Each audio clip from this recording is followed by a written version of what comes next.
You're on, sir.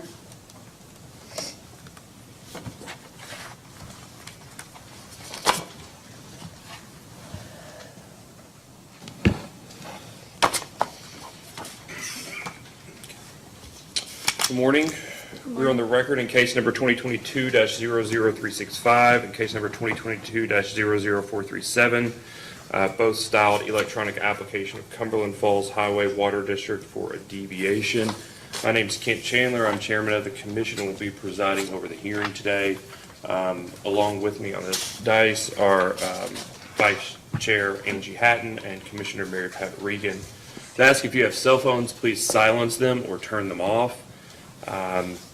If you need to excuse yourself, just please head out the back doors. The hearing today is for the purpose of taking evidence on these cases. Before we get started, we'll have an entry of appearance of counsel for the applicant. Amanda Hill. Okay, thank you. And for commission staff? Jurgens Vincel and Mariah Tussey. I reviewed the case record this morning and saw that public notice, evidence of public notice was filed into the record last week. Everything seemed to be correct. Do we have any outstanding motions at this time? No, Your Honor. Okay. And is there anything, counsel, that we need to take up before we start the case in earnest? No, sir. Okay. All right, at this time, we'll open up, before we take evidence, open it up for public comments. Public comments are available to anyone that's a member of the public that's not related to a party or will not be providing testimony today. So if there's anyone from the public that would like to provide public comments, I'd ask that you step up to the microphone and provide your name and address, and we will give you an opportunity to do so. All right, seeing no one clamoring to the microphone, anyone that's watching this hearing in real time or after the fact prior to the submission of the case, I just remind you that you can submit testimony at any time through one of three ways. You can mail your written your written comments to the commission to 211 Sauer Boulevard, S-O-W-E-R, Frankfort, Kentucky 40602. You can email them to the Public Service Commission at psc.comment@ky.gov, and you can fill out the public comment form on our website, psc.ky.gov. We ask that anytime you provide a public comment that you include your name and your address and you identify the case number. Just a reminder, in this matter, the case numbers are 2022-00365 and 2022-00437. Lost my other sheet. There we go. All right. So, counsel, it's my understanding that you have a number, as the applicant in this matter, you have a number of witnesses that you would like to call initially, and then it's my understanding, I signed the subpoenas, that the commission has subpoenaed a number of witnesses in addition to the ones you would like to call. That is correct, with one caveat. So I identified several witnesses. I don't necessarily intend on calling them all. Okay. I just went ahead and identified them out of an abundance of caution. Everyone is here. Everyone on the witness list is present today. Okay.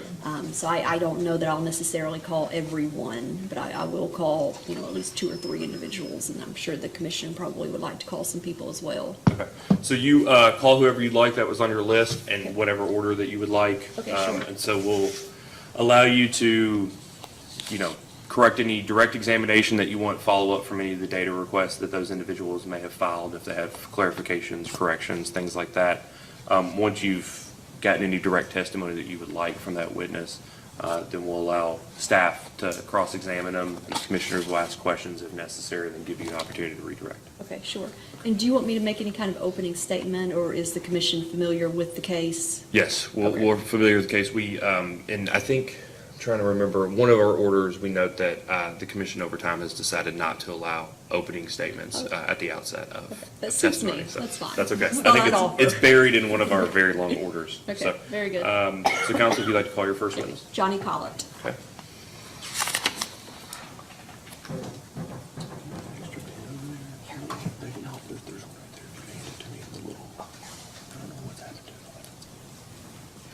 Please take a seat.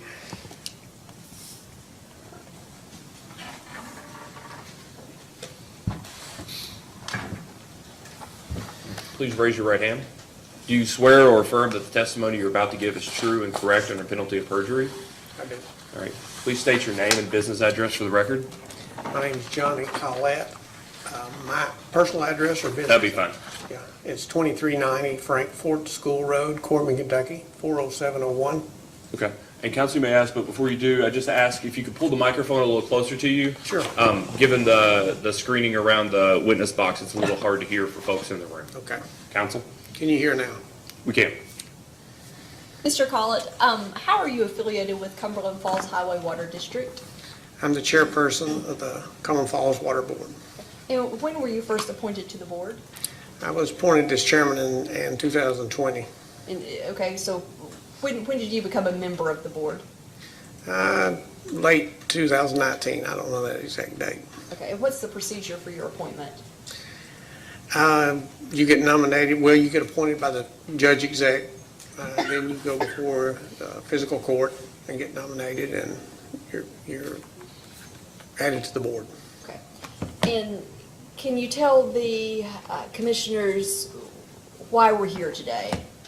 We're requesting a deviation, the district is requesting a deviation with regards to reimbursement of developers, correct? That's correct. Can you, in your own words, tell the commissioners with regards to Mike Sparks anyway, how that project came about and how the district became involved with the project? Okay, Mike, we discovered, well, we learned that there's a 50-foot payout on the development for the water lines. So Mike, you'll have to see what happened with his paperwork, but we agreed that he was doing everything in order as far as the board was concerned. Do you remember, Johnny, when he first approached you? I don't have it in my briefcase. I should have brought it up with me, but yeah. It's okay. Can you estimate? I'd say that the project's been going over a year and a half. Okay. And do you know Mike Sparks personally? I do. And how do you know Mr. Sparks? Mr. Marks is my insurance agent. Okay, State Farm Insurance State agent? Farm Insurance. Okay. I know All him right. well. And do you have any kind of business relationship with Mike Sparks other than the fact that he's your insurance agent? None whatsoever. Okay.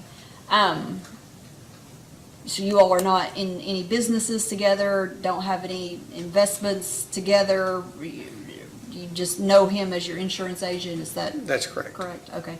So, so did he approach the district about this development that he's doing? How did it all come about? He did. I think Mr. Taylor was involved in that. He was his engineer, so that's how it started. And then they approached the board, of course, and then we went through the process of trying to get his reimbursement for his 50 feet. Okay. And what is your understanding of the district's policy on reimbursement for developers? Just in your own words, how does it work? Well, I understand that everything, if you get all the paperwork in within 10 days of starting the construction work, then you carry through. Once the construction's finished, you've got to turn in all your receipts, everything's complete in that, then you've got 10 days after the project is finished at that point. Okay. Did the district work with Mr. Sparks from the very beginning of the project? We did. Okay. And how so? He came to the meetings and asked questions, and we tried to answer all of his questions. Okay. And what was your understanding as to the reimbursement policy or procedure? It was the same. I'd read it, and Okay. And is this something that the district's been doing for a while now? to my understanding, it's only happened one time 20 years ago. Our district has not done it. Okay. But there is a procedure in effect and has been since November 17, 2000 for developers to be reimbursed. Is that your understanding? That's correct. Okay. And so there is a contract that is supposed to be signed prior to work commencing. Are you familiar with this? It's the Cumberland Falls Highway Water District Requirements for Line Extension Contract. I am familiar with it now. I wasn't familiar with it at that time. Okay. And if I could show the witness That'd be fine. my approach. Yes. Okay. Johnny, here's what I'm referring to. Does this document look familiar to you? It does now, but it didn't when we started. All right. Prior to the commencement of work, did Mike Sparks sign this contract? I do not know. That's a question, I did not see one signed. Okay. But we know Mr. Sparks did sign a contract, well, maybe you don't know, and if you don't know, that's okay, I can ask Mr. Sparks. Yes. But I have in my file a contract that was signed by Mr. Sparks on December, I believe, 28th of 2021. Does that, That one I did see, yes. okay. And was that after work commenced? Was that after work started? That's what I'd have to look at my briefcase again to see exactly when that work started. I apologize. It's okay, all right. What do you understand the issue to be with reimbursement? As far as the reason that we're here today requesting a deviation? I don't think the prior water board ever considered a reimbursement. We've dealt with 2 or 3 different ones that's come in later in life. Charlie Delph being one of them, he's passed away recently. Paul Phelan. Those guys have issues that they would have to express themselves, but they expressed them to us deeply that they never did get reimbursed. Okay. I have a contract for extension of water main here dated February 2nd, 2021 with regards to Mike Sparks, and his business is actually the Meadows. May I approach the witness? You may. Do you recognize this document, Johnny? Contract for extension of water main I do. dated February 2nd, 2021, and this was an exhibit to our request in case number 22-365. So on February 2nd, 2021, was Mr. Sparks working with the district? Yes. Okay. And then I have a contract that Mr. Sparks signed later, after work had already commenced. Do you recall that contract being signed? I do. Okay. And is that your understanding of the issue as to why we're here today, because that contract wasn't signed before work commenced? That's correct. Okay. And at some point, the board voted that contingent upon the commission's approval, that you all wanted to go ahead and reimburse Mr. Sparks. Is that correct? That's correct. Can you tell the commissioners why the board felt that way? Why you all wanted to do that? There's several things happening in our county. It's growing rather fast. We've got a huge surge of people. And then Mr. Sparks wanted to build a development. I think that anybody that's trying to put that effort out to grow our county, that he should be reimbursed if he does the work. On the other hand, I look at how PSC collects on that, their water tariff and stuff like that. I feel that they're doing the right thing. I think PSC's doing the right thing. I mean, people should be reimbursed. If they put the water line in properly, we have an engineer, everything's properly done, all the work's done and inspected, I feel they should be reimbursed. How does that benefit the public, or does that benefit the public? Well, taxes, if there's a new house, there's taxes, there's people going to the lake, there's people using the motels that come in and visit them. I mean, I can name a big list that really helps the public. Does the water district benefit from reimbursing developers for water main extensions? Absolutely. If How you got, so? yeah, if you got enough meters on that in that subdivision, whatever it is, you've got huge income for the water company.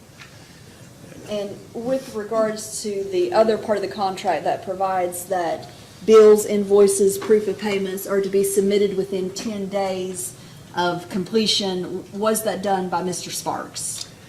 As far as I know, yes. Okay. Well, we indicated in your request for deviation that it wasn't, that he brought in documents after the 10 days had lapsed. Is that? One thing we mentioned was, I don't know if it's brought up in what we have there, but we agreed for an extension for him to bring those in at one point. And the document says he's supposed to provide everything within 10 days, Yes. correct? And why did the board agree to an extension? Well, we seen the engineering work was done, everything was complete as it should be done, and they were a little disputed in the cost of that footage, and we give him time to recalculate his footage. And did the board ultimately vote to approve reimbursing him at a specified amount? Yes, And do you recall what that amount was? got it in my briefcase. Should have brought it with me up here, but Well, it's okay. And did you all, I've got it here, I believe you all, if you give me a minute.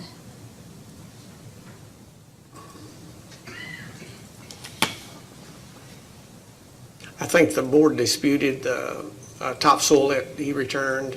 He had a rock clause in, he had a rock clause. I think we disputed that. Did you all review everything pretty thoroughly? We did. Okay. And the amount per lot was $1,020.50. Does that sound correct? to That's you? correct. Okay. And that was contingent on being allowed to do this by PSC, correct? Yes, that's So correct. has any money been given to Mike Sparks? No, Okay. And what about the other issue? So we've got Mike Sparks with the Meadows, who's requesting reimbursement from the district. And then we also have his son, Jeff Sparks, who is also requesting reimbursement on a separate matter. Can you tell us your affiliation with Jeff Sparks, who is requesting reimbursement on behalf of Diamond Acres LLC? yes, Jeff is Mike's son, and of course, I knew him through that. And then I had a sum of property, 92 acres, and I sold that to Jeff, and this is 3 years ago, I mean, way before I was on the board. And we, of course, most people in my area know I build resorts.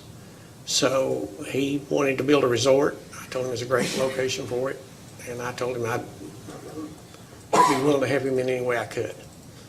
I also own 4 lots on that property. So our affiliation is I've got him in the right direction in building a resort. And have you assisted with developing that resort with Mr. Sparks, well, let me use his first name so we don't get confused, with Jeff Sparks? I have. And did you, as a board member, did you vote on Jeff Sparks' request for reimbursement? I abstained from all of those votes. And has any money been paid to Jeff Sparks from the district? No. And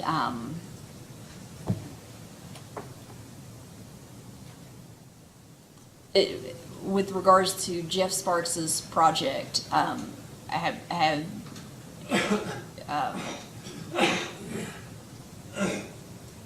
if the request is granted, will the public benefit on that? Absolutely. How so? Again, I think there's 49 lots in there like a subdivision. Again, you're bringing in people from other places in the state, and the taxes, they own their own lot. So each lot is just like a subdivision. So they pay county taxes, they pay a water bill, all of them get insurance. It just really helps the public in a lot of ways. And so we've established that you have a pre-existing business relationship with Jeff Sparks, so you abstained from voting. Did you know any of the contractors that Jeff Sparks used on his project? I do. I know most of the contractors in Whitley County. Do you have any kind of business relationship with any of these contractors? No, And what about with regards to Mike Sparks? Do you have any kind of business relationship with the contractors that he used on his development project? no.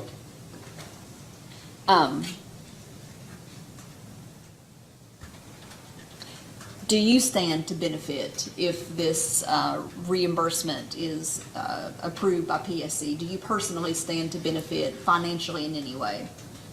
No, but I hope my lots improve as the development goes on. You know, that would be the only way I would benefit. You're talking about the 4 lots that you lots I own own, in yeah. that. And tell the commissioners what exactly you're talking about. I wasn't really familiar with the recreational vehicle resort. Can you tell them what Diamond Acres has developed? I can. This is the 5th resort that I've been involved around and direction, but this is a deeded RV resort and one of the first ones in Kentucky. There's more now that's took place. That was established 3 years ago, and talked to Jeff about that. So the individual comes in and buys a lot that's totally developed with water, electric, sewer, Wi-Fi on the lot. It's got concrete pads on it. It's very, very nice. We've had excellent people buy the lots, or he has. And you have to see it to really understand it, because it's different. It's gated. There's lakes on the lot. There's a pier out in the lake. Everything's lit up. It's got a beach.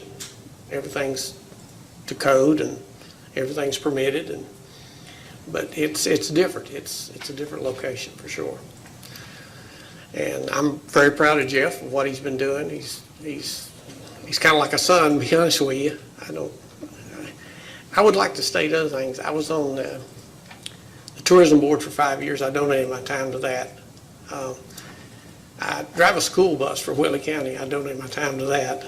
So I do a lot of donation.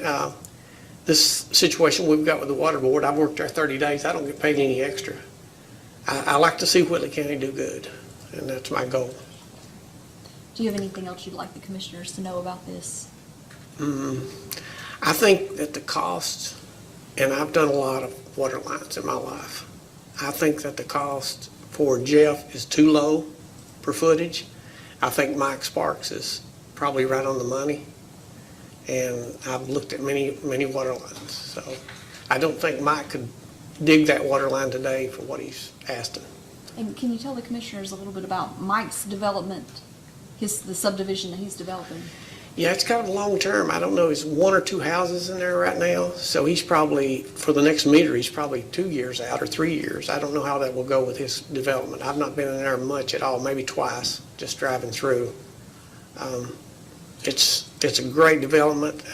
I'm concerned that he'll stop building because of certain situations where you try to get stuff done and you can't get it done. It kind of just detours you from what you're doing. I think he's got a good project there. Nice homes. I mean, we're talking $400,000 homes and up. It's not a cheap subdivision. And Johnny, who are the other board members at present who serve with you? There's 4 board members here present. There's Brandon Creekmore and Ron Canada and Everett Angel and Dean Pruitt. They're all here. All right. And who's the longest standing member of the board? Who's been on the board the longest? Dean Pruitt. How long's Dean been on the board? If 5 years. you don't know, it's okay. Yeah.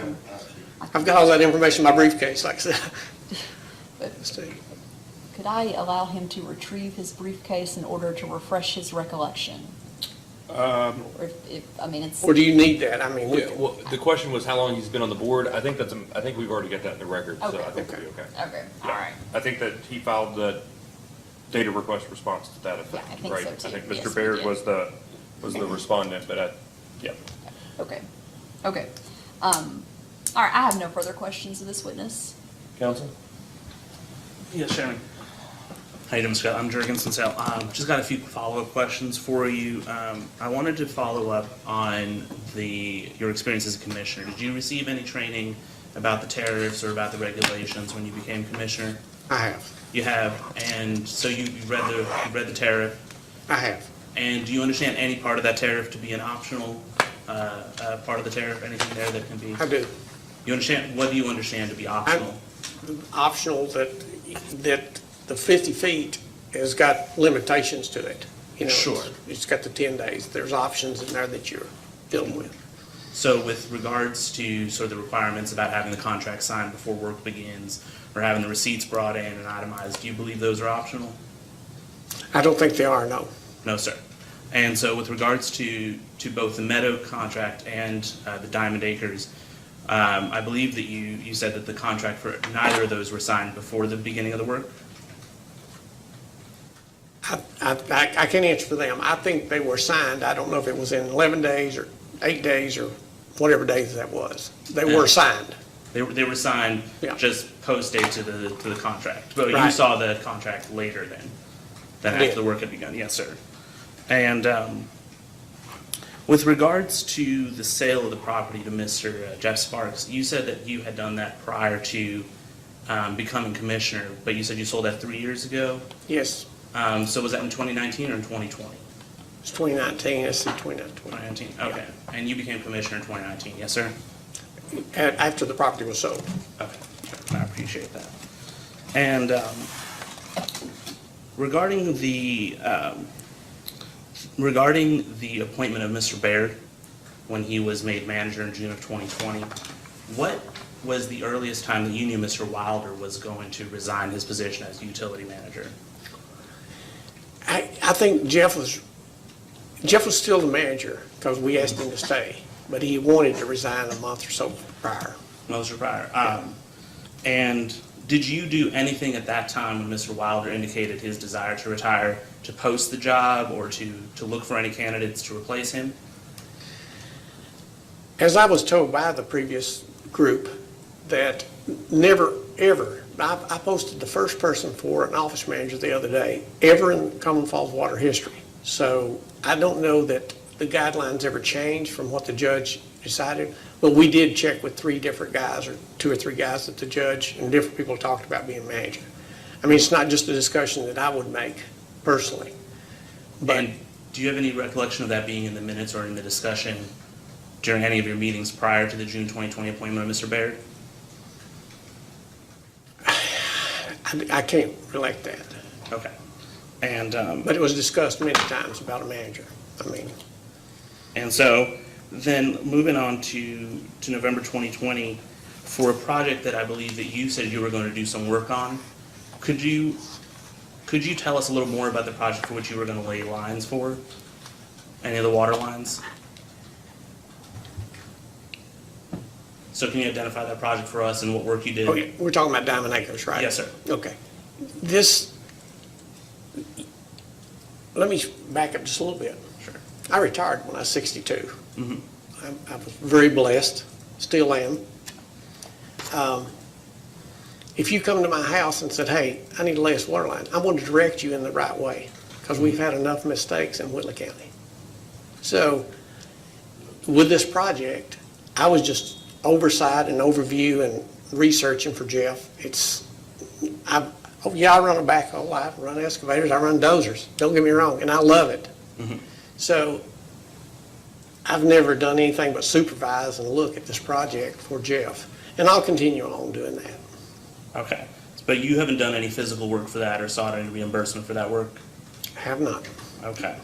And I wanted to ask a little bit about the policy that, the tariff policy. Is it your position that the water district has not taken this kind of contract, this kind of reimbursement with the tariff before you came in? Or is it just simply that y'all haven't followed the tariff in the last 20 years? When just follow up on your response there.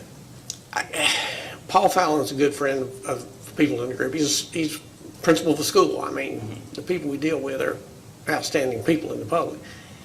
He started development and told me personally, he said, I will not finish this up because of the water company. Nobody ever tells anybody anything. I don't know where that miscommunication went. I'm wanting to correct that.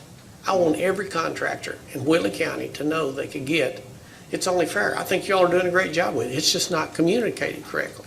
I don't think it's communicated to Jeff. I don't think it's communicated to Mike. When I become commissioner, was the first time I knew about it, and I'm a contractor in Whitley County, or was through my days. Sure. Didn't know nothing about it. Nothing. And you said that you received training when you were commissioner. Did that include training on the tariff? I did. I've been to 3 trainings, Yes, sir. and I just last night studied some of it. But I know you all know it, but there's no one in this room knows all those tariffs. Trust me. Mm-hmm. So, I mean, they're tough. No, they're very complicated. I just want to make sure that I understood that you knew the contract, and so when Mr. Sparks came to you for the work after did Mr. Sparks come to you, Mr. Mike Sparks with Meadows, did he come to you after the work had already started, or did he come to you before they had done any physical work to seek approval? They come, let me back up again a little bit. I didn't know about this 50 feet until Jeff heard about it, through Ken Taylor. So it was new to me. We've always just put in the water lines and you all take them over and we pay our water bills, you know, all the contractors. And I can give you a list of those. I mean, not just 1 or 2. So I don't feel like I was totally in the dark because no one else knew about it. Jeff is a very educated guy, and Mike is too. They research the stuff. Actually, I think Jeff's the one that told me, and I'm a commissioner. Nobody told us about it. So, but I have read up on it since then quite a bit. No, I appreciate that. Chairman, I don't think we have any more questions. I don't have any. Just briefly, when was your last training, commissioner training? My last training was at Pine Mountain last fall sometime. Kim Paget Howard was there. I remember some of the names. I got them all wrote down. It was an 8-hour training. And before that, when did you have training? I think before that we did FaceTime because of COVID, and then we did it prior to that also. Thank you. Morning. So just following up on the vice chair's questions, you make the maximum that you can as a water district commissioner because you've done the annual 6 hours of training, is that right? That's right. Okay. And so I've got the district's report for 2021, so that indicate that in 2021 you did the extra 6 hours. And so I take from your response a second ago, whenever we get to reviewing your 2022 annual report, that will also be the case that in 2022, you said at Pine Mountain, you all did, you did another 6 hours of training, is that right? That's right. Okay. And then you did your original 12 hours of training as a commissioner either in 2019 or in 2020? Yes. Okay.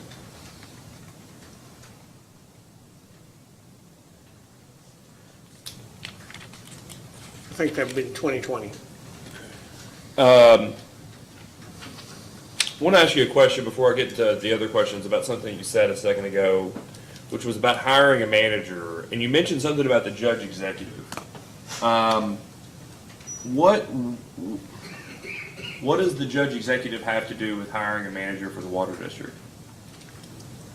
Nothing as far as I'm concerned, but if there's a prominent person, if Amanda, I asked her, what's the proper way? I asked you guys, I just asked questions, So if there's someone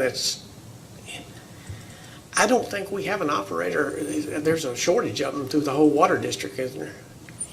Could I call someone in Frankfurt and say, hey, could you send me down a water, someone that's an operator for the water company? Is there anybody I can ask that? I mean, is that the question? So we don't certify operators, but the Division of Water does, and I think that is the case. I think if you have a shortage of water operators, they have a list in which you can call and they can send somebody to you temporarily, certainly. Okay. Do you all engage with Kentucky Rural Water Association? I'm sure we are. Are you a member of the Kentucky Rural Water Association? We are. Do you know? Okay. Well, I would recommend that when you have these issues that you use the resources that you're already effectively paying for through membership, because they do have a list of certified operators. They have an apprenticeship program in which they're allowing districts to, through their own cost, allowing districts to send people to be apprentices to become operators and then go back and work in their home districts. I certainly recommend you take those opportunities that are already afforded to you. But I just want to make sure I'm clear. What conversation did you have with the judge about hiring a new manager? Basically, does he know anybody that's qualified to do that job Okay. in the community? All right. But I asked several people, it wasn't just the judge, I asked the magistrate, I asked the local police officers, or 2 or 3 of them. When you're searching for an employee, you asked, Okay. And I would like to hire someone in the county, if we could. Okay. So you answered council's question that you had reviewed the tariffs when you came on as a commissioner, but that you were not necessarily familiar with the line extension policy. Is that right? That's correct. Okay. Did you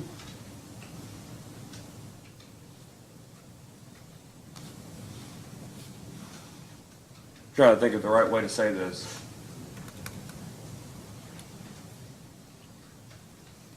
When you were talking to, as I understand it, Mike Sparks about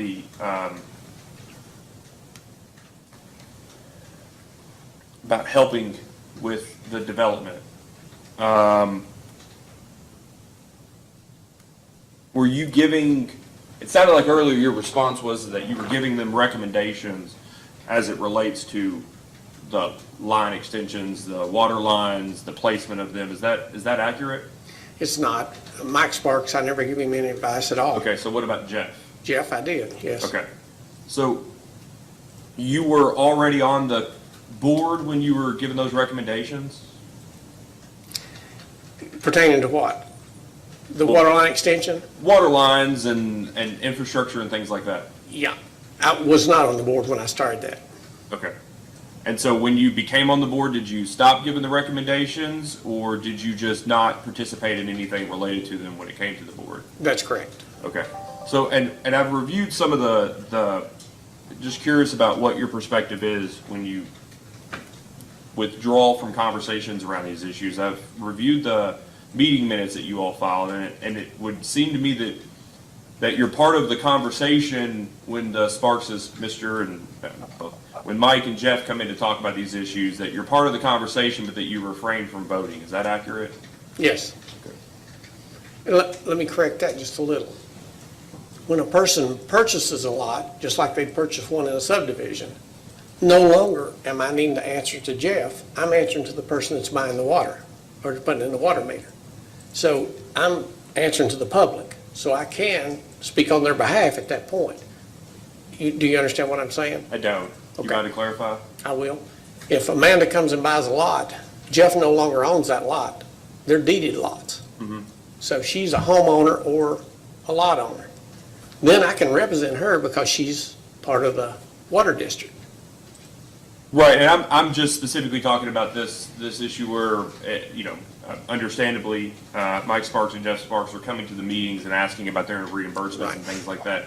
I just want to make sure it was accurate from the meeting minutes that you had engaged on the conversations around those, but not on the voting of them. Right. But that's what I'm trying to explain. I engage in the conversation because it's an individual. We've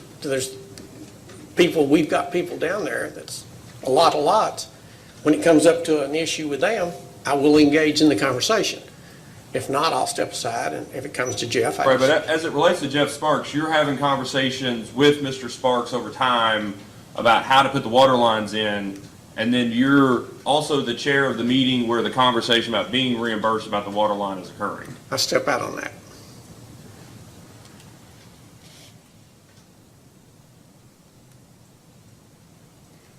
And I really step out. I go out of the office or out of the meeting. Okay.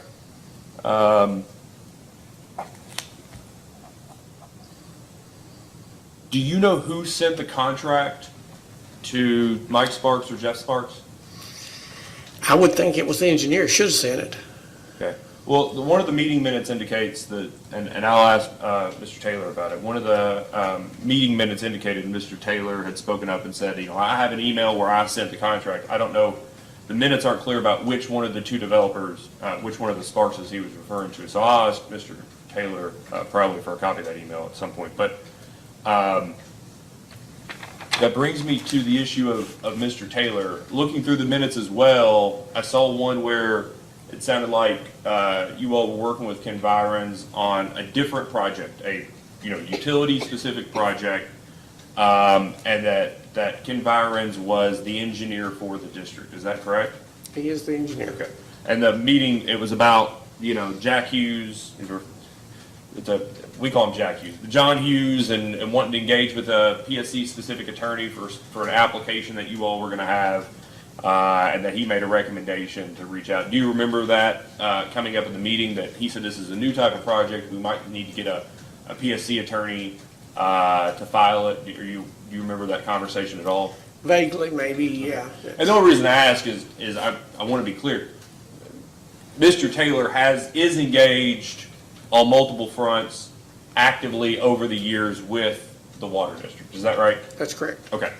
So was Mr. Taylor working with either of Mike or Jeff Sparks before engaging with this water district extension policy, or did he start working with them because they were putting in water lines under the policy? Which did he start working for you all and then go to them because of this use of the tariff, or the other way around? He's the engineer for any contractor that wants to use him. So they hired him as their engineer, both of them. far as I understand. Before, not unrelated to the fact that he was the water district's engineer, is that Right, correct? right. Okay.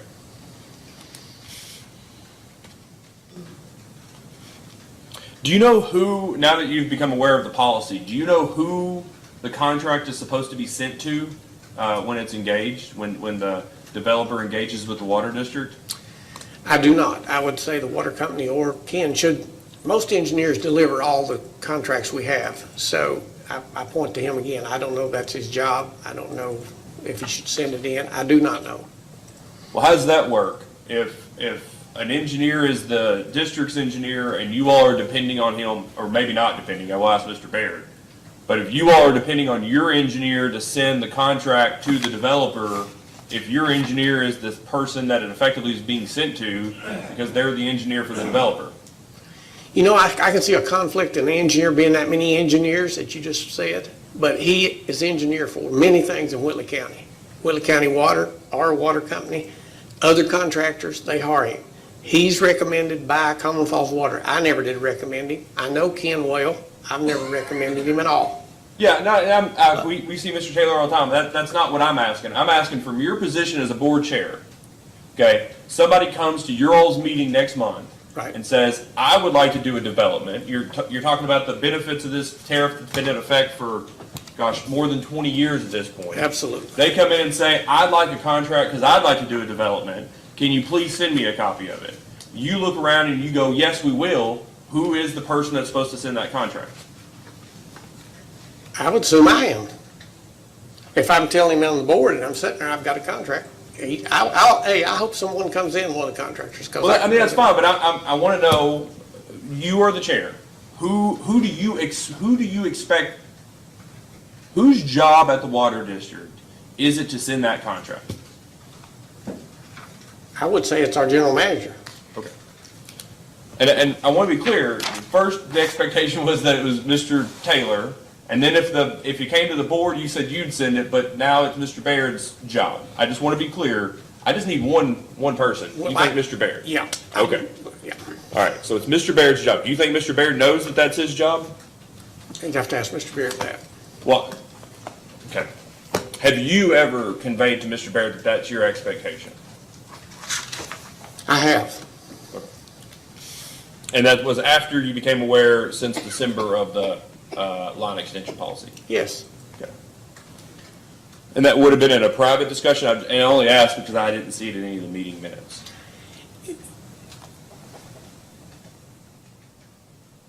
One thing, when I found out, I was upset as a contractor. I don't think you all did anything wrong. I think Common Falls Water did stuff wrong. And if everything goes well, I would be glad to meet any contractors and explain it a lot better than it's been explained. And I've talked to other water districts, how they do it, and I'm trying to get the best way to do it. But as the things we're going through right now, it's unreal. But I think we'll survive it one way or the other. And we've made a lot of mistakes, no doubt, but I'm correcting them daily. Yeah, and I don't think the commission did anything wrong. We approved a request from the district more than 20 years ago to do this policy. This was the water district requested this policy and the commission approved it, stamped it, handed it back to you. And I'm it's up to grateful. you all to implement it, but that doesn't answer the question though. Did you convey that expectation to Mr. Baird outside of a meeting? And I ask that because it's not in the meeting minutes that you would have conveyed that expectation. Yes, Okay. I have.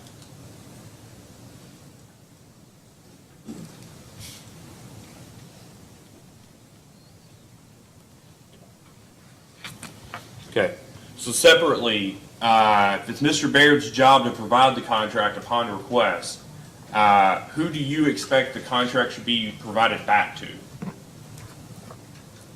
I think the board needs to know everything that's going on in the district. But I think PSC should be the first one to know. I assume we need to get the channels to that. Why is that? Well, when you all run the state, right? No. How much? No, I how tell much do you, everything would be a cover? lot different if we ran the state. Yeah, how much do you cover? We'd be at least 4 or 5 months behind on everything. But what's your expectation for this contract if you all had signed it before any of the construction had started, what would your expectation be that who, either Jeff Sparks or Mike Sparks should have sent that signed contract back to at the district? We should go in our office, general manager should send it to the other, whoever's concerned at that point. Okay, so they should provide it back to Mr. Baird once it's signed. Yes. Okay. And then when do you expect to find out about the contract? Well, we have a meeting every month, so I would like to know as quick as possible, but I would say within 30 days.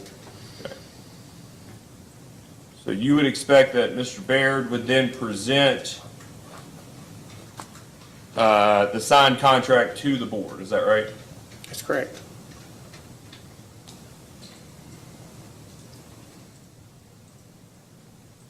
And then, the terms of the extension agreement, the tariff that you all have to follow, says that the developer will provide, and I'm paraphrasing here, but effectively provide those expenses within 10 days. Is that right? That's right. And do you have an expectation of who they're supposed to provide those expenses to, those invoices? Should get them to our general manager. Okay, so to Mr. Baird. So invoices to Mr. Baird.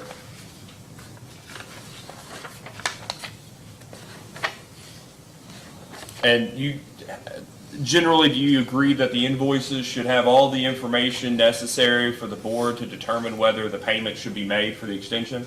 Absolutely. Okay.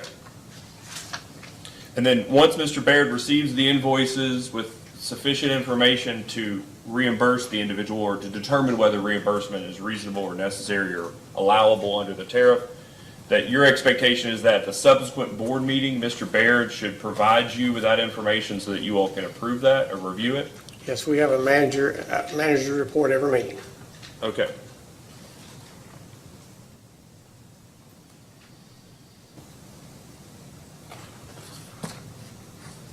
And you all will review and determine the payment of those invoices at that subsequent meeting, right? Yes. Okay. So you stated earlier, you've told Mr. Baird that it's his job to provide the contract and that you conveyed that outside of the meeting. Do you know whether orally or written, you or anyone else on the board has provided Mr. Baird the direction that the contract should be given back to him after being signed? No, we thought Mr. Taylor was taking care of these two. This next process will definitely be a different situation. Okay.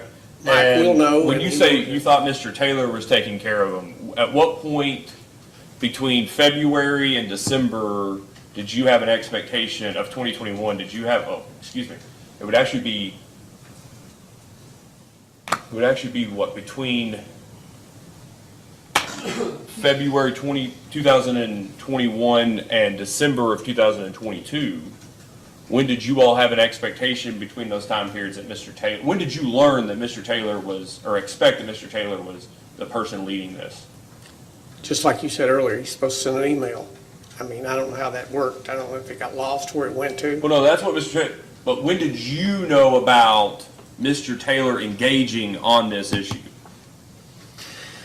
It was early 21. I Okay. mean, when it took place. Okay, so if your expectation was that after the contract is signed, is that it comes back to the board, if you found out about this in early of 21, I think February may be the first time it states that the board was approached or the district was approached. Yeah. If you found out about it in 21 and knew that there was supposed to be some sort of engagement on this extension policy, wasn't it odd to you that at no point at any board meeting subsequent to hearing about this did you ever see or get presented with a signed contract?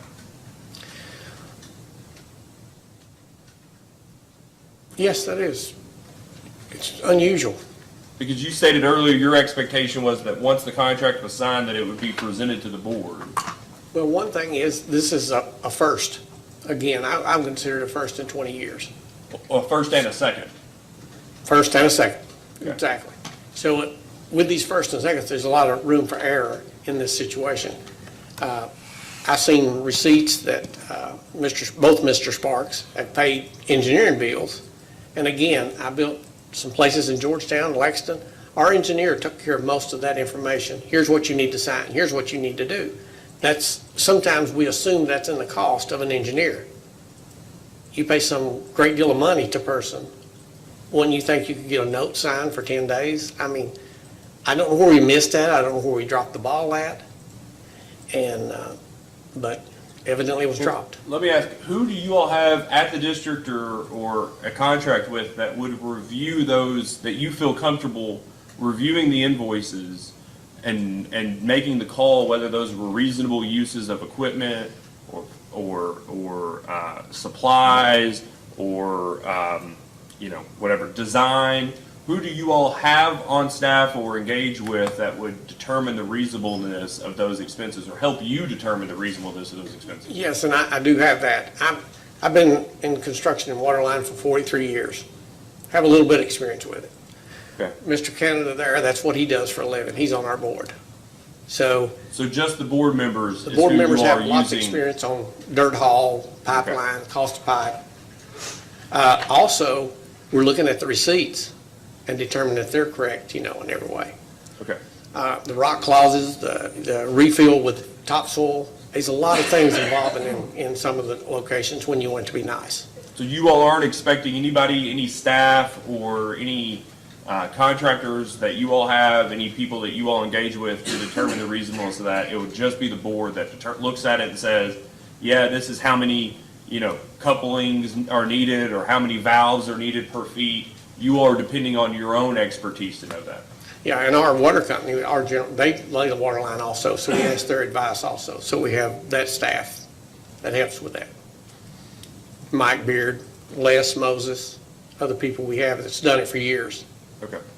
And then going forward, assuming that Mr. Taylor is not engaged with the contractors, do you intend on expecting to engage Mr. Taylor on whether these third parties are appropriately or properly installing water lines that are then going to become the property of the district? No, the general inspectors of it, our water company inspectors go out and inspect it and see how it's done, the depth and everything in that. All right, so And these were inspected, all these. so the expectation is that the contract will be provided back to the general manager, and you don't remember you all ever having a discussion, you or any of the other board members asking Mr. Baird whether the contract was provided back signed after February of 2021? Not in 21, but later on we asked, did you get a contract? Did we do this? Was that after either of the Mr. Sparkses started showing up at the meeting seeking reimbursement? I think the Sparkses come to the very first meeting because they're starting contract developments in they're doing projects in Whitley County. So I think they started concerned. We've got some more going. It's not come to the board meeting at all. I wish they would, because they're going to run into the same issues, I think. So I think the Sparkses did the right thing. It's very rare. Most people don't even want to go to a meeting, Yeah, that's all fine. What I'm asking is, you said it was your expectation that the contract, once signed, would come back to Mr. Baird, and that Mr. Baird would then present the signed contract to the board. From this day forward, that's the way it'll happen. It didn't happen before. It did not. Yeah, well, and all I'm trying to ask is, you knew that this was around in February of 21, and at what point did you start asking questions under the newfound existence of this line extension policy, start asking questions about whether you all had your ducks in a row? As a board, Yeah, as the chair of the board, when did you ever go, hey, did we do what we were supposed to do on this front? and we didn't. I know, when did you start It was- sort of kicking the tires on that? It was late spring in 21. We found out about a lot of this stuff going, and no contractors know about it. So we're behind starting out. We didn't have that 10-day. I didn't study that up. I didn't look at it at that time, but I have studied it now. Yeah. So you conveyed orally to Mr. Baird that it was his job to provide the contract. Have you or anyone on the board, to your knowledge, provided orally or written a determination or a policy that Mr. Baird is to then provide the board the signed contract? Later, we have discussed it. Okay, was that in a meeting or outside of a meeting? It's outside of a meeting. And do you know whether that's a written policy by the board? I think it's a written policy by PSC. I think that the 10 days and all that you're saying is a policy. Well, I don't know of anywhere, I'll just state, I don't know of anywhere where the commission has said that, has put some policy into place that a general manager of your specific water district has to provide and present to the board the signed contract at a specific interval or at the next meeting. Who presents that to the contractor? Well, that's what I'm asking you. That's what I'm asking You're you. the one that manages the contractor. What? So are you, here's what I'm asking. You've run into this issue twice now. At what point are you all going to put down a written policy about how you're going to deal with this moving forward? You say that you've conveyed informally outside of a meeting to Mr. Baird your expectation. Mr. Baird worked for Cumberland Valley for 22 or 23 years. He's now been with the district for 3. Maybe Mr. Baird wants to retire next month. The next person that comes in, how are they going to know what the expectations are on this very, frankly, esoteric, random tariff that nobody even knew existed for 23 years? For 20 if years. you all don't write it down. Exactly, we will. Now, let me state something so I can clear up the hesitations that I've got. I lost my mother at 3:30 this morning. Okay? I'm very sorry to hear that. Yeah. Also, we lost our complete water staff, walked out on us on the 10th of March. Complete staff. Okay, we're dealing with that. Also, it has been the disaster of a lifetime. And I'm trying to work through that, and I've been there every day without pay. I get my commission pay, I understand that. Yep. Okay, every day. I'm working through that every day with everybody I can. And the questions you're asking, I got them wrote down, and they will be wrote down. This board will be corrected before I leave. Like I said, I'm 67 years old. Don't need this. But the thing about it is, I want Whitley County to be successful. And it's been a tough little road, to be honest with you. Yeah, with retirement, you're supposed to slow down. You've been retired for 5 years. It doesn't sound I like know. you're going particularly slow. Yeah, I did 5 years on the tourism board there, and done more in the county than anybody, paid nothing. I donate my time more than anybody. So I don't mind doing that, but understand, I'm gonna make mistakes like everybody else. So the last one on this list that we were talking about earlier is Mr. Baird presenting the invoices to the board. And I would just ask, going through the board minutes, it seemed like it was, I've got an issue with the board minutes, and that was another one of my faults. I approved those minutes. I asked for approval with the board, just like we do every meeting. And we get a vote of approval. The minutes never was read. Malia wrote the minutes. I went through them every one in the last week. And I'm telling you, there were so miscorrections. I mean, I'm amazed that I approved those board minutes. I apologize. They are not correct in many, many ways.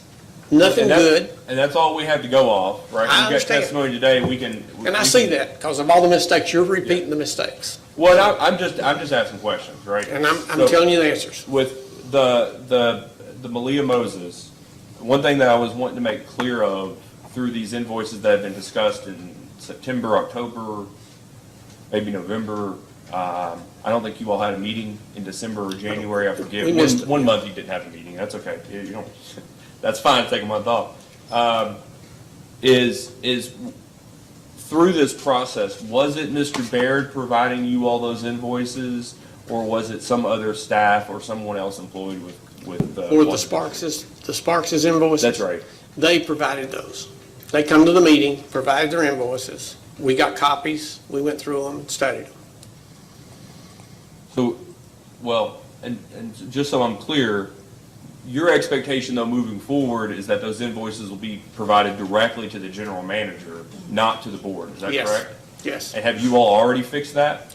We're definitely working on a lot of stuff. Our new minutes will be almost perfect in every way. We've got, like I said, that's one of the things we're trying to really clear up.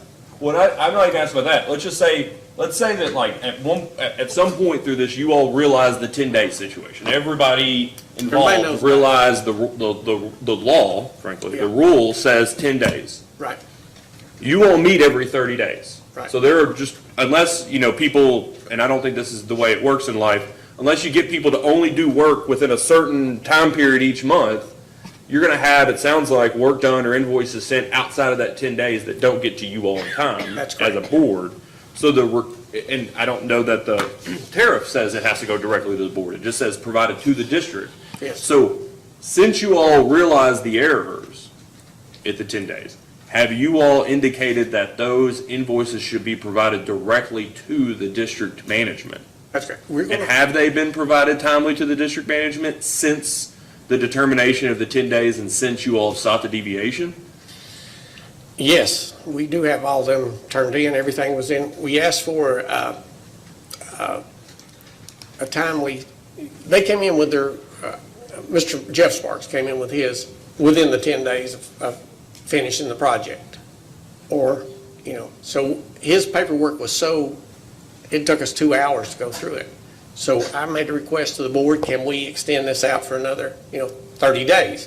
Which is probably wrong with me. But his bills were there, all of them. We just, 10 boats of this and, fittings for the water lines and stacks of paper where you got work done. So we just asked, could you get your papers in order and let's next time we next time we come to session, let's look at these paperwork. So that was the question I asked you about the invoices in a manner in which you could actually provide some reimbursement. Were the invoices provided to you in a manner that you could have actually reimbursed them within 10 days? I just explained to him, he come in within the 10 days, we extended out 30 days to look at the invoices. No, that's fine. You all, Yes, he Here's did what- come in here's the what 10 I- days. He did come in the 10 days with here's his. what I want to clarify between your response and the minutes. Okay. Did he take the invoices back, or did you all just take additional time to review it before you all cut the check? Additional time. So at no point did you all not have the information necessary to review it? You all just said, we need an extra month to review it. We did review it. We spent an hour or two looking through receipts that we didn't know what the total was at the end. So you're not accomplishing nothing. You look 3 hours and don't have to a total. Yeah, that's fine. Just to be clear, you had the invoices throughout that 30-day period. They were always in your possession. You all just waited We to did have, approve. yes, in the office at the water company. No, that's with Jeff. How about with Mike? Was there any time in which you all were provided the document that was in the window, but they were taken back outside of your ability? No, we had to- his all the time also. What's that? They were all in the office at the same time. And he brought them in.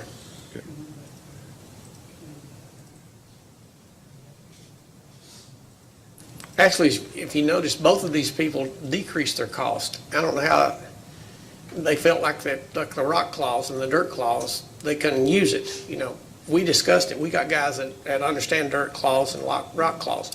They disputed it, and that's part of my board. So I agreed with them, if we don't all agree on this, I just don't agree with it. So if you notice, both of them decreased their price. I think as a contractor, Jeff's, you can't lay that water line for that cost. So the cost is, if it was $26 a foot or $30 a foot, you could really analyze it. But since it's so cheap, you can't lay it for that. So it's easy to calculate if they got all the receipts, and we have all the receipts to look at, and they're under cost. They're trying to be fair with it. Ms. Hill, do you have any redirect? I do, just a few questions very briefly. Is it fair to say that the board was not real familiar with the policy and procedure relating to reimbursement when all this Absolutely. began? And was this a collaborative effort between the developer, the engineer, and the water district? Yes, And I believe that the Sparkses came to maybe not all of the meetings, but they did attend most of the meetings during that period in question, is that They correct? did. And I know you abstained from voting with regards to Jeff Sparks's project. But some of this was intertwined, correct? I mean, there was some, so I believe you testified, did you leave the room when discussions were had, or were you sometimes present? I left the room. I stood outside. I was not there. Anything discussing Jeff or anything that they thought would confuse the situation. Were some of the discussions though intertwined? I mean, were you present sometimes when these things were discussed? I I'm was. just trying to make it clear. Yes, even if someone had bought a lot, I kind of took them out of the equation, because I'm working for that person, for the water company, to get them water. So I'm in them discussions, and then I'd step out if there's anything concerning Jeff. And there was some questions regarding the submission of the invoices. Now that was within the board's purview as to reviewing the invoices and determining what a fair amount for reimbursement would be, correct? Right, I mean, Mike Baer didn't really have anything to do with reviewing those invoices, that was the board, correct. correct? And no checks have been cut, No. correct? And then also with regards to Jeff's invoices, I know he brought his invoices and everything, a big stack in within the 10 days. Are you sure, and are you sure that he left that stuff, or might he have taken it with him? And we run copies off of it and kept it. We Okay, run copies, Malia run copies off of it, okay. so, Do you know if a complete copy of all of that stuff was Yeah. made? yeah. Are you sure? I think so. I didn't look right at it, but they said they made copies. So, So. he did bring the invoices, he did bring a stack of documents in Yes. within 10 days, correct? Yes. And the board was able to not thoroughly review those documents, but did the board have access to those documents within the 10-day period? Yes. And then, okay. I have no further questions. I have the exact same question you have about the distinction between the testimony today and the minutes regarding whether the documents were in the district's possession for the entire 10 days, or in their entirety within the 10 days. So can we address that? Do you have any personal knowledge of a conversation, personal knowledge or knowledge of a conversation where it's been stated that not the entirety of the documents were copied, and instead they were withdrawn with only a portion of them copied and provided within the 10 days? I think I've had a copy of them since that meeting. It's in my briefcase. But the thing about it is, every time that those documents were, well, we can't read this, for instance, this receipt, can you get us another receipt? Every time those documents come before the board, and I see it's better for the water company, the price went down because they couldn't find a receipt that was readable. So, was all of them there at all the time? They came, they went, but they did have the documents there, the ones I have. Counsel? We can follow up with the person who drafted the minutes and the person who apparently had firsthand knowledge regarding the copying, so that's not a problem. I believe she's subpoenaed and available today. Yeah, that's fine. Is there any reason this witness can't be excused? Your Honor, if we could just have him stay around, because I feel like other people might be better able to answer the questions, but just in case. All right. If you don't mind, just to step down, and then we'll excuse you later in the hearing. Yes, Thank you yes. very much. If you'd like to call your next witness? Yeah, Mike Sparks. Well, actually, let me do Ken Taylor, and I don't think he's gonna be up there a real That'll long be fine. time, and Ken may You have call some whoever other you want, whatever order. places he may Okay. need to be. Mr. Taylor, can you come on?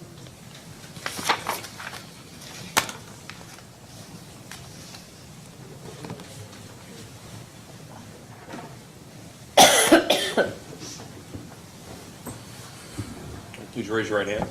Do you swear or affirm that the testimony you're about to give is true and correct under the penalty of perjury? I do. All right, please state your name and address for the record. My name is Kenneth Taylor. I work for Ken Byron's Engineering here in Frankfort. We're at 770 Wilkinson Boulevard. Is it 40601? Yes. Okay, all right. Counsel. Ken, how long have you been involved with the Cumberland Falls Highway Water District? Approximately 6 years. Our firm has been the engineer for them for much longer than that. But the individual at the firm that was dealing with them retired about 6 years ago. And you are a licensed engineer, correct? Correct. I'm just going to cut to the chase here so as to expedite this. Did you have involvement with either Mike Sparks or Jeff Sparks's respective projects? Yes. Okay. I've served as their engineer to get the Division of Water permits and draw up the plans for them to get approved by their manager to turn into the Division of Water. Okay. Do you recall when your involvement, and I'm just going to take them individually, do you recall, unless you direct otherwise, do you recall when you first had contact with Mike Sparks? I don't remember the date, but it was well before he started any construction. Mike, the manager, and I met with him on site and went over what he was wanting to do and to confirm that the district could serve that property. At that point in time, he agreed to hire us as the engineers to get the Division of Water permit, prepare the plans for the water. Sure. And were you familiar with the district's tariff regarding reimbursement to developers at Correct. this time? Yes. I mean, this is something a lot of districts have, correct? Theirs is a little bit different by having the actual contract approved in the tariff, but yeah. Okay. And at some point, did you send that contract to Mike Sparks? I emailed it to him, yes. Do you recall when that was, Ken?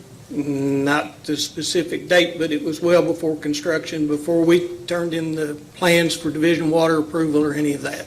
Okay. Do you happen to have a copy of that email with you? Not with me, I don't. Okay. But it was before work commenced, correct? Correct. All right.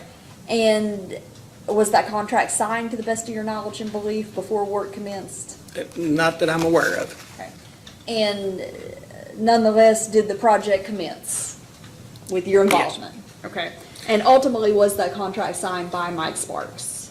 Yes, I have seen a signed contract And that was, I believe, December. post-construction. December 28, 2021. During this time frame, was the district and Mr. Sparks, and were you all working, collaborating on the project? Yes, And to your recollection, was Mr. Sparks attending a lot of the board meetings and updating the board on progress and whatnot? yes. And what about Jeff Sparks? And I should have specified Mike Sparks before. For the record, I was referring to Mike Sparks. So with regards to Jeff Sparks, when did you first come in contact with Jeff Sparks? Again, we met with him prior to construction or starting or permitting or anything to make sure that the district had the hydraulic capacity to serve the development, at which point I was hired to do the engineering on it, to get the Division of Water permit and so forth. And would this have been around early 2021? Yes, Okay. And what about the contract for Jeff? Did you provide that to him? I emailed it Do to you- him and the district both at the same time. I think I know the answer already, but do you have a copy of that email with you by chance? Not with me, And but I was- can provide it. I Was this still have it. email, was this email sent prior to work commencing? Yes, Okay, and at some point after the work had begun, was a signed copy executed by the district and by Jeff Sparks, yeah. to the best of your knowledge and belief? Best of my knowledge, All right, yeah. and does the date, December 31st, 2021, sound accurate to you? That sounds correct. On or about, Right. okay. And again, with regards to Jeff Sparks, was this a collaboration with you and the water district and Jeff? Kind of, everybody knew what was going on and knew about the Yes. project? Okay. And even though that contract was not signed, was everyone kind of acting under the assumption that the contract had been signed and the project was on track and that ultimately they would be reimbursed? If you know, That was my assumption. okay, all right. I have no further questions. Counsel? Thank you, Your Honor.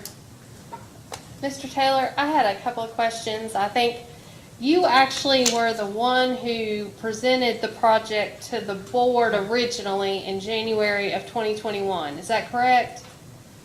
Probably, yeah. Okay, I think you presented both Mike Sparks, Jeff Sparks' project, along with a project that was Mike Bartley's project. Does that sound correct? Correct. Okay, and Mr. Sparks, neither one of them were at that particular meeting, correct? I don't recall. Okay. Now, when you presented the projects, you obviously are familiar with Mr. Bartley's project. Correct. And I believe you did Mr. Phelan's project, which has been referenced. Correct. So, did you assist in sending the contract to those other developers? Yes, Okay, and did those contracts get signed? yes, Okay. And the project commenced as you would expect with those other developers? yes. since you're, Can I clarify? So are you working with the other developers? I did. I was their engineer also on their projects. Okay, so I just want to be clear. Are you sending the contract to them as their engineer or as the engineer of the district? That's a good question. I have assisted the district on a number of other projects also. So it was just a collaborative effort. Yeah. Well, I just, let me ask you the hypothetical here, just so we, Kentucky Engineering, yeah, I'm just naming another engineering group, right? Kentucky Engineering's helping some developer within the footprint of the water district, right? And wants to use the line extension policy and reaches out to the water district. Do you have an expectation that you'll be the one to send the folks at Kentucky Engineering or the developer the line extension contract? Or do you expect someone else at the district will be conveying that to them since you're not the engineer for the district? Or the engineer for the contractor? I have not sent, and they had some other, prior to this, they had some other extensions that did not get involved in any of that. I just did the hydraulics. So you think the only reason, I don't want to use words, I just want to clarify. You think the only reason you're the one sending the contract to the developer is because it's your developer and you're helping your developer get a copy of the contract and make sure they get paid for their Yes. extension? Okay, and that's separate than your representation as an engineer for the district. That if the district asked you to send it, I'm sure you would send it, but Correct. you don't think that's the expectation, is that you're sending it to all these contractors, just the ones you're working with? Just the one that I'm working with. Okay, you're trying to make sure that your client, the contractor, gets paid for the extensions. Correct. Okay, all right, counsel? and so you, based on your experience, you've had other contractors get reimbursed for projects that you've worked with this utility on? Not with, well, I don't know about the ones previously, but these, and Mr. Thalen was reimbursed. Mr. Bartley's still working on his, so he hasn't been reimbursed yet. Okay. Now, you attended, of course, the February 2021 meeting as well. And I believe you gave an update that Jeff Sparks' project was almost complete. And that you had assisted him in getting the permits from the Division of Water, and all that was left was the tie-in to the water system. And this was in February of 2021. So can you explain a little bit about what happened between February 2021 with the permitting and then 2022? Okay, there were actually two permits for Diamond Acres. We did the original permit that was for the transmission main that was running through the property, the 4-inch line, and that was completed prior to them finishing the development of their RV park. And at that point, they were going to serve the different sidelines through master meters, through 2-inch master meters rather than actual distribution lines. And so then it was decided that they would serve the lots, since they were being sold as individuals, that they would be served with individual meters on each lot, which meant that we had to come back in and get a permit from the Division of Water for those lines that were serving the individual lots. So Who's there's a little bit, I of a would assume the distinction? first meeting was saying that we were through with the distribution, with the transmission main, and was ready to hook it up. Who made the decision initially to do the 2-inch master meter units? Why was that decision made? Because you're the hydraulics person for the district, so, Well, it really didn't affect the hydraulics, and that was the way the developer wanted to serve it originally. okay, and so why was the switch made? I think when they got into getting permits from the health department and so forth, it was decided that wasn't the way to do it. And that's when they came back to us. Okay, so as the engineer of the project, you didn't play any role in deciding what would be the best course of action for the water Well, it all district? depended on how they developed the property. On that part, as far as how the individual lots were served. But didn't- Hydraulically, we had enough flow to serve them whichever way. Okay, but that's the part, that's the role for the district that you play. But as the engineer for the project, wouldn't you be giving advice on the most efficient way to serve and most effective way to serve the development? I wasn't asked any of those questions. Okay, so you weren't asked those questions. Yeah, correct. That's not what we were hired for. Okay. There is mention that later on, I think Mr. Jeff Sparks had purchased a substantial amount of 2-inch water line based, I think, on the original plan. Is that correct? On their original plan of how to serve the individual lots, yes. Okay. And according to the meeting minutes, when he went to get reimbursed, he provided receipts for that 2-inch water line and then said, never mind, we didn't use it. Is that correct? I was not involved in that part of it. But you're familiar with what went in the ground, right? I am familiar with what went in the ground. Okay. Did he end up running any 2-inch water line? Yes. Do you recall how much?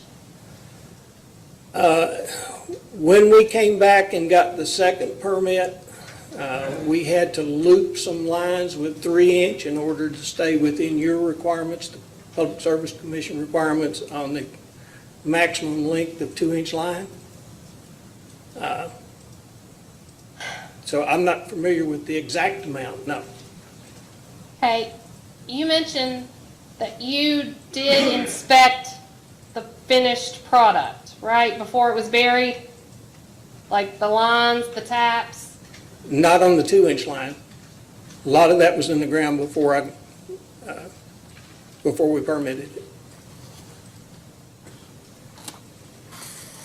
Hey, do you have any idea who inspected that before? Well, the district personnel were in charge of doing the inspection, not Ken Barnes.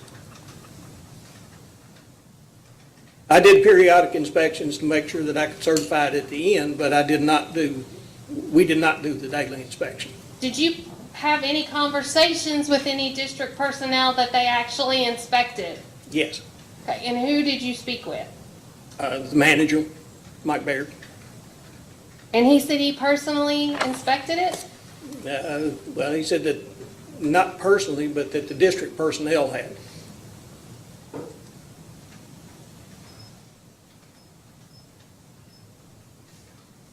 Okay, were you aware of, well, let me back up just a little bit.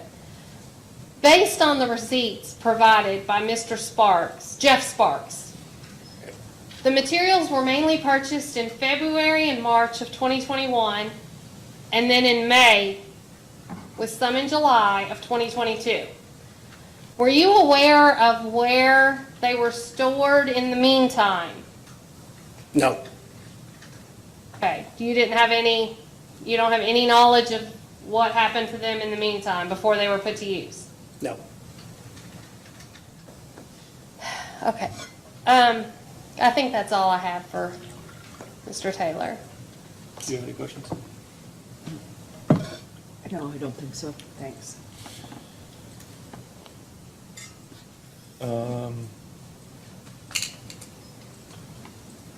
You're the engineer for the water district.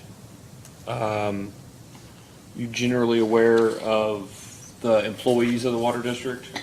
Yes. Is there a certain level of experience or a very specific type of experience necessary to be qualified to inspect installed water lines? We require our inspectors to have experience, yes. Okay, we, I just want to make sure I get who that pronoun is Ken referring to. Barron's requires, so yes, the answer would be yes, they do have to have experience. Do you know whether anybody at the water district has the experience necessary that you would deem them qualified to inspect the water lines? Yes, their field staff has been there long enough that Okay. I would trust any of them to, But since you're the engineer for the contractor, you wouldn't have inspected the water lines on behalf of the water district. Is that accurate? correct. Okay. The expectation would be they would do the inspection. Correct. Okay. And who on behalf of the water district reviewed the plans for the proposed system to make sure that they wouldn't cause the district any problems? We turned them in to the manager, and he has to, when we get the permit from the Division of Water, they have to sign a letter that they accept them. Okay. So the district is effectively depending on the DOW's review of the plans. Well, they were, as Amanda said, it was a collaborative effort. I mean, they were depending on me to make sure that it was correct also. I mean, they weren't paying me to do that, but Well, but you're the one that drew the plans up for the developer. yeah. You didn't go from one side of the table to the other and say, do you think it's good? And go to the other side and go, yeah, I think it's all right. No.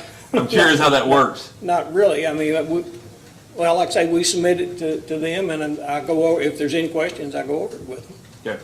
The plans changed, it sounds like, between when the board was first approached in February 2021 up until the facilities were finished. Is that correct? That's correct. And did the DOW sign off on those changes? Correct. Okay. Yes. And to your knowledge, was the board notified of those changes? We discussed it, yeah, during that time frame, there were a number of discussions about it, yes. Yeah, well, At the do you know if did they occur at the board meetings or did they occur outside of the board meetings with the district? Both. Okay. Were the amended plans provided to the water district in a timely manner prior to the actual facilities changing in the ground? Yes. Okay. And do you know approximately when that occurred? Sometime in the summer, but I don't remember exactly. The water district extension policy, you generally have seen a copy of it? Yes. Okay. Or the tariff? Are you the one that let everybody know that this thing existed? I think so, probably. Okay. And you work with, I suspect over the years, dozens of water districts in the state, is that right? That's correct. So you have a pretty good appreciation for how tariffs work at the Public Service Commission, that you can't do anything that's not your tariff, and if you've got a tariff, you strictly follow it, those kind of things. Is that your experience generally with tariffs and rules like this? Yes. Okay.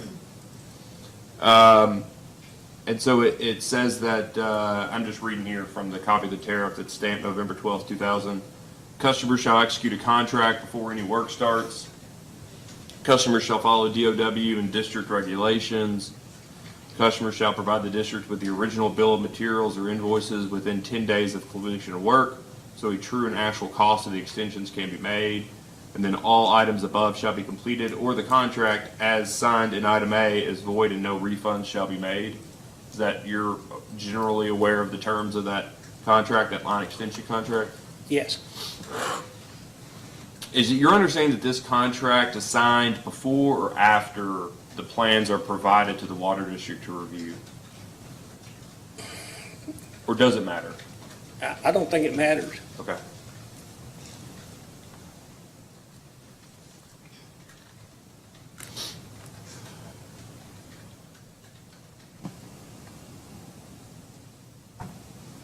Do you go to the water district meetings?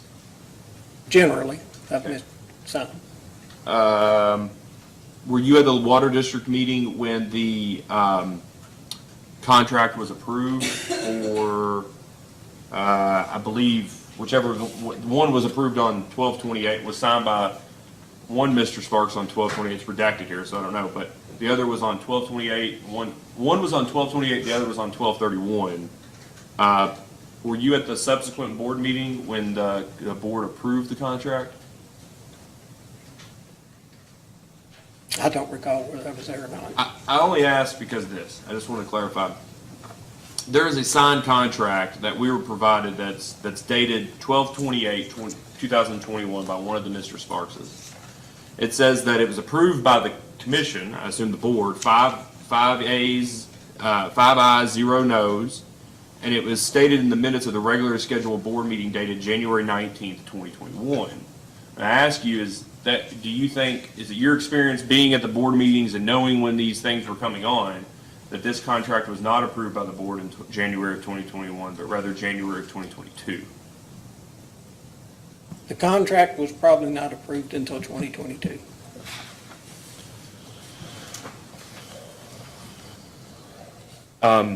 Do you know how much work for either of the projects were done before the contracts were signed and after the contracts were signed? Basically, both of them were completed construction-wise before the contracts were signed, I think. And all the invoices were already provided to the board before the contracts were signed. Is that your understanding?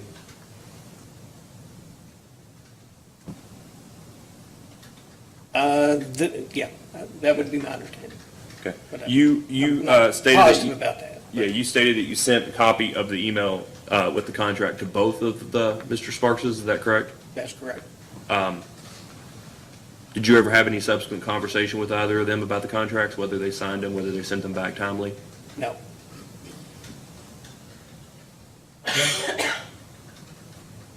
Is it your understanding, based on your responses earlier, that at least for those cases, that those matters in which you were the engineer for the contractor, that the policy was followed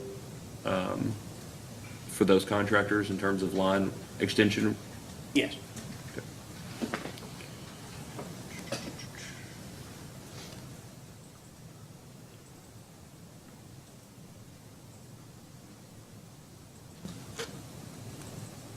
All right, so I have no further questions. Before I turn over for redirect, I would just note that after the hearings, at the end of today's hearing, we'll talk about post-hearing data request responses, additional information that were referenced at the hearing that we'd like a copy of for the record. One of those are going to be the emails that Mr. Taylor sent that he referred to earlier. We can either seek those from you if you want to get them from Mr. Taylor, or we can file a subpoena to Mr. Taylor and he can just file them into the record. It's up to you. I'm fine if you want to submit the request to me, and I think I have them, I think they're in my car. That's okay. I've got a big file in my car that I brought just in case, and I think they may be in there. That's okay. If you'll just file them as a not- post-hearing data request, we'll seek it in a post-hearing Sure. data request. If you'll just Sure. make sure to provide them and make sure that we get an affidavit from Mr. Taylor noting their veracity. Sure. Do you have any redirect? I do not.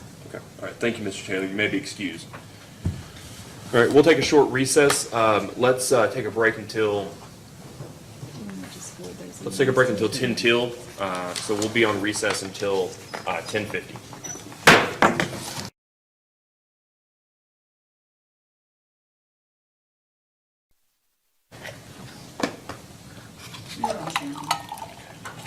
We're back on the record in case numbers 2022-00365 and 2022-00437. At the outset, council, we've discussed, and we don't have any more questions for the chairman, and we can excuse him from the remainder of the hearing as well as Mr. Taylor. We're very sorry for your loss, sir. You were going to call a third witness? Is that right? You were going to call Mr. what? Michael Sparks. Michael Sparks, that's right. If you'd like.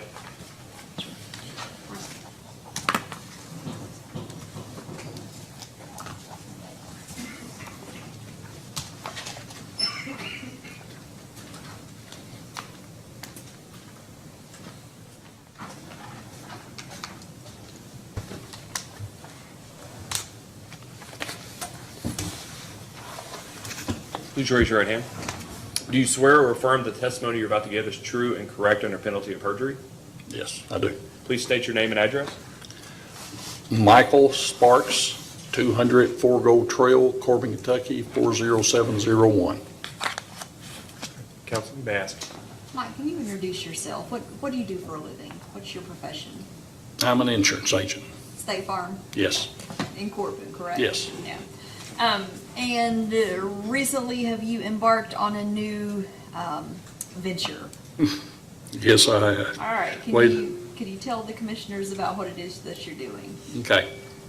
I weighed 65 to find my perfect house lot and build myself a home, my wife and I a home. And I bought a farm. And then my daughter was the initial, she was looking for land, her and her husband. And we went out and found a farm, and I looked at it and everything and decided that's where I wanted to build a home at 65. And then I looked at it and everything. I said, well, this will be a good development and everything for myself and our family, and then it'll be a good thing for Whitley County and the surrounding area and everything there to build a nice subdivision. And I started the process. And it is basically totally separate from what my project and my son's project and everything. It just so is a coincidence that we both got into this, and from two different aspects and two different avenues at the same time. Have you ever developed property before? No, I have not. So you bought, I believe, Gerald Hart's farm, right? Yes, Okay. I bought the Hart Farm and decided to turn it into a subdivision, basically. How big of a subdivision is this? I had 95 acres approximately, and it was in phase 1 and phase 2. And what I'm developed first and everything, and for my house and everything, there is phase 1. Okay. And it's got about 18 lots, and it's going to be probably homes and everything will be probably $400,000 to $500,000 homes or better. Okay. How many lots have you sold so far?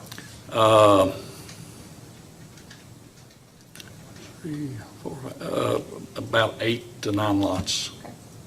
And you've been involved with the Cumberland Falls Highway Water District with regards to the water, correct? Correct. And how did that get going? Can you just take it from the beginning? Who reached out to? Well, when I decided to do this and everything, just sort of looking at the steps and everything there, and first was getting my infrastructure and everything in, and I basically hired a general contractor that I had worked with over the years through State Farm and different things, and he sort of was guiding me. And then one of the first things he said, you need to get with the water company and everything, and with your water lines and the electric company, Cumberland Valley, with my electric lines and everything there. And then ended up talking to the water board, and then they When was invited this, us, me I'm and sorry Jeff. For interrupting. When was this, if you recall?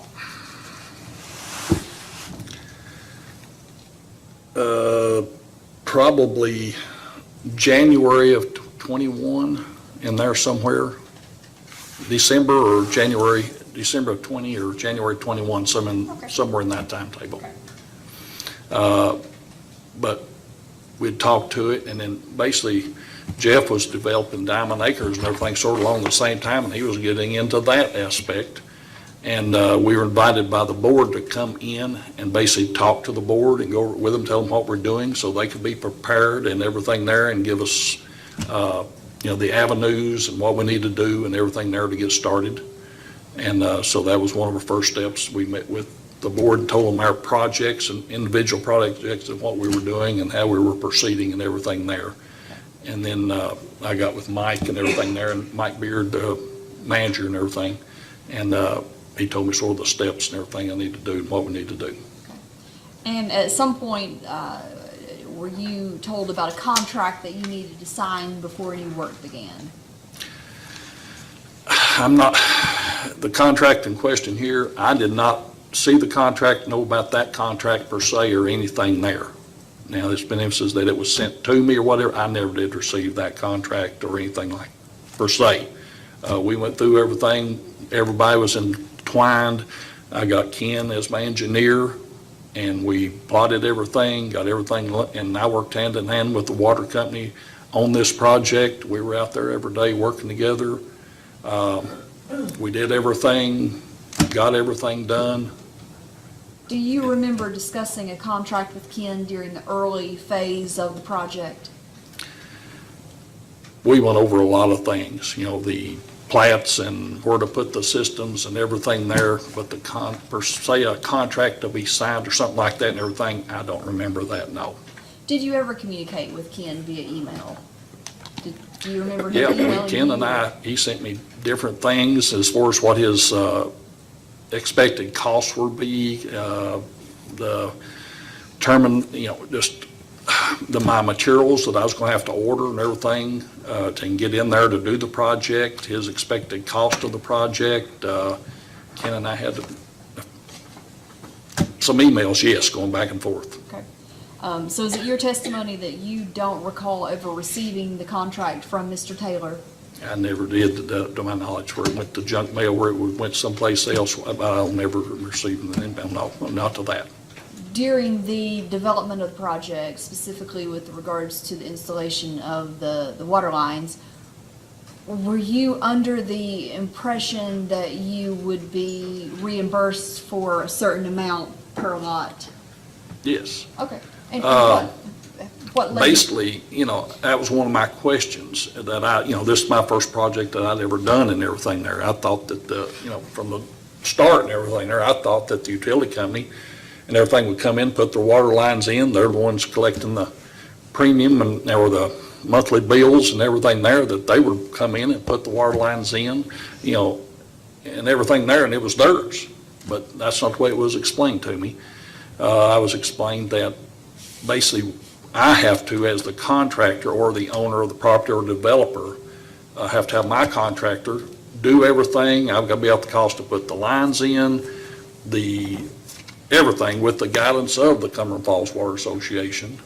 Who And then explained at this to the you, Mike? end, then I would be reimbursed with the tariff from the Public Service Commission or whatever there, then I would be reimbursed 50 feet with my cost, whatever my costs were, I'd be reimbursed 50 feet for each meter that was put into the subdivision. That's the way it was explained to me. By That- whom? Numerous people.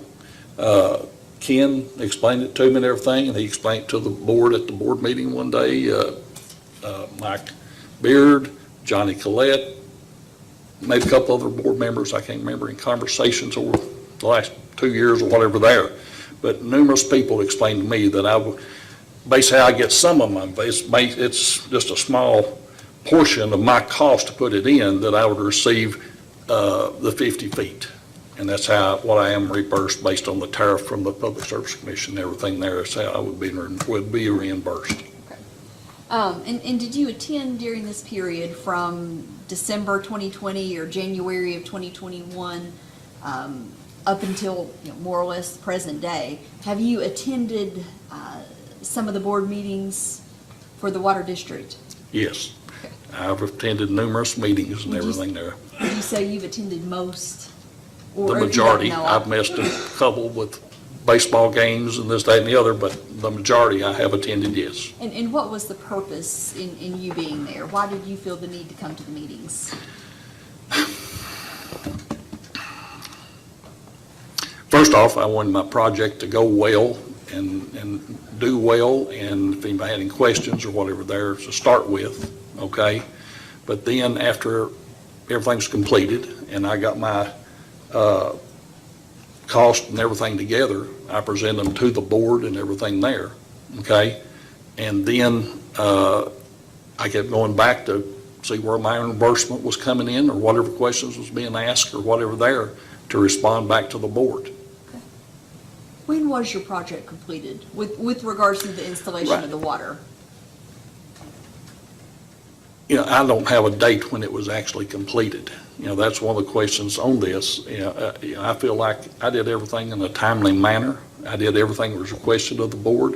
And when I completed my, towards the end of my completion and everything, I got my numbers together and I presented them, brought them to the office and everything there. Do you remember when that was? Do you remember when you brought in your, Going back to the dates on the first ones, when I submitted my costs and everything there, that was November 1st of 2021. and do you remember to whom you provided these documents? To the office. Do you remember specifically who you handed them to? And if you don't, that's okay. I can't remember. I assume it was Malia. I think she had, we talked about the cost of getting them in and submitted and everything there. Okay. But at this point in time, specifically who I handed them to at the office, I took them down to the office. Okay. And this was November 1st? And it may have been, I think where the office was closed, just had the drive-through, I may have dropped them off just in the drive-through at that date. Okay. And with regards to the reimbursement procedure, do you think that such a policy benefits the public? Do you think it benefits the Whitley County residents? For developers to be reimbursed? Yes. You know, I think it's an incentive, you're taking on a big project, especially as a first-time developer and everything there. Okay, you're out all the cost and everything, and like I said, I always thought that the water company come in, like your Cumberland Valley Electric and everything, they came in and put theirs in and everything there. It was taken care of. AT&T, I've got fiber internet all underground utilities in the subdivision. They come in and put theirs in. But the water company is the only one. But again, I think it enhances people to develop, not being out the whole cost and everything. It makes you have to take a quick look at it as far as what you're doing, okay? I think, yes, to have a county to grow and help the tax base of the county, and it's money for the Cumberland Falls Water Department to have developments and everything. I think it's good for the county. It's good for everyone. With regards to the board members, we've got 5 board members. Do you have any kind of business relationship with any of the 5 board members? No, like I said, I'm an insurance agent with the county. I've been there for a long time, and I know a good portion of the people in Whitley County. So I know most of the board members and everything there, but as far as having a business relationship with them per se, no. Were any of the board members involved with your project, with the development? No. I have no further questions of this witness. Counsel? Mr. Sparks, when you were talking about Mr. Taylor going over the 50-foot reimbursement with you, did he explain what you would need to provide to the district to get the reimbursement? Basically, what I was told was that when everything is completed, I just need to submit my cost to the board and everything, and based on my cost, I would receive back the reimbursement for 50 feet for each meter that I put into the subdivision. Okay, and when the approval for the project was given in January of 2021 by the utility, how were you notified of that? Because I don't think you were present at that meeting. So do you recall who told you that you could go forward with your project? I don't know that was ever a discussion. It was just, it was put in and everything was going and we were working and Cumberland Falls Water Board was working with me, and I don't know that it ever came up in that respect. It was just, done and approved or whatever there. I don't know that it was. And I don't mean to interrupt you. Yeah. I apologize. But so from your perspective, because Mr. Taylor and the utility were working with you and things were progressing as you needed them to, you didn't really think about the logistics of what the utility might be doing? Like with regard to the approval of the project? To be honest with you, I thought everything was approved and it was going just the way it's supposed to be, and we were all working together. I didn't know it had to per se be a special approval, whatever. It was just, I thought it was always approved and we were proceeding and working together, and it was just an everyday thing to get it done. I didn't know that it had to be a special approval or per se or whatever. I thought Ken had taken care of that and everything, and we were on go. Do you recall, as your project proceeded, who came out to inspect the work that was being done?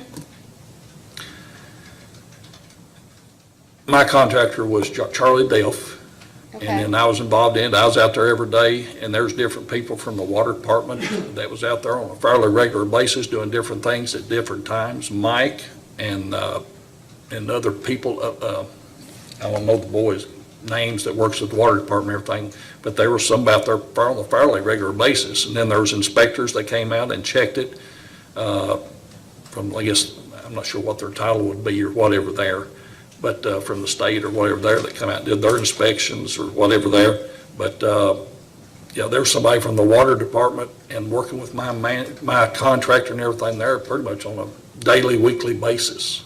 Okay. And then I think you attended your first meeting in November of 2021. It looked like according to the minutes, but you didn't have any receipts for the board until February or January of 2022. Does that sound accurate? Do you No, recall when? no. Basically, I turned my receipts and everything in November 1st of 2021 is when I turned them in. Okay. So you felt like you had provided all the information you needed, and then was it because they had questions that you went into 2022 with providing additional documentation? Yes, Okay.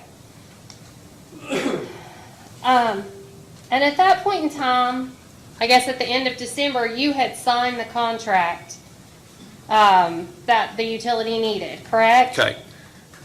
After I submitted my cost and everything there, somewhere around the 27th, 28th, somewhere in there, I got a call from Ken. I think Malia may have called me also. And then I think, but anyway, I got notified, I think, by at least 2 people, oh, we forgot, or something happened, we did not get your signed contracts and everything there on this project. We need to get you to sign this form. They sent it to me. I signed it and immediately brought it down to the office and everything there. I know this is going to sound like a silly question, but I sign forms all the time. I don't read, so I'm going to ask, did you actually read what you were signing it, or did you just go on and sign it because you were told you had to sign it? I read it, yes, okay? Okay. And I signed it because they asked me to, and to get the project done and everything there. But I did not have that form or know that form existed or anything until they sent it to me at that point in time. Then I saw on that phone that the work shouldn't have started or whatever there until this was signed and everything there, and I questioned it. But, you know, basically, I got the form after I'd submitted my cost and everything there. And I was explained to me that this is something that should have been signed earlier, and it wasn't, but I need to get this form signed so they can get it in the file. Okay, so that leads me to I think what will be probably my last question, is that as part of that contract, I believe there's mention that the reimbursements are only done in December of each year. And based on the timing of you signing that contract, obviously, December of 2021 had passed. So were you aware of the December once yearly reimbursement policy of the district? It was in that time period was the first time that I knew about that. Okay, so prior to that, neither Ken Taylor nor anyone from the utility I'd had never told heard- you about that? No, I'd never heard anything about that December reimbursement or whatever there once a year. And I asked, I said basically, and I think I said something to a couple of them, and basically where it's been December now and everything, you're holding my reimbursement money for a whole year and everything there, and that's money out of my pocket. But I passed on that. I didn't go there. Okay, I just made a statement and went on. okay. That's all I have, Chairman. Can we go back to the first meeting in 2021? You said you brought the receipts in. Who did you give those to? The board, or was there a specific person? I think at that point in time, I had talked to Malia, and she asked me to go ahead and bring them in, and I just dropped them off there so she could make copies for everyone to have for the board meeting. Okay, Okay? great, thank you. Mr. Sparks, so I've only been on the commission about a month, but I keep hearing incidences where engineers are the communicators or the requesters or the ones who tell people what they need to do and when. Did you hire Ken Byrons to be your engineer on the project? Yes, I did. And then they also do some work for the board? in this case, I understand. Did you also hire an attorney to work on contract issues and things like that? I have an individual attorney that set up my subdivision or my LLC and things like that, but I didn't have a really attorney for the other things about the subdivision per se. I just had an attorney set up my LLC and everything, Marmac Meadows, for the subdivision and everything. So getting you a contract that you needed to sign sort of sounds like more of a lawyer issue than an engineer issue to me, but you wouldn't have had an attorney involved I to didn't know tell there you was things a like that. contract that had to be signed or anything or to go over per se.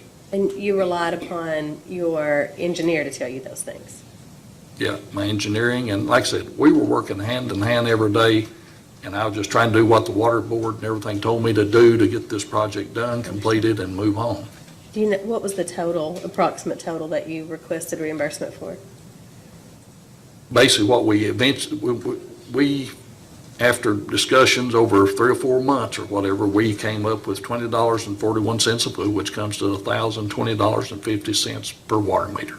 And how many water meters? 18? Probably over the next 10 years, there could be 17, 18, no, probably about 16 water meters approximately. Okay. But only 8 or 9 have been sold so far? So that's what you're requesting so far, or you've run all? No, all I those haven't even ones? requested, I've only requested one at this point in time.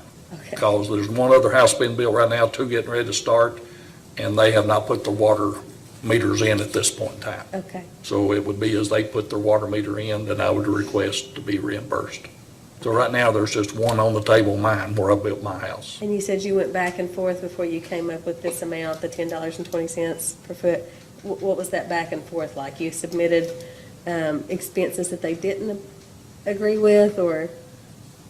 I submitted my expenses, and the first item that came up was, I put in there, I worked, I guess I'm still working on it and everything here, and I put $500 in for my labor over the time period. And first meeting and everything, Malia basically stated that we don't pay labor in our tariff. I didn't understand that. I still have not read the tariff per se. I'm just going on what the board tells me and everything there. But the first statement was that we don't pay labor in that tariff, that your cost can't be considered as far as what you've done and everything there. Okay. Okay? So I went back and took that out and everything, and I updated it and brought it back to the next meeting.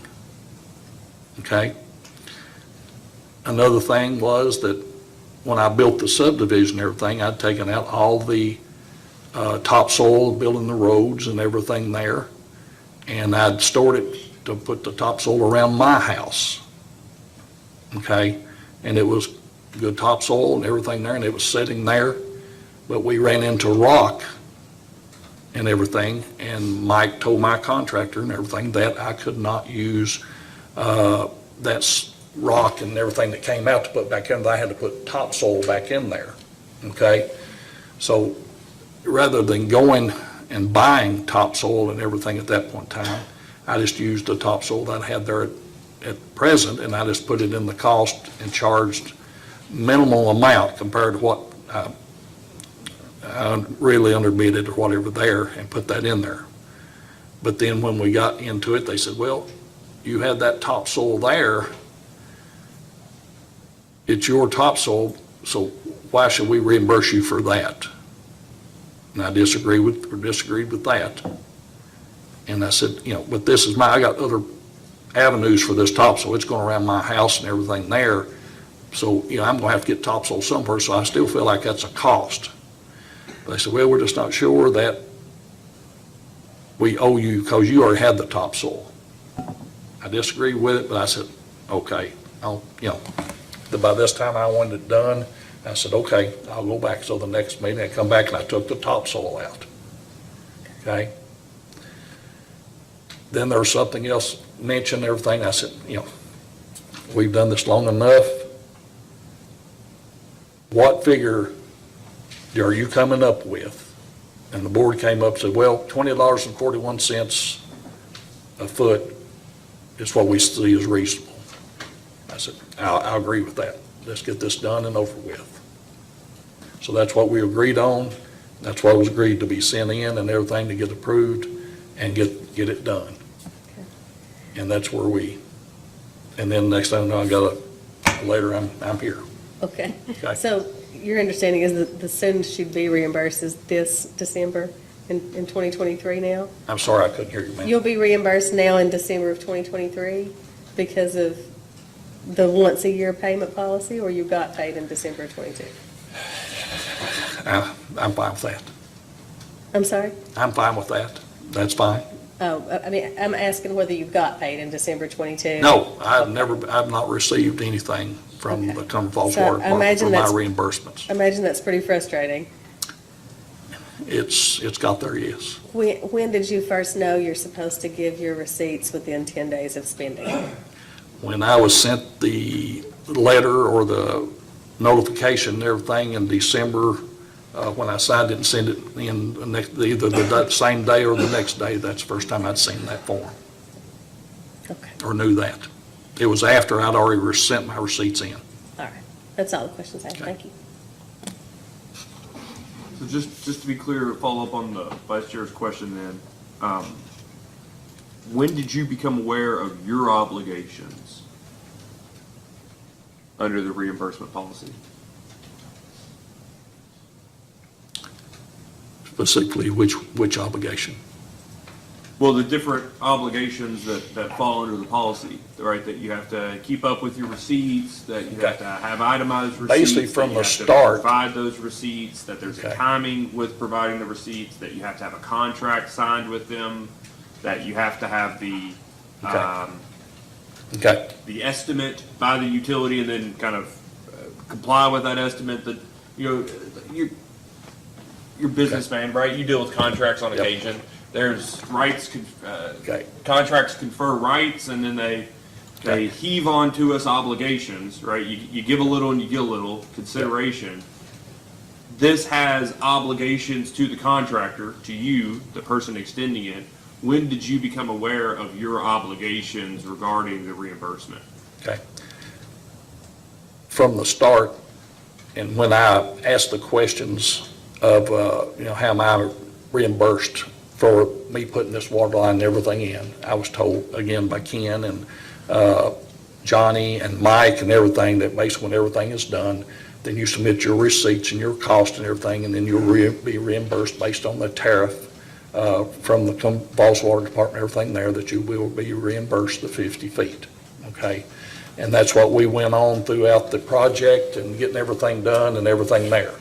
And when we got to the completion, I got my costs together and took them in and took them down to the water company and everything there. Then, again, that was on November the 1st of 2021.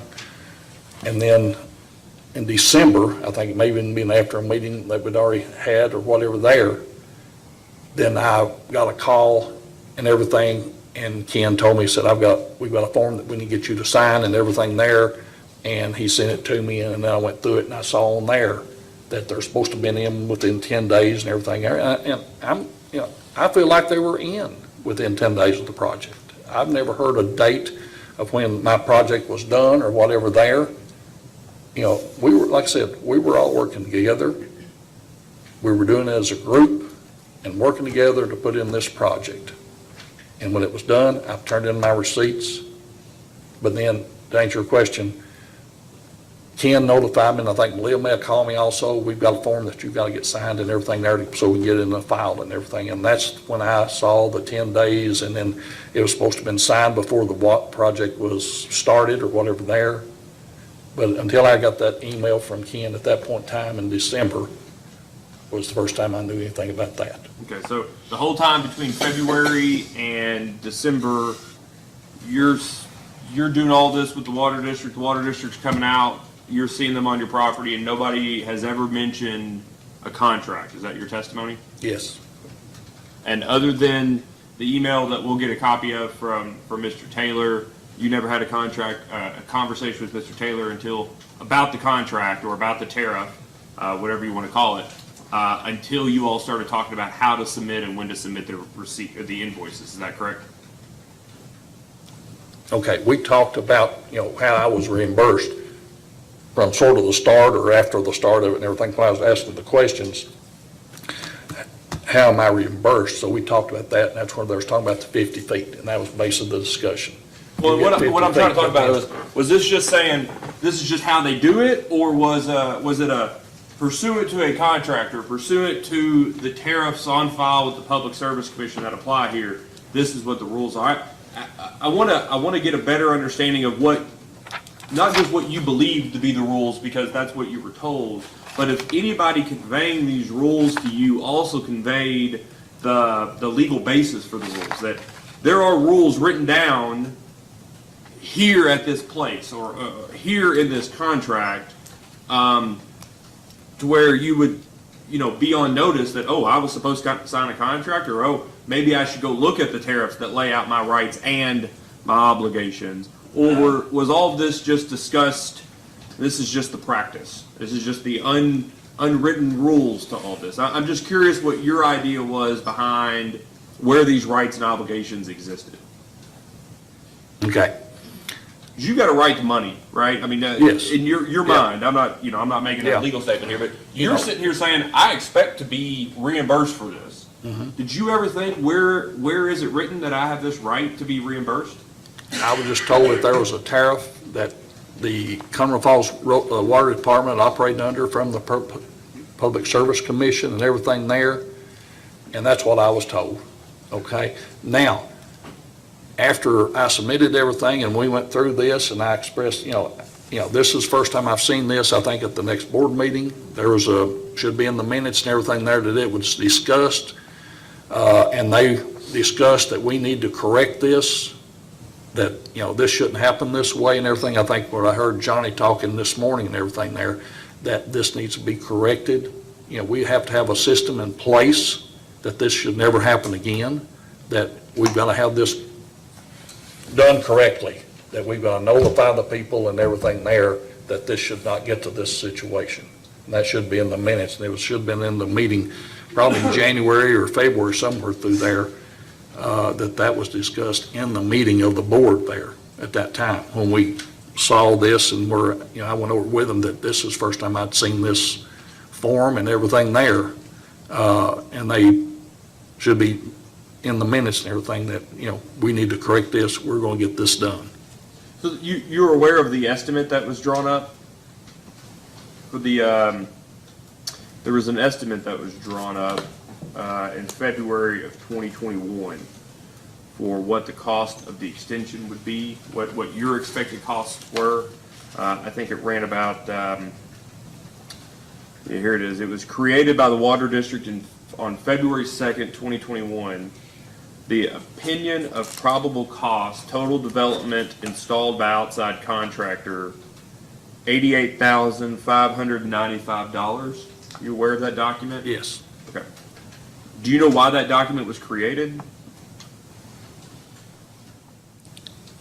That was from Ken, my engineer, and he was just giving me an approximate cost of what he felt like it was going to be to do the whole project. Well, that's interesting, because it's on, the cost that's here is on the letterhead or titled that it's Cumberland Falls Highway Water District, and it's got, I assume, redacted at the top your name as the developer. But do you know why the water district, did you have any idea why the water district would want that information? I thought it was just Ken sending me information of what my estimated cost was going to be and everything for the project. Okay. So, because also what's dated for that exact same date is that original contract for extension of the water main, and it's dated February 2nd, 2021, and uses that estimate as the input for the second paragraph here. It says, second, the district has estimated the total cost to be approximately $88,595 to install the main, sorry, it's a copy or a scan here, the main line, I think it says, and it says item A, staff includes a drawing of the new area, detailed list of materials required to do job, total estimated cost. This information becomes part of contract. And then this is the contract that was subsequently signed by I assume it was you, not your son, but it's all redacted and doesn't have a date. But is this Mike Sparks' contract, or is this? Could I approach, and I apologize, That's fine, when please you do. e-file, it tells you to take out company names. No, that's and okay. No, that's All okay. kinds of stuff. I know. But I do have it, it was submitted with the original request. Would you like me to provide it If to you you don't mind or to to the give- witness? To give Mr. Sparks a copy, that'd be great. But is this his contract? Yes. Okay. Yeah, it was signed by him. That's why I wanted to make sure that number seemed familiar to him before I started asking questions about it. Redacted out the first name, I could see how it could lead to some confusion. No, I appreciate you trying to follow the regulations. It's much better than a person submitting checks with the routing number and account information, which happens far more often than you would think. Yeah. And this is the entire stack. There were some attachments to it. That'd be great.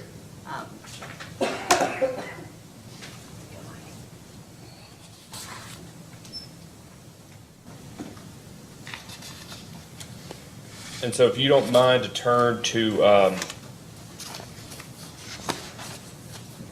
it'll be the 7th page of that document. And it says a contract for extension of water main.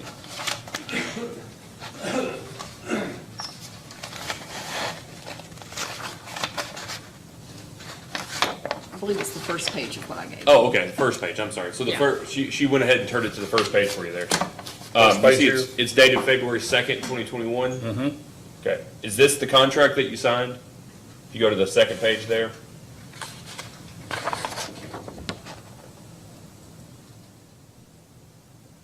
Yes, that is my signature. Okay, and so you see on the first page, it has that estimate of $88,595? And then the third page is an itemized estimate? Yes. Is that the document you were talking about that you had been provided previously by Mr. Taylor? Or is that Yes. different? I received this estimate of cost and everything from Ken, yes. Do you know when you received that?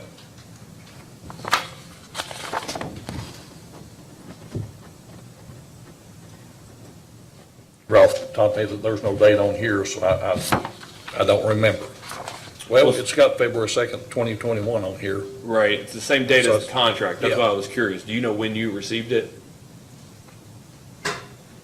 Let me ask you I'm this assuming question. somewhere in that Yeah, timetable Let me right ask you there. this question, Mr. Sparks. If we asked you after the hearing to take a look back at your emails, because it sounded like that's how you and Mr. Taylor communicated, if we asked when you received a copy of this, would you be able to answer that after the hearing, giving a chance to look at your own email, a chance to search for it?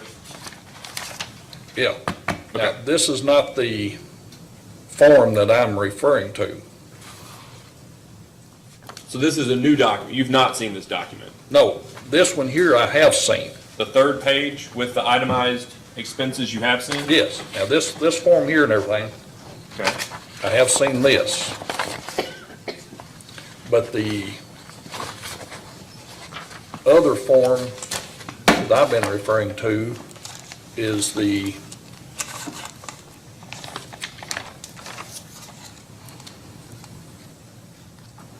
line extension contract form is what I was sent afterwards and everything there. Is what I thought was in question. If I could interrupt, that's Exhibit B to the. Yeah, the initial one immediately document. before, that's fine, but that specific table that has the water district's name on the top, you think that that was shared with you by Mr. Taylor? Yes, That I has do the remember itemized this form here, I do remember, yes. Okay, so after the hearing, we'll just send a request and just ask you to take a look at your email, just let us know what day you got this sent to you by Mr. Taylor. Okay, Simple enough? Mm-hmm. Okay. And just take reasonable diligence to find it. Don't spend an hour looking for the email, but I would assume at this point, you've probably got most of the emails from Mr. Taylor. I'm sure they've piled up at this point, but if you could let us know about the time or the date that you got this, that would be very helpful. okay. Okay. Counsel, do you have any redirect? Very briefly, just for the record, Mike, what is the name of your limited liability company? Marmic, M-A-R-M-I-C, Meadows, LLC. Okay, And then the subdivision is the Meadows. all right. That's all I have. All right, thank you. Any additional questions? Can this witness be excused? Yes. Okay, thank you very much.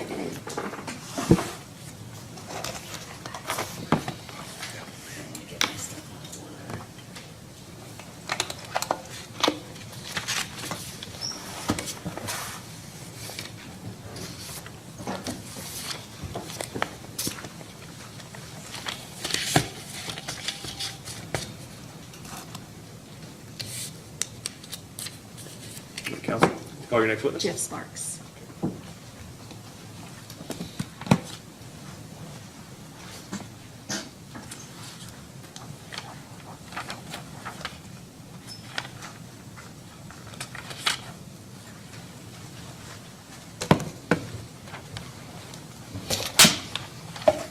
Please raise your right hand.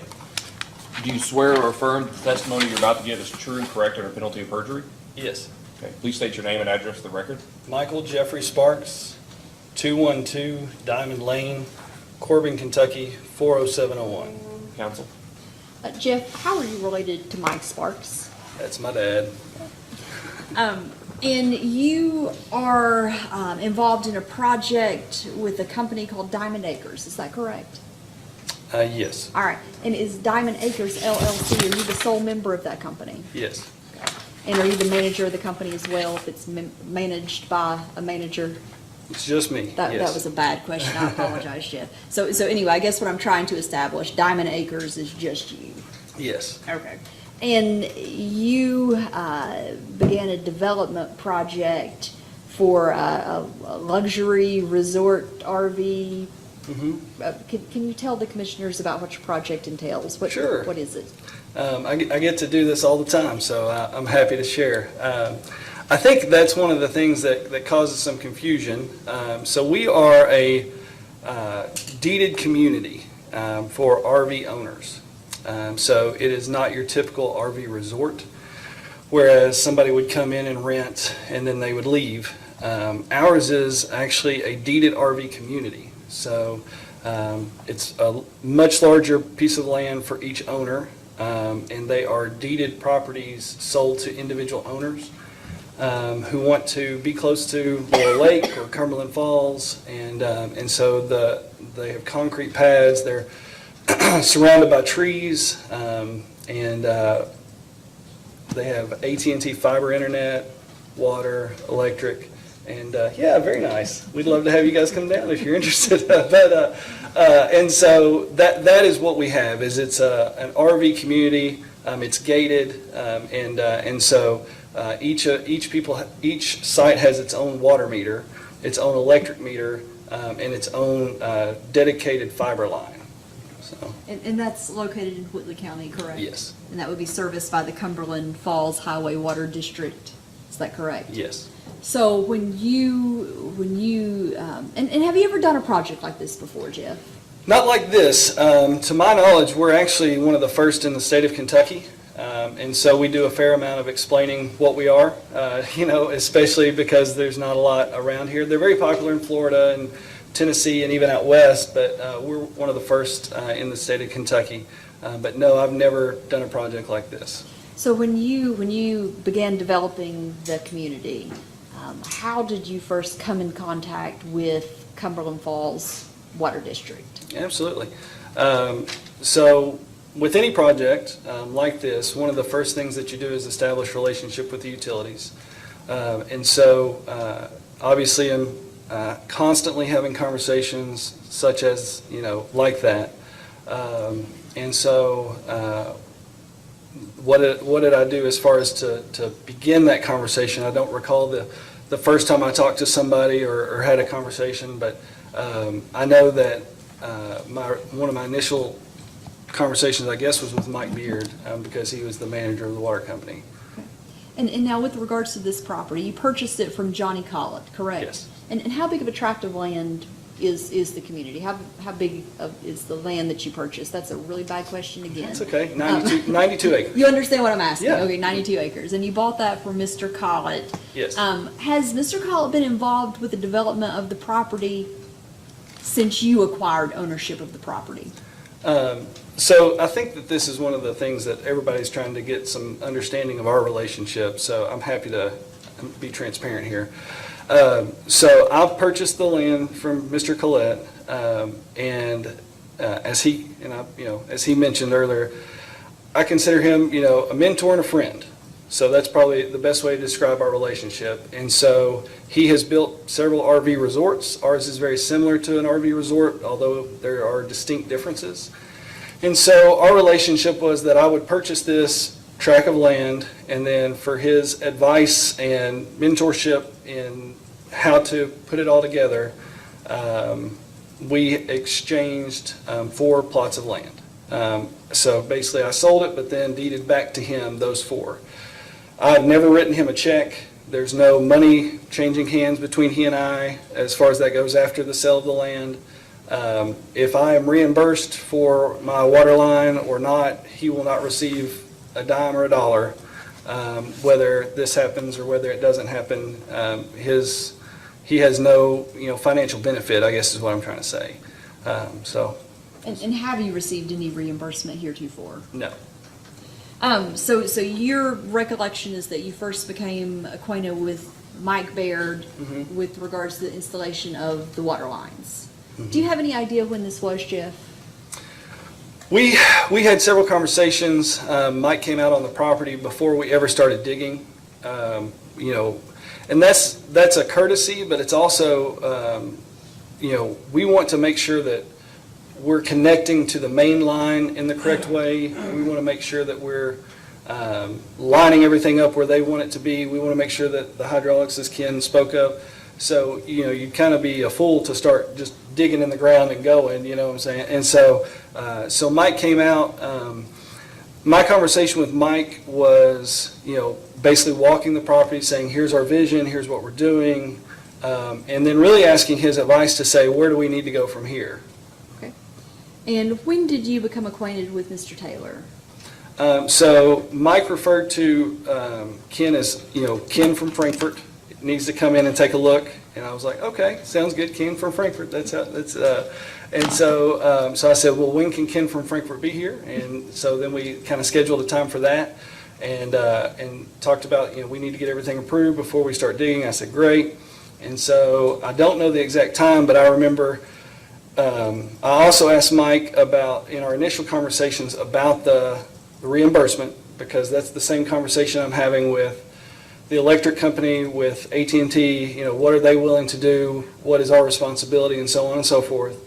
And Mike, at that time, I remember, was new as the director and said, I'd really like to get Ken's advice on that as well. And so I think it was a few weeks later, Ken came down, and the 3 of us walked the property, went over the vision, what we were going to be doing, where we wanted to tap into the main line at the road, at Rosetown Church Road there, and brought up again to Ken right then, okay, what is, am I going to be able to be reimbursed for this? What's the balance there? And he said that there was a tariff that they would need to consult, but he said typically he believed that it was 50 feet per meter over the total cost. Was there any discussion at this point in time regarding a contract that you needed to sign? Not really. It was more along the lines of, we need to look into it, and we'll get back to you on that and follow up. And Can I clarify the use of the pronouns there? Who's the we? Who was saying that? I'm sorry, Ken and Mike. Ken Taylor and Mike Beard. And when was that? I don't have an exact date, unfortunately. Well, But it was before any digging was done. Council? so, to your recollection, was any kind of contract signed prior to digging starting? No. And did you receive a contract that you were supposed to sign to the best of your knowledge and recollection? No. Was this, was a contract discussed at any point in time between when you first met with Mike and with Ken and when you began digging? No. When did you become aware that there was a contract that you should have signed? So, right before we signed the contract, I believe it was, Malia reached out to my dad and I both It was a very pleasant conversation, just said, hey, something's happened here, we don't have a contract for you on file. I said, well, absolutely send that over, and I think, Mike Sparks said the same thing. And so, would that have been December of '21, I believe? And so I think he turned we were contacted at the same time and made aware of it at the same time. And I think he turned his in 3 days before me. He's just a little bit quicker, so. December 31st, does that sound Yeah, I think right? mine was December 31st, his was December 28th. And just to be candid, I don't know if I should be or not, but I immediately read that and thought to myself, like, this is potentially going to be an issue. I wish I would have known. And really and truly, like, if we play this out, if we want to stick to the letter of the law, and Your Honor, you even mentioned earlier, like, the letter, the law, I mean, I think every bit of evidence points to the fact that we did not sign, that contract before work started. But at the same time, I'm not a crazy person. And so if somebody said, at least I don't think so, if somebody said, here's the contract, if you don't sign this, then you're not going to get reimbursed and potentially lose out on this amount of money, like, I would have had to be insane not to take advantage of that opportunity. And so as soon as we saw that, I read it, realized, man, I should have researched this more. I take full responsibility for that. But also I felt like I wasn't informed. I kind of take the people at the electric company, that here's what you need to do. I take the people at AT&T, here's what you need to do. I took the water company, and I share some of that blame. I think, it probably wasn't communicated as clear as it could have been as well. When you communicated with Ken, did you ever communicate by email? I believe so, yes.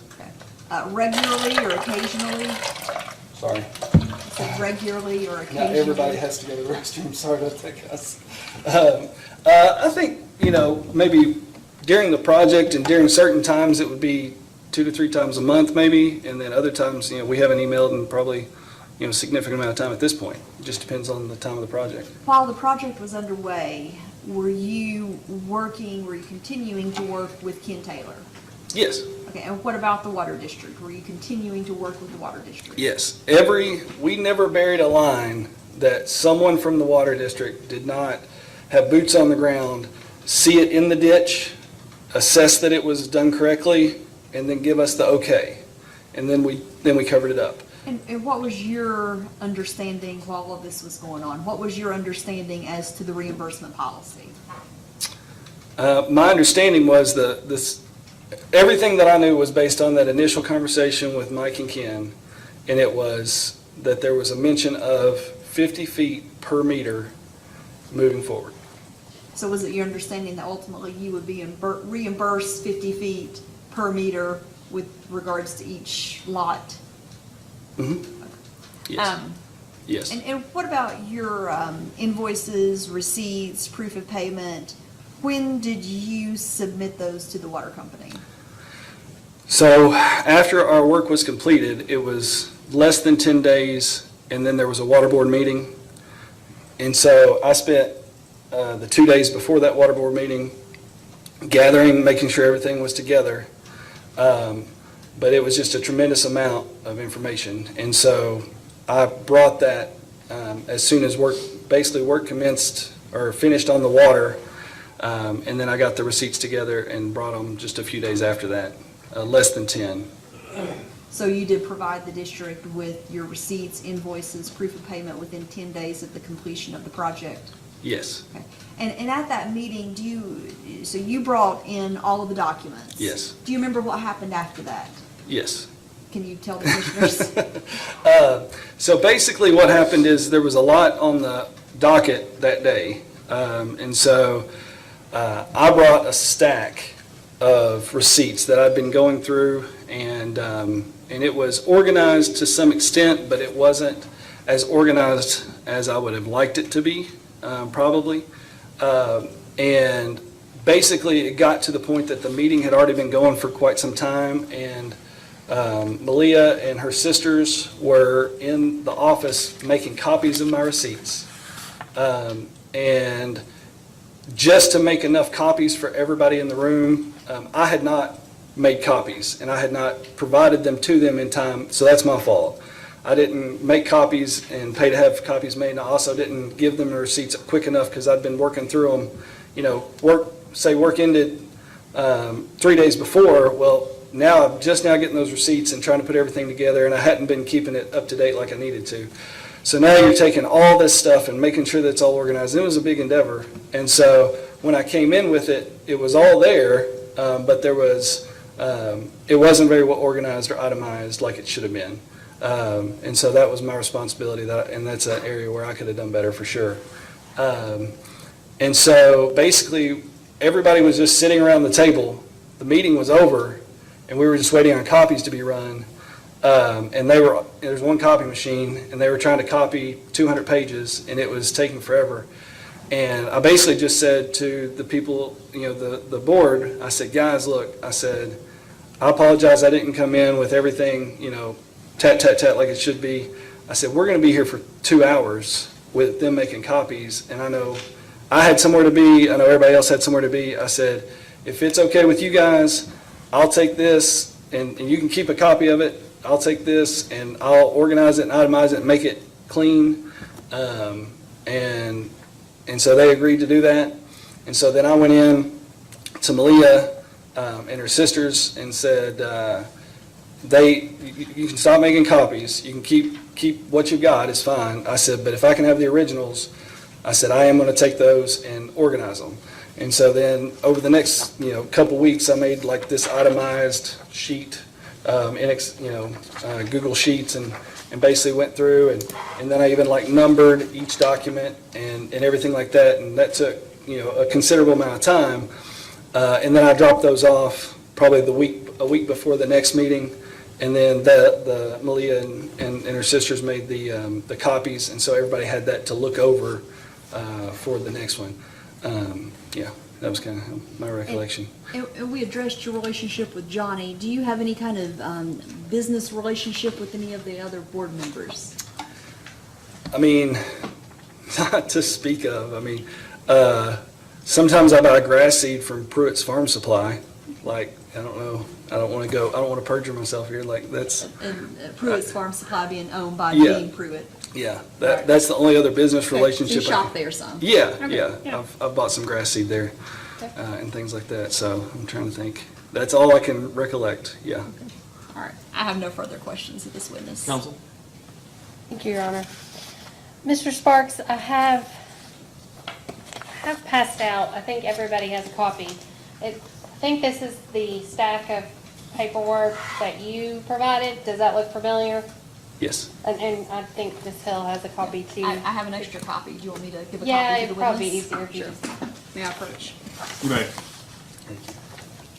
thank you. And before we get to that stack though, I did have some questions, and I know you've heard me ask your dad a few of them. I know you've said you weren't aware of any contract per se that you needed to sign, but you all discussed with reimbursement with Ken Taylor and Mike Baird. When they discussed reimbursement with you, were they clear about what you needed to keep as far as records with regard to asking for the reimbursement? I keep all receipts and records. So basically anything that had to do with water line or payment of water line, I just kept that together. Okay. And then you mentioned that you felt like you really didn't have a choice to sign the contract when it came through in December, obviously. And you mentioned you did read it. So were you aware of the requirements in December of 2021 of what would be expected for reimbursement? I was aware and alarmed, yes. Okay. Okay. So as part of attempting to obtain reimbursement, you prepared, well, after the fact, kind of, you prepared this part, right? The little chart, you did that? Yes.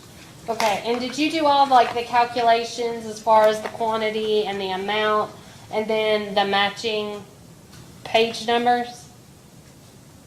I believe so, yes. Okay, and you can correct me if I'm wrong or I misspeak, but it looks like the first page and the second page are duplicates.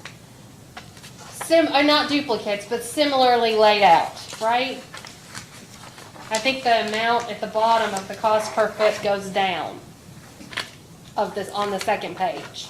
Can you explain the difference from the first page of $9.63 a square foot versus the $9.05 a square foot? Or do you recall how you came to that conclusion?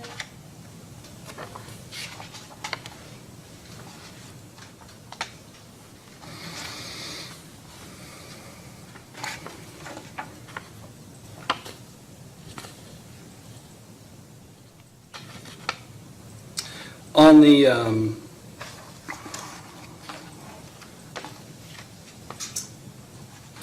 on the first page,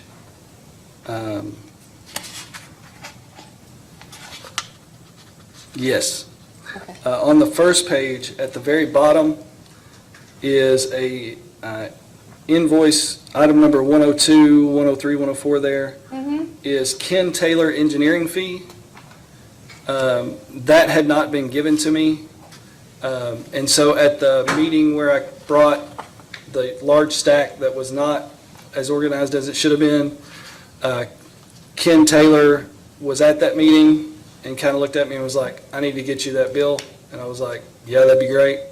And so he subsequently sent me that, and I asked at that meeting, and it would probably be recorded in the minutes, to the group there, I said, the only thing I'm going to be adding is the bill that Ken just told me about that he'd not sent. And everybody understood that, and so that was the reason for the change. Okay, so you updated the first page with the second Ken Taylor bill. Yes. And then, but when you, and I don't want to make this too confusing, but in the meeting minutes for, and I apologize, I can't remember which month it was, the November 2022 meeting, you, I think, are asked about some of the receipts that you included. And there's a discussion about them. And it appears that you agree that some of the receipts that you have included, such as, I think there was one from a 2020, dated 2020 that you had included, you agree that shouldn't have been included. Is that correct? I don't recall the specifics of that conversation, unfortunately. Okay, so there was a Justin York receipt. I think it was 75, 74 pages, like page numbered by, I assume you. Yes, 76 and 75. They are dated July of 2020. Yeah, so I'm glad you brought that up. So this is what happened. Justin York wrote that receipt on the side of his truck, talking to me, and I believe it was Mr. Creekmore that brought that to my attention, and I had not noticed that. So what had happened is very simple. If you look at the receipt, I was talking to him, as he's writing the receipt, and he simply switched the date of the year and the month. The reason I know that that's not an old receipt is because I didn't know Justin York, and he'd never done any work for me prior to this project. There's no way that date could have been correct unless we had a time machine or traveled to the past or something like that. And so what he had done is he actually inadvertently wrote, it should have been 7/20/22, but he accidentally wrote 7/22/20. And Mr. Creekmore brought that to my attention. I said, man, I'm sorry, that was just, my contractor making a clerical error. And I said, I don't know if I need to, everybody already had a copy. I didn't know how to go through and change that. And then I didn't want to make a change to a document I'd already turned in, but at the same time, it was a pretty obvious, mistake that was just a simple date change. So I wasn't saying that should not have been included. What I was saying is that as he was writing the date, he just simply wrote the year where the month or the day should be and the day where the year should be. Okay, but the check matches. Okay.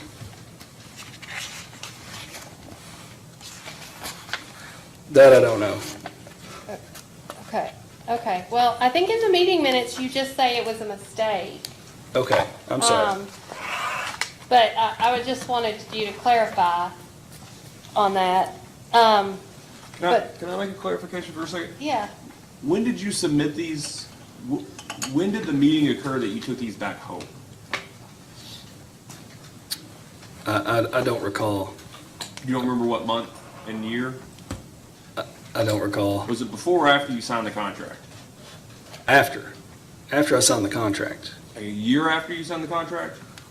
I don't have a copy of the minutes, I'm sorry. I could look back.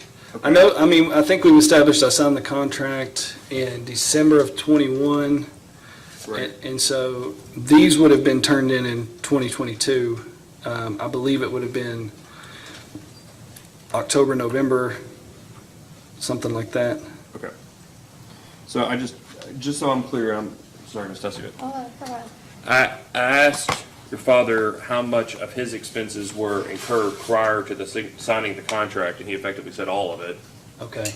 What percentage roughly? I'm not gonna hold you to it, I just wanna, as a magnitude, how many of your expenses were incurred prior to the signature of the contract on December 31st, 2021?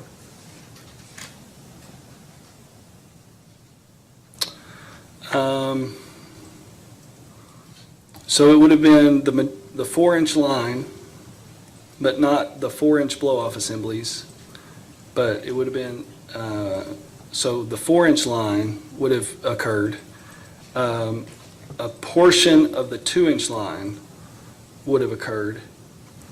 But none of the 3-inch line, none of the 3/4-inch line. And So about $25,000. Does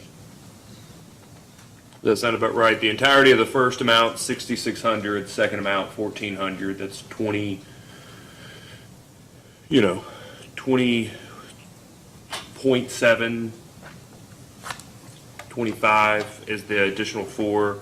You said some of the 2-inch line, that's that 1,600 amount, the fourth group there on the first page. yeah. So I about mean, 25, all of the 4-inch line mhm. is all before, and some of the 2-inch line is before the contract was signed. Is that what you're saying? Yes, Your Honor. All right, go ahead, Ms. Tessie. Okay, and, well, that brings me to another question. I'm just gonna follow up on what the chairman was asking. So, none of the 3/4-inch line occurred before December of 2021. Is that correct? To the best of my knowledge, yes. Okay, but didn't you use the Ferguson receipt on 31, 32, and 33 to substantiate, and I'm not saying that I can tell anything from these because I think they're literally just receipts. The 3/4-inch line that was apparently purchased on 28 and 29, which I think all of those, regardless of where it is on there, are all dated February and later on, and I think it was, yeah, they're all dated February of 2021. So that wouldn't make that not possible. Yeah. I know that So we purchased a significant amount of line, and then stored it on our property. As many of you know, it was very difficult to get anything that was conduit related, and there was a severe shortage. We've had to deal with quite a bit as far as supply chain demands and so on and so forth. And so we have some storage places on our property. And so even though we weren't digging in and installing, it's possible that was purchased at that point, but then, just stored. Okay, well, I don't mean to be like a stickler, Yes. because I don't mean to pick on you. I don't. But can you help me out a little and point out where the 3/4 inch line was purchased? Because I've looked at the Ferguson receipt, and there is a pipe purchased, and it appears to be the 4-inch pipe. And then I found receipts that appear to be 2-inch pipe and the 3-inch pipe, but I cannot find the 3/4 inch pipe. And I mean, maybe, I don't know if this is the time or place to have you hunt for that, but if we asked for that in a post-hearing data request, do you think you could provide it? I'd be happy to do my best, and I apologize that I didn't sufficiently represent that. This process was, over the course of a long time, and so, yeah, it would be difficult to recall that right now. Okay, and I have a couple questions. I want to go back to the minutes, because I know you said you didn't have them right in front of you, but I think there was some questions about those pages we were just talking about, and you agree that they should be taken out of the calculation for reimbursement. Did you ever prepare any sort of updated sheet reflecting the discussions from that meeting? Because it's apparent you agreed to some of the reduction, but it's not clear that you all come to any sort of agreement or conclusion on it. So did you prepare an updated sheet like that based on it? I believe this is updated, and basically what I did to come up with these footages is measured the lines that were, walked the property with a measuring device, and that's how I came up with these footages. So I don't recall the conversation that you're referring to, or know kind of where we were in that process, unfortunately. Okay. And then, well, I'm sorry, hold on. The storage issue, you mentioned, I know that it was hard to get certain things during, especially 2021. How did you all store the items? Where were they stored? So they were stored on our property, primarily in trailers. Like Or- kind of like a storage trailer or a trailer or a shed? And some were, left outside. I mean, it just depends on which ones. Like the 3/4 inch line, it comes in 500-foot rolls. So it's a little bit easier to move and maneuver. Some of it was under tarps, some of it, but most of the water line that we had was, just outside. Okay, and then basically you'd store it outside, and then as you got to needing it in the project, then you would just move it to wherever it was needed. Yes. Okay, and this happened over a period based on the purchase, not necessarily the start of work, but the purchase in February of 2021 through, it appears, I think the chairman asked, it looks like you brought stuff in September of 2022. Would you say July of 2022 was the last month you were really working on the project? No, we were working on the project until just a few days before I brought everything in, so September would have been, So do you think you had receipts for anything in August? Or invoices for anything in August? let me see here.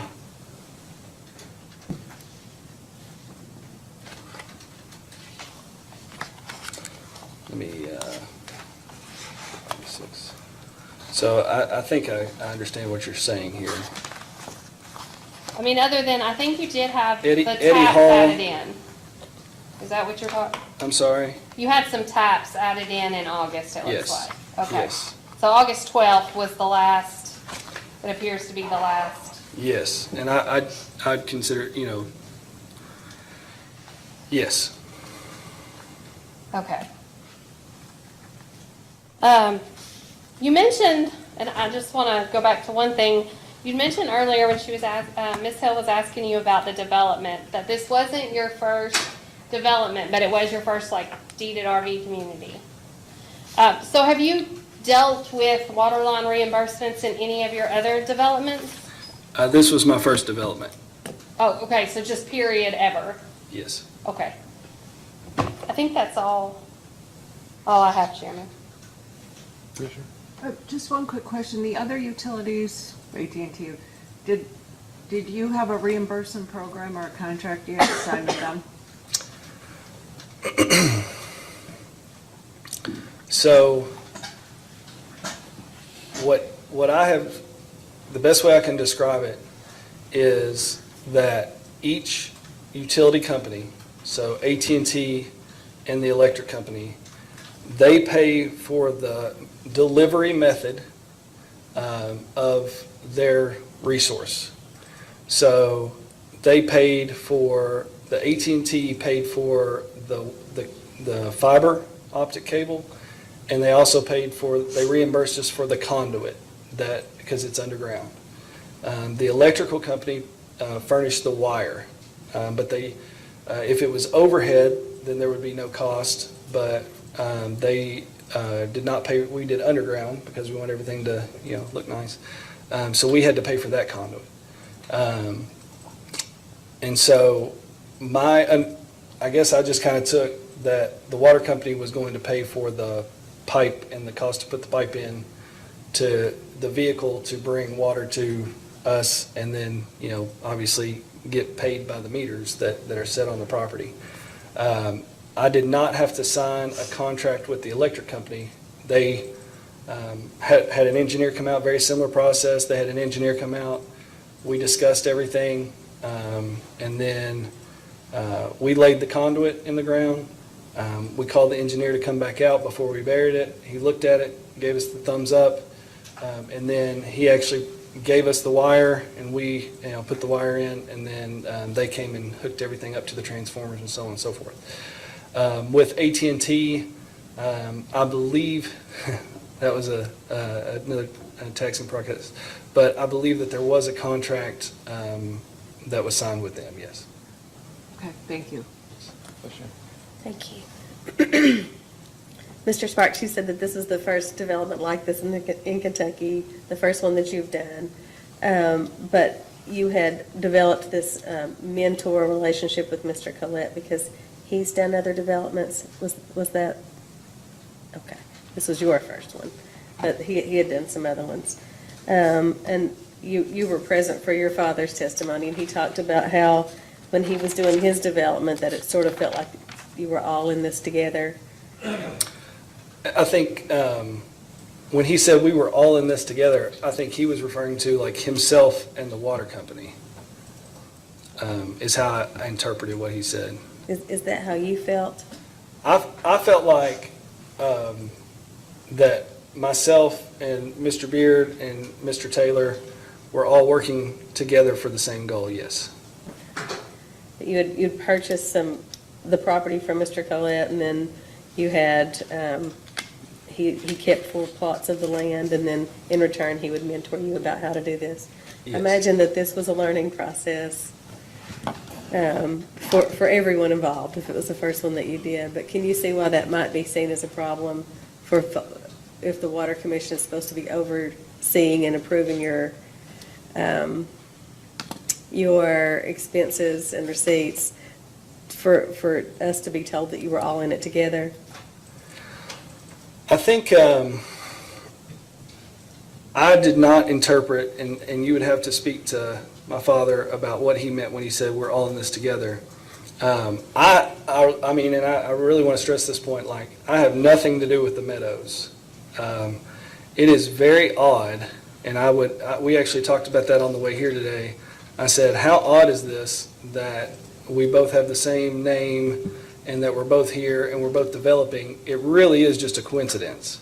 I have nothing to do with the Meadows. When he referred to that, I took it as like, it's all, and this is how I feel. I can speak for myself.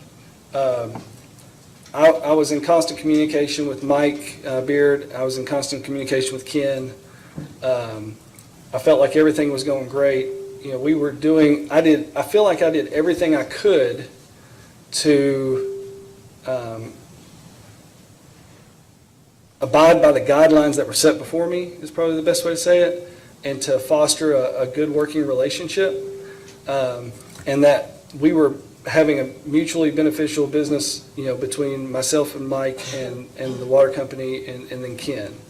And so then when we get to the point of like, we've got to come to Frankfurt and have this, because we didn't sign on the dotted line at the time on a document we didn't know about, it was almost like a gotcha moment, you know?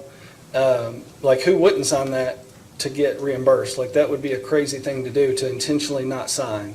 And so it was almost like we're all in this together, in the sense of like, I'm building this RV community that's going to, you know, bring lots of taps for this water company. The water company over the next 100 years is going to make a tremendous amount of money off these taps. But, you know, because I didn't sign the document at the right time, gotcha, you know, is kind of the feeling. And so I didn't have the sense, and I don't know that my dad was referring to, like, we're all in this together, as far as like me and him and Mr. Collette and the water company, like, it's not like a conspiracy or anything. It was more along the line of like, hey, we're all working together for a common goal that's going to be beneficial to the community and the water company and everything there. Thank you.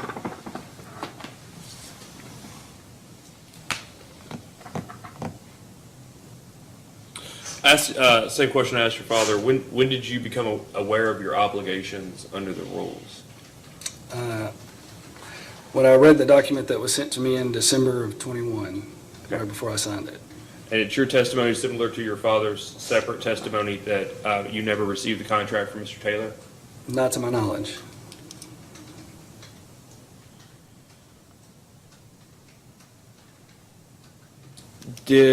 When you took back those originals from the original meeting you went to, was there in the possession of either the district or anyone on the district's board the entirety of the receipts that you'd previously provided? That I don't know.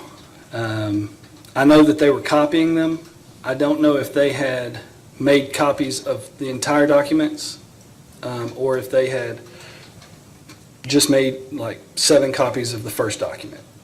When you decided to take it back, did you just do that, or was it your impression that the board was content with you taking those documents back to organize them? Did you feel like you were allowed to do it, or did you just say, hey, I'm sorry, this is crazy, I'm just going to take these back? And they said, all right, fine, whatever. What was the board's reaction to your request or your statement that you were going to take the documents back? I felt that I was doing it with their blessing. You found out about the extension policy from Mr. Taylor? Is that right?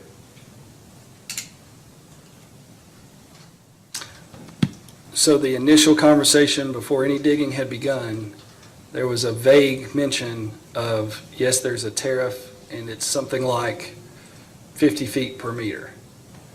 I didn't get the full extent of it until I received the document and read through it in December of 21, right before I signed it. All right, and when would that have that original notification you were talking about, then when would that have occurred, roughly? It would have been right before we started digging and got, I don't know the exact date, unfortunately. Would it have been after February of 2021? I can't, I don't know. I'm sorry. I just know it was before, I just remember, visually us walking the property before any digging had commenced and standing outside by Rosetown Church Road and having that conversation, but I don't recall the date.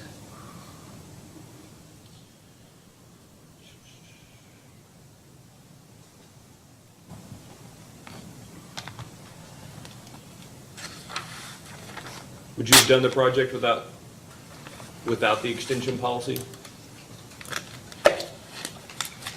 Malia has said that to me before, most people just put this into their cost. And I think I would have done the project. I think I would have budgeted differently, knowing, it's done now. Yeah, I'm just curious. I just, because I heard the chairman talk about how, people have been, a house has been built, or neighborhoods, I assume, have been built in the last 23 years within the territory, right? So assuming nobody has taken advantage of the reimbursement policy, somebody else has done it. I'm just curious if it would have changed your perspective on the project. I probably would have budgeted differently, but moved forward. Yep. And then dealing with Cumberland Valley, you chose underground as opposed to overhead. Did you have a discussion with them about the cost differential or whether there's a cost differential between the two? Yes, I did. Okay. And are you generally aware that cost differential and those rules are in the PSC tariffs regarding Cumberland Valley? I'm sorry, I don't understand the question. Yeah. So the Cumberland Valley was the utility, right? For electric? Yeah. Yes. Yeah. So Cumberland Valley is regulated by the PSC as well. Did you know that? Oh, I did not know that. Okay. So when you talked to them about the cost differential for overhead and underhead, they didn't mention tariffs or policies or regulations or anything like that? No, sir. Okay. To be completely honest, I thought you guys were just water. I had no idea, so I'm sorry. Water, electric, gas, tiny bit of telecom. I don't know if technically this part of the AT&T would be under our jurisdiction. I And apologize. sewer, which they can take that back if they ever ask. Council, do you have any redirect? I do not. Okay. Any additional questions? All right. Thank you very much. Thank you. So we have a meeting that we have to make at 1 o'clock here in-house. I don't expect it to last more than 30 or 45 minutes. You mind if I take one more witness? We'll take see what we can do before probably 12:45, 12:50, and then we'll take a break for about an hour for lunch. Okay. Okay. Would you like to call your next witness? Yeah, Michael Baird. Okay.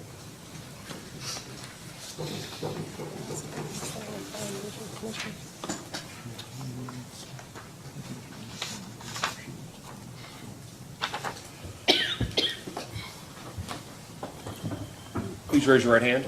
Do you swear or affirm that the testimony you're about to give is true and correct under penalty of perjury? Yes. Please state your name and address for the record. Mike Baird, 1068 West Highway 204, Winsburg, 41769. All right, 23 years with Cumberland Valley, there and about. Did you know that they were regulated by the Public Service Commission? Oh, yeah. Yeah, I suspect everybody there does. All right, counsel, you have any questions? Yeah, I do. Mr. Baird, what is your position with the district? I'm the district manager. And how long have you served in this position? Probably 2 years and 10 months, I think. And what is your role as a district manager? What do you do on a day-to-day basis? Just daily operations, deal with the public, just take calls, whatever. Okay. Can you tell the commissioners about your involvement with the respective Sparks' projects, Diamond Acres and the Meadows? Can we start with the Meadows? It'd probably be best, yes, I should have differentiated. Please start with the Meadows. I met Mike Sparks, 21, I believe, or I think it's 21. Went out and talked to him the first time I ever met him. And he told us what he wanted to do, and I got with Ken there. I told him you need to, get with the engineer. So he got with the engineer, and that's basically how we done, and I'm new to this, so, we're not coming from the electric company to the water, so. Okay. Do you remember contract or a need for a signed contract being discussed with Mike? So I know I went to him and told him he didn't get his paperwork turned in, but I can't remember for sure. That would, yes. Do you know if that was before work commenced? I swear I can't remember. I just, When you told him to get his paperwork turned in, what did you mean? I told him there, when we was getting at the end of the project, I told him to get all his stuff, get all his paperwork stuff turned in, yes. But you don't recall any discussions about a contract needing to be signed before work commenced, or do you? I think Ken and I talked about it, and I think that, I'm pretty sure that, I think Ken had sent it to him, had done all the paperwork and stuff. I just, there was so much going on there, I just don't remember, really. I really don't. Well, what about as the project progressed? Was the district involved with the project? Yes. Okay, how so? We'd go out and check it. I had Russell, Les, we'd go out, check it, make sure it's been put in right, the 4-inch line and just things like that, showed them what they needed, at the end of it or whatever, blow off or whatever. We kind of went out and checked everything. And was the project done in such a way that suited the water company? Yes, they done a good job. As the project progressed, was there ever any discussion about the reimbursement, to your knowledge? I think he might have mentioned it to me, when they told him that, he got reimbursed for 50 foot for each tap they done, So as the project was underway, was it your understanding that Mike Sparks, on behalf of Marmac Meadows, would be reimbursed for up to 50 feet of the water line extension? Right, per tap. To your knowledge, was that Mike's understanding as well? I'm sure, I guess, I'm not sure. What about with regards to Jeff Sparks? Were you personally involved with Jeff Sparks's project Diamond Acres? Yeah, I just went down, not personally, I wasn't, but, when he called me, we went down there. Okay. Was this before work started? Oh, yeah. Okay. Do you remember approximately the date when he first reached out to you? No, I don't remember the date. I know it was Okay. Well, what do you remember? You remember talking to him? I went down and I can't remember if Les went with me or who, rode down and looked at it. And I told him he needed to get with the engineer. And, so I called Ken. Ken come down, went down and looked it over. Drove down the road and seen, so he done the hydraulics and everything, the size line and all that. So is this before digging had started? Yes. Okay. And was there any discussion as to reimbursement at that meeting? I don't remember. I mean, they may have been, may not have been. I don't recall. Well, what about the contract that Jeff should have signed prior to work commencing? Do you remember discussing that with Mr. Sparks, with Jeff Sparks? I may have, I don't remember. It seemed like Ken, we may have talked with Ken, about it when we was there. Like I said, that was the first one I've ever done. I was new to it. When you say we, who are you talking about? I was talking about Ken. I'm Ken. I mean, this is the first time I've ever done it. You said we may have talked to Ken about it. Are you talking about you and Jeff, or? It could have been me and Jeff Wilder. It could have been me and Les. I don't remember. Okay. I mean, I don't remember who was And with me. for the commissioners, who is Jeff Wilder? He used to be the manager there at the water company. Okay. Was he Yeah. there for a while as you took over? Did he stay? He and stayed a help? couple months, yes. Okay. And then Les Moses is who? He's right here. Who is he in relation to the district? Oh, Les? Yeah. He used to be the manager, and then he stepped down, and then Jeff took over as manager. Jeff retired, and then I took the position. Okay. So as I understand your testimony, and you correct me if I misunderstand it, you think maybe it was discussed, you think maybe the contract was discussed and the need for Jeff Sparks to sign the contract was discussed, but you're really not sure? I don't remember for sure. I really don't. Well, as the project progressed, was everyone acting as if there would be a reimbursement at the end? Or was it discussed? Not a lot, we just told them, that, we done the main line, the 4-inch line, I think they laid 2,700 feet in there, the main line, and, we talked to them some about being reimbursed for tap, for 50 feet. And basically, that's about it, really. Can you tell us the substance of those conversations when you discussed reimbursement for the tap up to 50 feet? Well, you get, per meter at each spot, if you set a meter, you get reimbursed for 50 feet of line. Okay.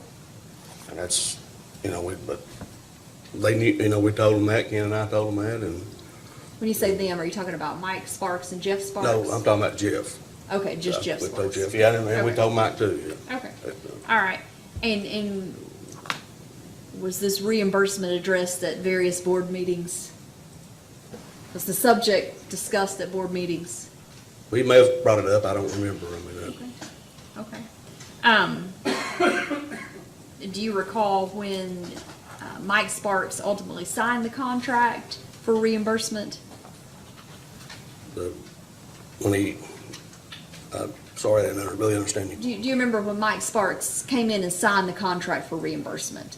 Yes. Do you remember when it was that after work had already started? Do you know why the contract was not signed before work began? Do you personally know why it wasn't I signed? personally don't know. Okay. And what about with regards to Jeff Sparks? Do you know why that contract was not signed? No, they knew I don't know, I told them that they need to come in and sign, get the paperwork signed, and, but why they didn't, I don't know. So you said, you told them that they need to come in and sign paperwork? Yes. And was this before the respective projects began? No, I think it already started, the project already started. Okay. Was this in the early stages of the project that you told them they need to come in and sign that contract? No, it's kind of late in the stages. Okay. Okay. And well, what prompted you, Mr. Baird, what prompted you to bring that up? The Pardon? contract, what prompted you to bring the contract up to Mike and Jeff Sparks? Malia mentioned it to me. Okay. Was this when you all realized that the contract had not been signed, or a contract? That's when we realized, I thought that it's actually signed it, but. Okay. So were you and the district operating under the assumption that the contracts had both been signed like they should have been? Yes. Okay. And I think I already asked you this, Mike, but do you know why they weren't signed? I don't know, I don't know. Okay. Do you have anything else you want the commissioners to know about the water board's request for a deviation? Just, to make sure it's right, done right, Okay, Just yeah. to make sure. Okay. I have no further questions. Council? Mr. Baird, you mentioned some of your responsibilities were to take phone calls and to go out and check on projects and that type of thing. Were you surprised by some of Mr. Collett's comments about sending contracts were your responsibility? I really didn't hear you too good. Do what now? Sorry, I'll take my. I'm getting where I can't hear too good. Were you surprised to hear Mr. Collette say he thought it was your responsibility, or should be from here on out, to send the contracts to developers? Who sent the contracts to developers? Yes. Well,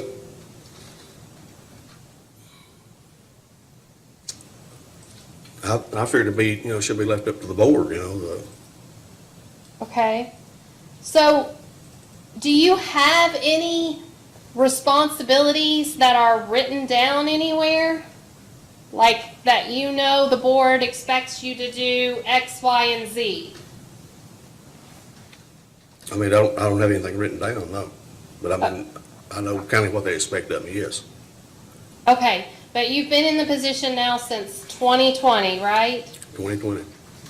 And you don't have anything written down as to your expectations? Yes, I have.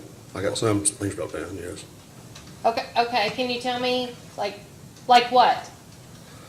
Just the daily operation, things I write down I need to do like the next day, just things like that, just what we need, just Material, stuff like that, yes, So like a to-do list, yes, but as far as, hey, I'm the general manager of this water utility, the Board of Commissioners has assigned me these tasks generally. Do you have anything like that? no, Okay. When you took the position, did you have any training? I assume Mr. Wilder, you mentioned. yes. Okay, did you have any other training? Just, no, I was a commissioner, but I had no training for no manager's job, no. And I think they did mention that you had served. How many years previously had you served as a commissioner? I think it was 2015, maybe 5 years. Okay, so of all the people here today, you've been around the utility perhaps the longest, other than I assume Mr. Taylor's worked there for a while, or worked with you all for a while. Is that correct? Yes, Okay. So when you took the position, or in your prior experience as a board member, did you ever read the tariff on file with the commission? yes, I read some, yes.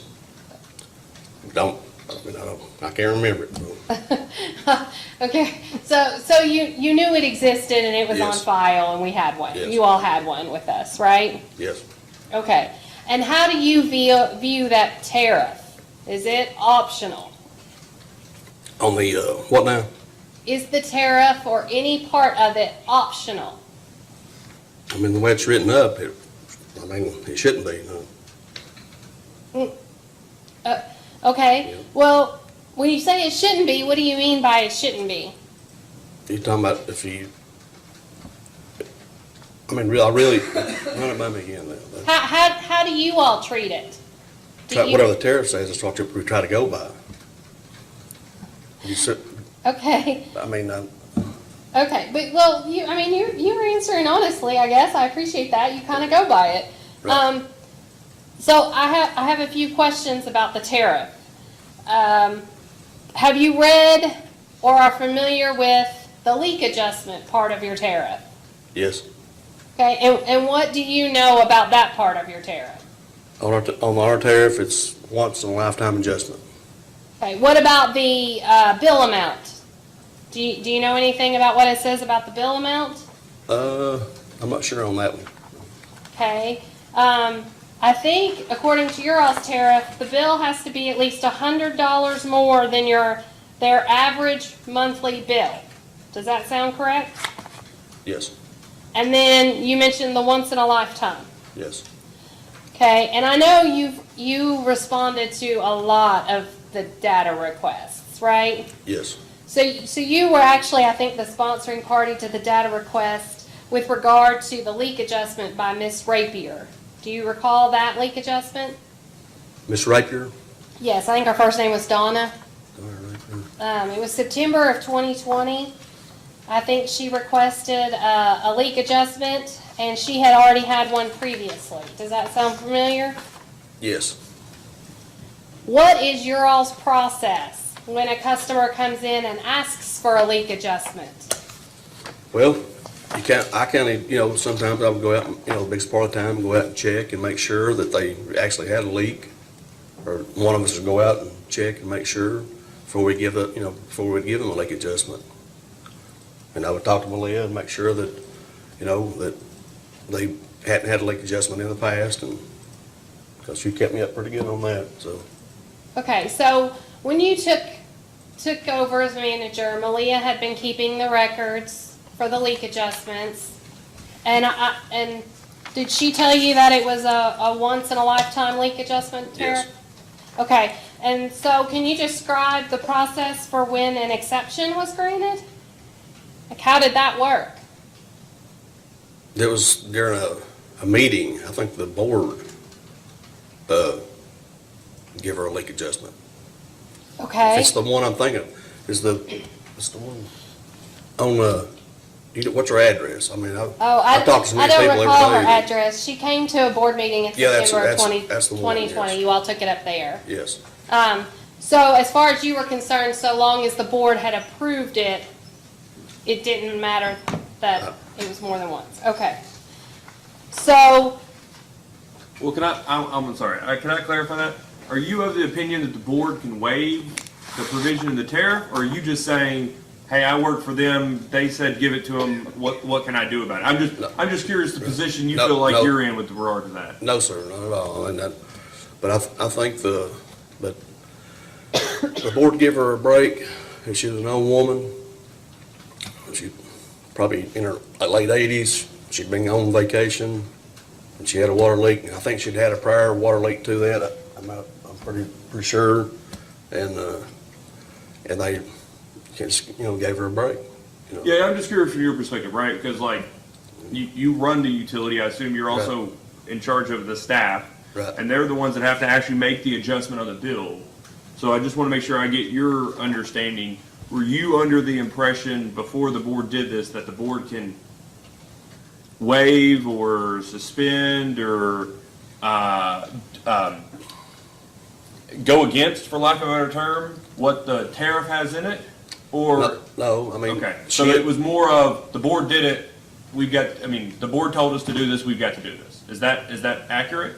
No, I told her when she called, I said, you need to come to a meeting and, present it from the board because I knew she'd already had one leak adjustment prior to that one.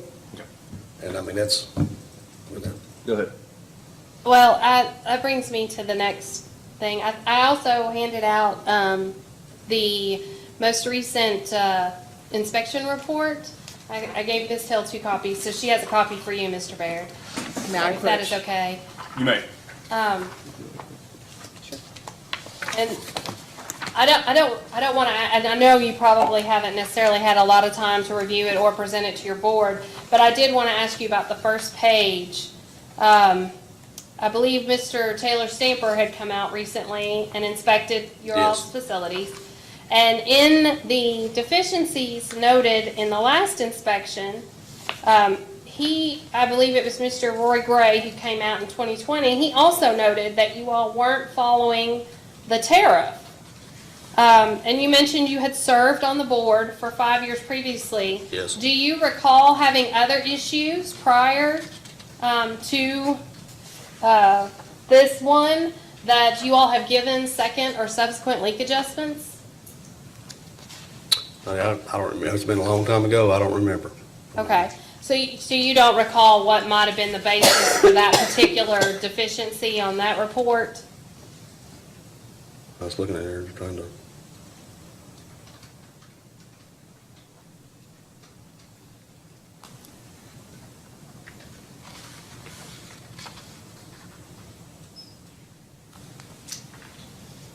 No, I see you're shaking your head now. No.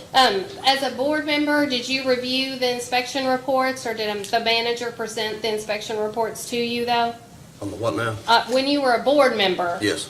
did the manager present the inspection reports to you all, or give you a summary of the inspection reports? I think so, yes. Okay, so you would have been made aware of the deficiencies that had been found, Right. and that being one of them, correct? Yes. Okay. Your Honor, if I may, if we can mark this as Staff Exhibit 1. Because Any it is- objection? Yeah. No. Thank you. So marked. Okay. Candace, you have a copy? Yes, ma'am. All right. Now, Mr. Baird, I want to go back, because you all have touched on it. Both you and Mr. Collette have touched on the office staff turnover. I don't know, Mr. Chairman, do you want me to stop? I don't know. Yeah, I if you think it want- may be time to take a good break. We'll take a recess for lunch we'll try to come back at 1:50, and we'll go from there. We'll restart with you, Mr. Baird. Okay. All right, we're at recess for 1 hour.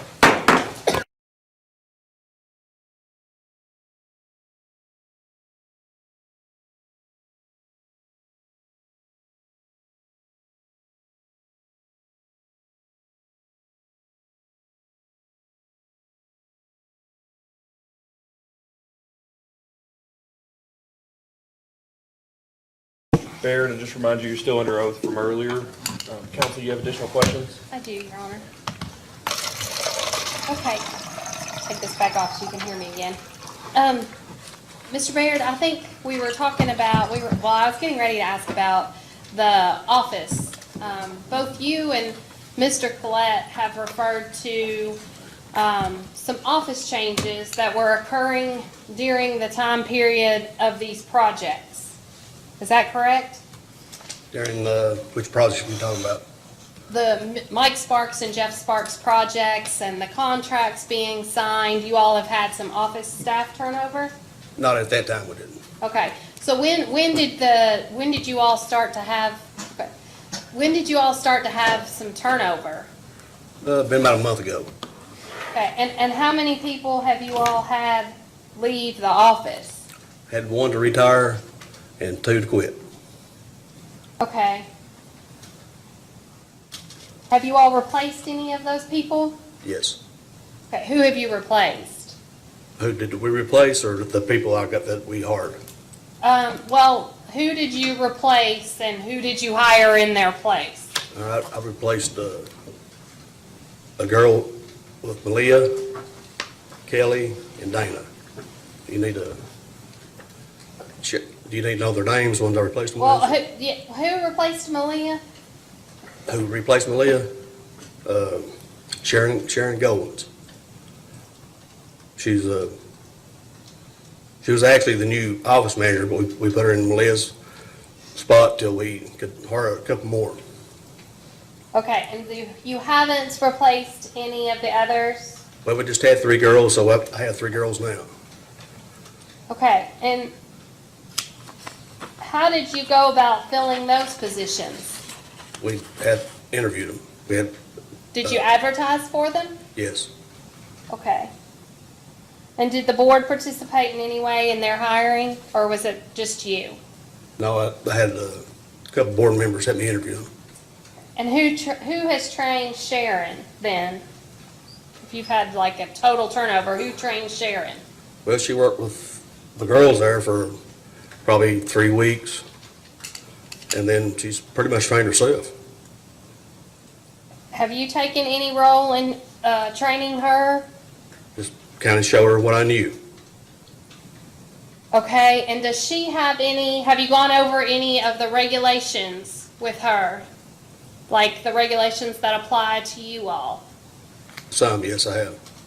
When you say some, what kind of regulations have you gone over with her? Well, she's read the employee handbook, stuff like that. Okay, does that have any of the PSC regulations that might apply to the utility that she might need to know? I don't, probably not. But, but I mean, we're just trying to get it back to going, Okay, is she gonna have any part in the contract or reimbursement process? She didn't have no part in that. You talking about the Sparkses? Well, no, I mean, going forward, have you given her, considering all of this has been going on, have you given her any expectations as it relates to future contracts and reimbursements? We talked about it a little bit, yes. Okay, and when you say you talked about it a little bit, what can you, I just told her, she'd have to get, PSC, learn, the tariffs and stuff like that. have you showed her where she can find the tariff for you all? Yes, Okay, and so you've said that she needed to read it yes. as well? Can I just ask, where did you direct her to find your all's tariffs? There, we got some on our PSC stuff in our file there. And I told her to get on, and she could log on to you all to try to learn what she could, Okay, so it's like your all's documents of your tariffs, not Right. not the ones on our website. Right. Okay. Well, that raises another question, because do you know who is the contact that we have for you all as the utility now?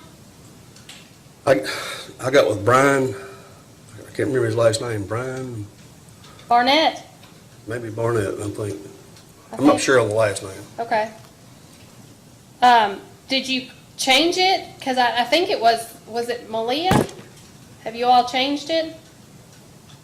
Or updated it? I don't know, I mean, I don't know what she's done with that. I really don't. Who's she? Sharon Goins. Would she The know to update that? Don't She's know. been here how many weeks? She's been there probably 7 weeks. 7 weeks. Would she 8 know weeks. that, like, for instance, you all are required to have a contact for the Public Service Commission, an email address to receive orders? Does she Yes. know to review Yes. that email address to receive orders? Yes. Okay, what is your all's email address that all those get sent to? I don't know for sure, but I'm pretty sure she's got it, yes. Okay. So when we issue an order, you don't get it? Most time, yes. You do get it? Yes. Okay, I mean, usually they'll lay it on my desk or something like that, yes. okay. And then do you normally go ahead and read it then? Yeah, some days, you know, I may run in one day and see it and read it, and maybe a day or two or something like that, yes. Okay, and then what do you normally do with them? Well, used to I'd give it to Malia, and she'd take care of it, you know, what I needed done or whatever. Do you have any process in place to keep the board informed of PSC orders? Yeah, well, Malia used to do that, keep the, you know, on our tariffs and stuff like that, yes. Okay, so Malia did a lot of Yes, she did. the management part Yes, she in the did. office, okay. In the office, yes. And you're not sure that Sharon knows what to do with? She knows a little, but she, you know, she's learning, you know. Okay, do you all have any sort of, this would be my last question as it relates to personnel. Do you all have any sort of, like, evaluation or expectations that you've told her to expect? These are her responsibilities, and at the end of the year, she'll be evaluated based on how she's performing? Or, I told her, you know, when the PSC, Division of Water, you know, yes, I have. well, what about with regard to you or the board? But I just told her, I mean, she needs to learn. I mean, I need to learn a lot myself. I mean, you know, I'm, like I said, I've got a whole lot to learn myself about it. And she, you know, Okay.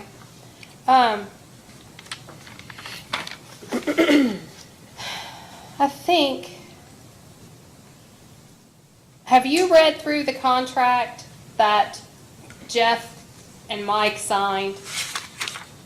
I glanced through it, probably read some of it, probably been a year and a half, over a year ago, probably. What if it looks like. Would you have been able to tell someone what the expectations were from the beginning of their projects, like back on February of 2021? Would you have been able to tell a developer what the expectations were from the district with regard to obtaining a water line reimbursement? Yeah, I knew just a little bit about it back in '21. Lance and I talked about it, and, you know, I knew they got reimbursed for 50 foot. But would you? Sorry, I have a follow-up question. So this is the second time you've mentioned Les. That's,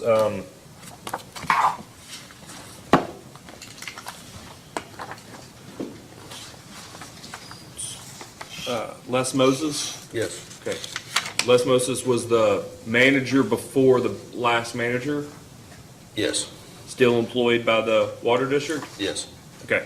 And just curious, real quick, since it's come up a couple of times. So you lean on Les Moses for information?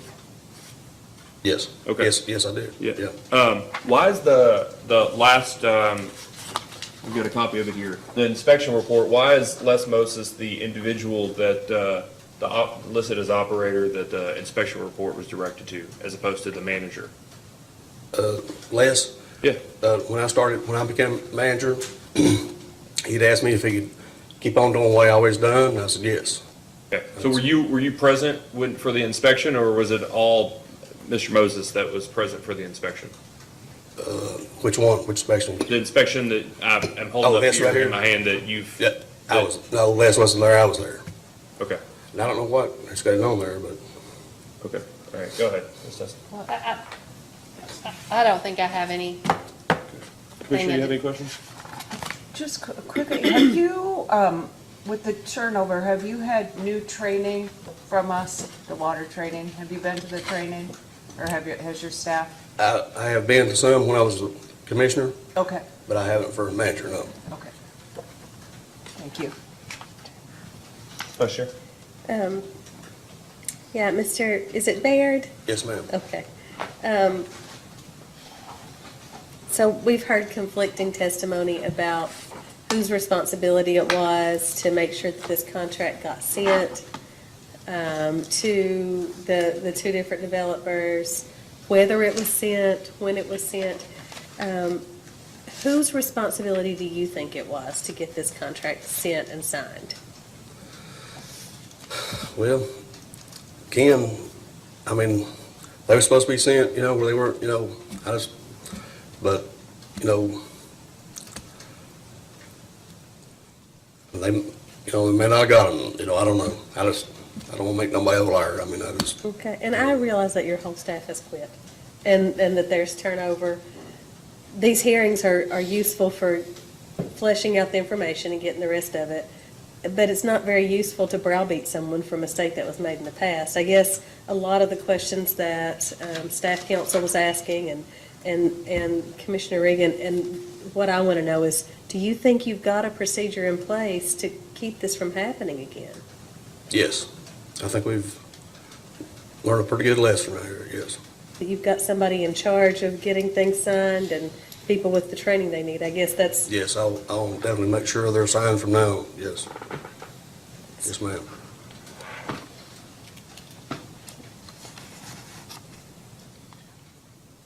I asked a question earlier. You got 20-something years at Cumberland Valley and a few years at the Water District. You decide to retire tomorrow. Somebody comes in new, follows you as manager. You move to Florida. Or, I don't know. I used to say Florida. There's got to be somewhere better to move than Florida. But South Carolina seems pretty nice. I'm gonna stay on the farm. Yeah. On the Okay. farm. But you decide to leave, right? Somebody comes in behind you. Where are they going to find anything related to this process?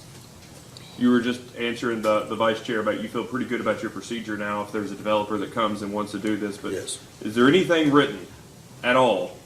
Policy, procedure, direction to where in the tariffs it is, that a person can walk in and grab a file and do all this? We do have it, you know, but I mean, it needs to be, I mean, I'm trying my best to get straight lined out. to where Yeah, that was fine. I'm just asking where it's written. If I walked into your office right now, is any of this written down? The policy or procedure to deal with a developer wanting to get reimbursement? Should be, yes, we have it. I don't know for sure where it's at, but we do have it. Well, you say should be, and then you know it's there. Who wrote it down? Malia had showed me, you know, about on some paper where we'd had, you know, about being reimbursed and stuff like that, you know, where we had some contractors reimbursed. There was one maybe, I don't know for sure what year it was. It's been a while back. We had one reimbursed, been a while.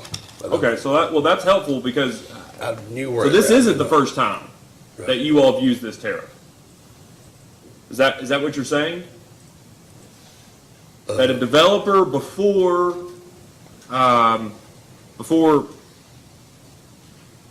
2021 has sought reimbursement under that tariff? One I know of, yes. Okay. So this idea that it's the first or the second time, not even necessarily the case. Would you agree? Right.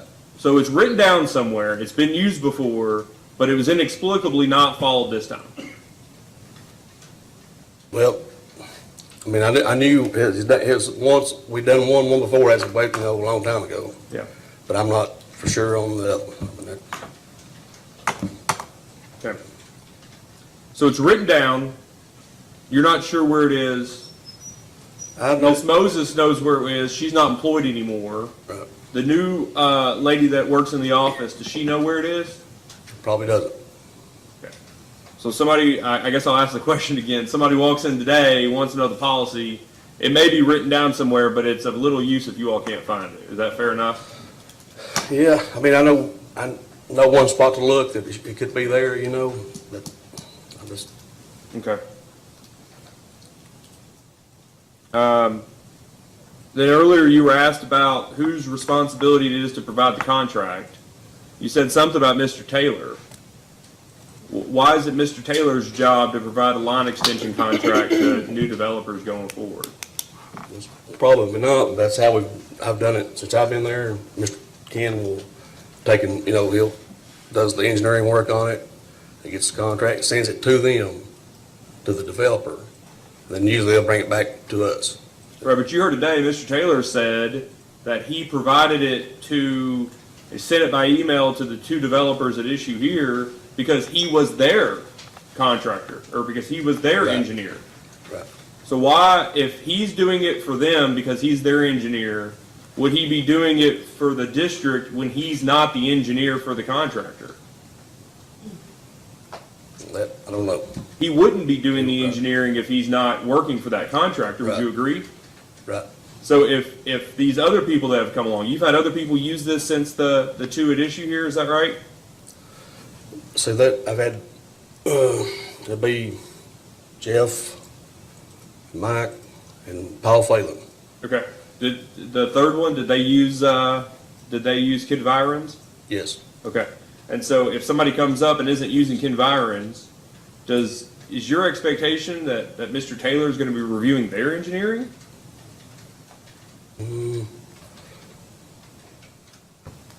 Probably shouldn't be, but, Okay.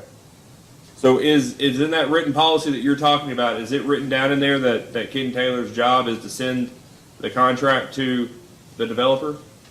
no. Okay. When the developer signs it, who should they send it back to? Send it back to the office, to me, To you or to the office email? or the office email. Okay, that's written down so the developer will know? Yes. Okay. So was that your expectation when all this was going on, is that you would get the signed contract back? Yes, I thought I'd get everything back, yes. So when you went out and you sent people out to do all these inspections, all this time went by when the construction was occurring, did you think you were supposed to be sent back the signed contract? Yes, But you knew you hadn't been sent back the signed contract? yes, So why didn't you say anything during that whole time? I did. I'd mentioned it to them to get their paperwork and stuff in, yes. But was that in November and December of 2021 that you did that? Or was that during all this time in 2021 when they were doing construction? It was after the construction. So it wasn't while all the inspections were going on? Right. So you Right. had folks in the field going out and doing the Yes. inspections. You Right. knew they needed the contract, but you knew you didn't have the contract. Is that right? Yes.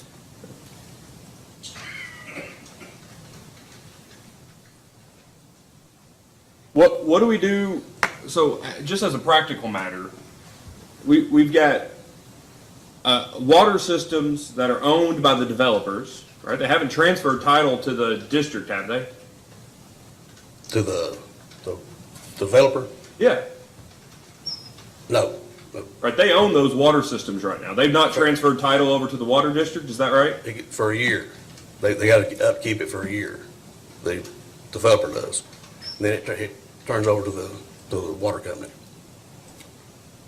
Well, you're saying that even if they don't get reimbursed, that y'all gonna get the property?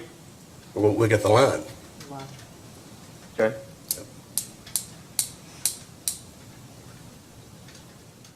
They don't have to deed that to you, nothing happens, they put it in and automatically becomes your property? What action is taken for it to become your all's property?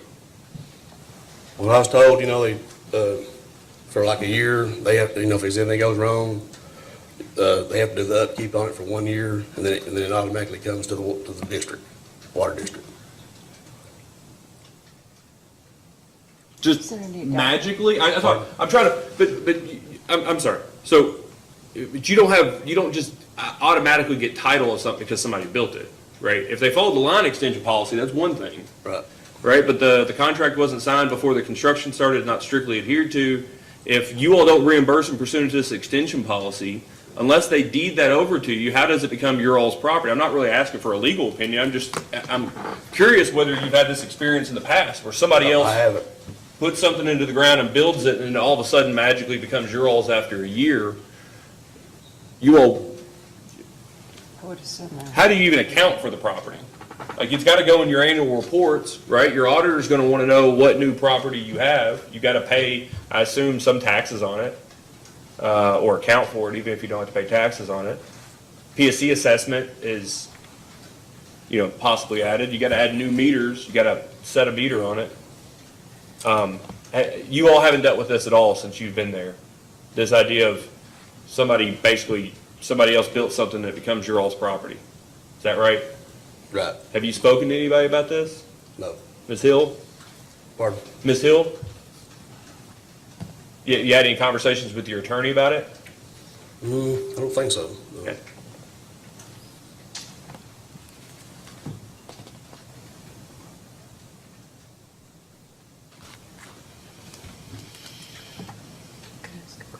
Yeah, sure. So going forward then, there would need to be a process in place and a tracking mechanism, right? Is that something that you're going to put into place going forward? Yes. Okay. I don't have any more questions. Council, do you have any redirect? I do not. Okay, all right. Is there any reason that Mr. Bear can't be excused with the remainder of the other 5 witnesses at this point? No, Your Honor. Okay, all right, you may be excused. Thank you very much, Mr. Barrett. I would ask one thing while you're standing down, Mr. Barrett, if you don't mind to go back, when you get back to the office, make sure that the email address that you all use at the district is also the one that's on file with the Public Service Commission. If not, that you give us a call tomorrow morning and make sure that that's correct. Okay. Thank you. It should be, the email address is not changed. Okay, just 2 checks, it has changed? Okay, all right. Would you like to call another witness? I have no other witnesses, Your Honor. Okay, all right, thank you.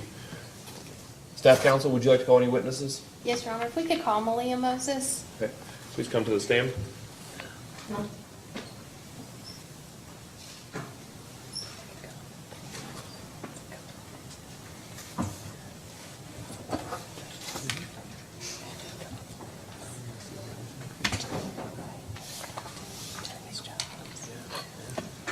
Please raise your right hand. Do you swear or affirm that the testimony you're about to give is true and correct under penalty of perjury? I do. All right, please state your name and address for the record. Malia Moses, 2905 South Highway 25W, Williamsburg, Kentucky, 40769. Okay, and you're appearing today pursuant to a subpoena, is that correct? Correct. Okay. Counsel? Thank you. Ms. Moses, I think it's been clear that you don't work at the utility anymore. Correct. But prior to leaving the utility, how long had you been employed there? 22 years. Okay, and I think that you had always been in the office, is that correct? Yes. And there's been some mention of Les Moses, and I believe he's your husband. Yes. And how long has he been at the utility? He was there 39 years. Okay, and is he the one that retired? He quit. He quit, okay. And then I think there was reference to another office member who has left. How long had she been there? 29 years. Okay. So, well over 60 years of, And then go. Les Moses was field worker. He was operator. The other office girl had been there little over 10 years. Okay. So a lot of experience has left recently. Yeah. I believe Mr. Baird has said, basically, you kept track of all of the paperwork. Is that accurate? Myself and the other 2 girls. And did you all do all the billing? Yes. And did you all keep track of the contracts for water line extension? Well, this has been the first one that has been done since I started doing, that come up to me. There used to be a lady worked there by the name of Janice Ryan that took care of it, and I think the last payout was about 13 years ago on that, so roughly, and she always took care of those. Okay, so it wasn't necessarily your original responsibility. No. Had you had the opportunity to review the tariff that the utility has on file? Yes, And you've read the whole thing? best I could. I know. There's a lot. Yeah, they're long and confusing sometimes. But you knew there was a contract in there Yes, and that it had to be signed prior to work, right? yes. In the case of Mike and Jeff Sparks, did you provide the contract to them? No, ma'am. Ken Taylor sent that in February of '21 by email. Technically, I didn't know this was a line extension reimbursement project. They got it approved through the board, and protocol was, years ago, for a line extension reimbursement project, the developers had to come to a meeting first and foremost. They presented their project. If it was voted on, at that point, they were handed a packet that explained, had the contract right there. It listed the four steps they had to do in order to be in compliance to receive a reimbursement. But these projects, they didn't come to a meeting for that to be done. Okay, yeah, they weren't listed on the minutes, Yeah. but I'm gonna ask you to go back just a hair. Okay. To the protocol. Like, you mentioned it was protocol, was it just always how it was done but not written down? No, and there's a file at the office, line extension reimbursements, and it's got the contract and the paperwork with it right there that they would have been handed at the meeting to be signed, at that meeting. Okay, and So we would know that it was signed. okay. And since they weren't at the meeting, you mentioned you knew that Ken emailed them the contract. Later, I found out he had emailed it, yes. So Ken Taylor, you didn't ask Ken Taylor to email it? No. Okay. And then, when did you realize that you all didn't have that? November of '21, when both the Sparkses come to the meeting for a reimbursement for their first tap. And then, I told them at that meeting, I said, well, reimbursements are done in December of each year. So the next day after the meeting, I start digging through files, and I did not find a contract, and I told Mike Baird, I said, we don't have a signed contract. Okay, so as soon as you realized that there was no signed contract, you notified the manager. Yes. And did you do anything else? Did you attempt to contact the Sparks yourself, or did you ask Mr. I Barrett to believe, do that? I believe at one point I did call them and say, we don't have a contract.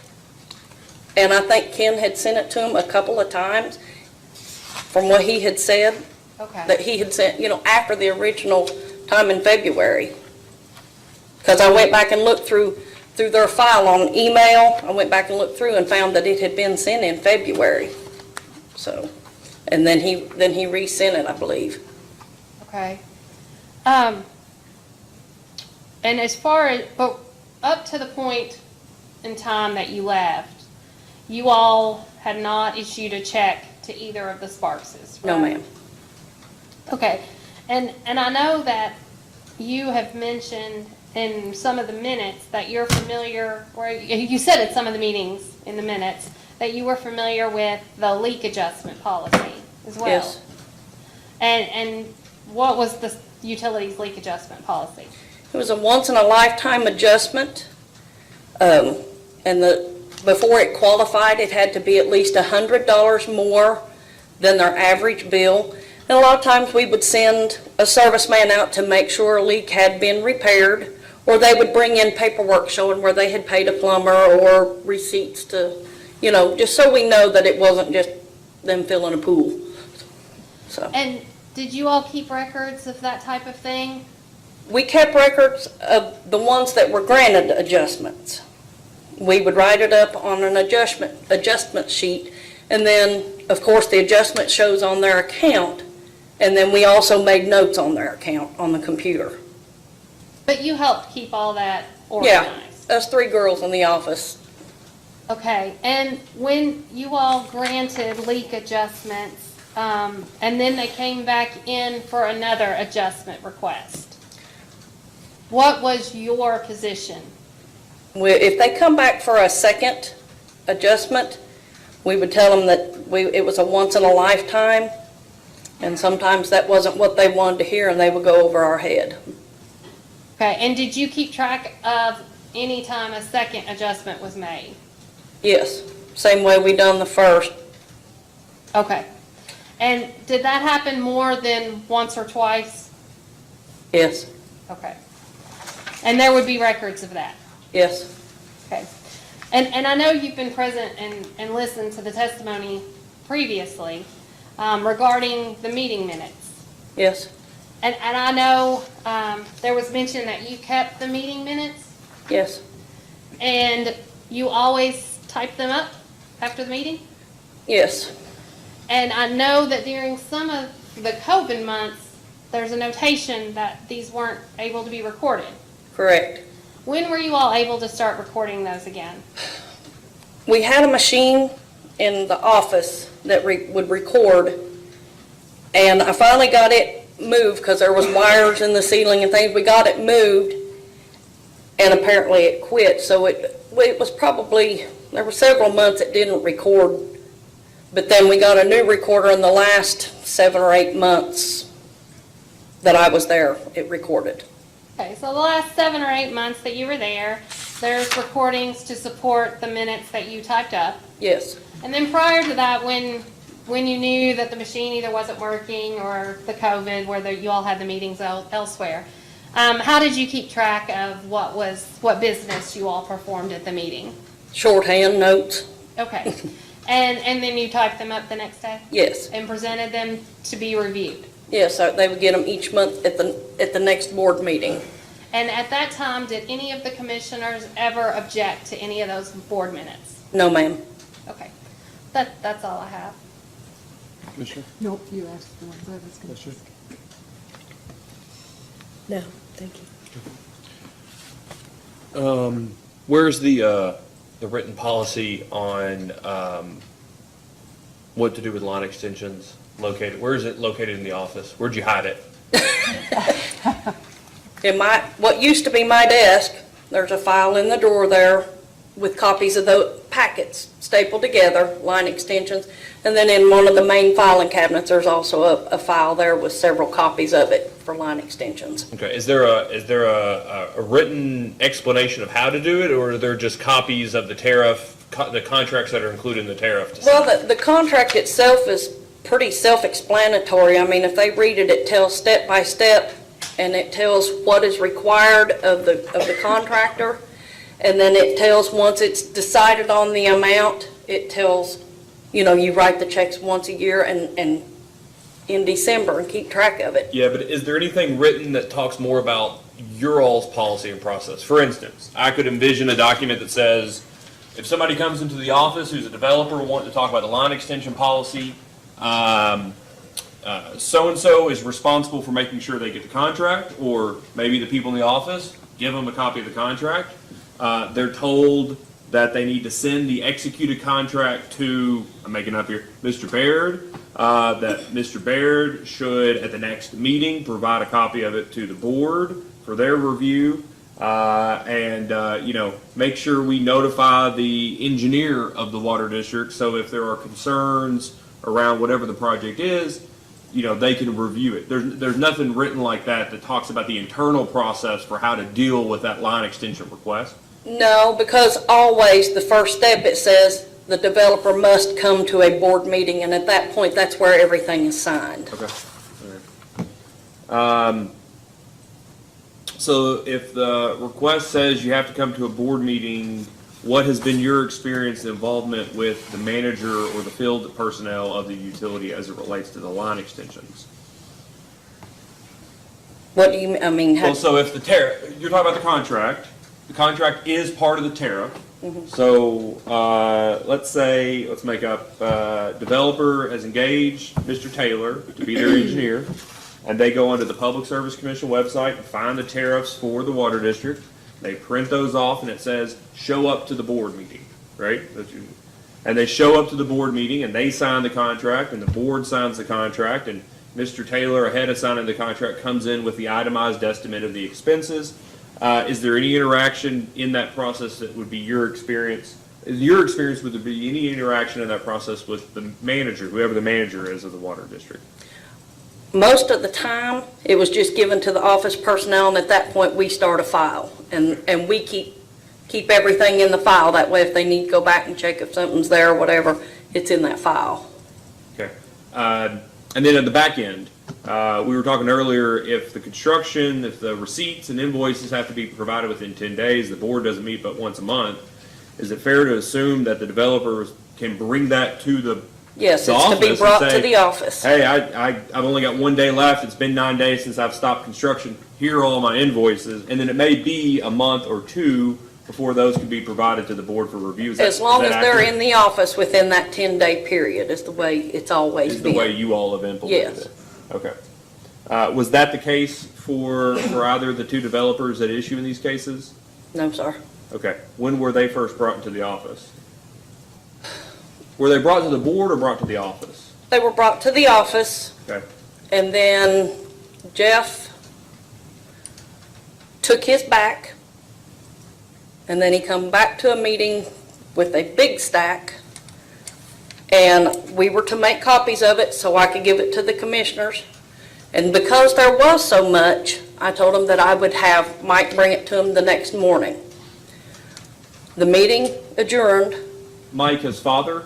No, Mike Mike Baird, I'm Okay, sorry. that's okay. That's The all right. manager. I told him that I would have Mike Baird bring all the commissioners those copies the next day.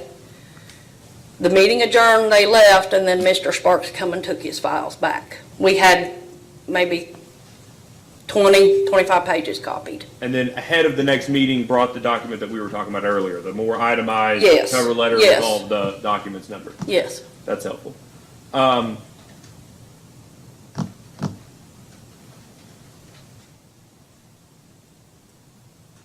Who would, if these disbursements are made in December in accordance with the tariff, who would actually make the disbursements? Who would draft the check? Who would sign the check to make the disbursement? I would have wrote the check, and then Mr. Baird or Mr. Baird and one commissioner can sign those checks. Okay.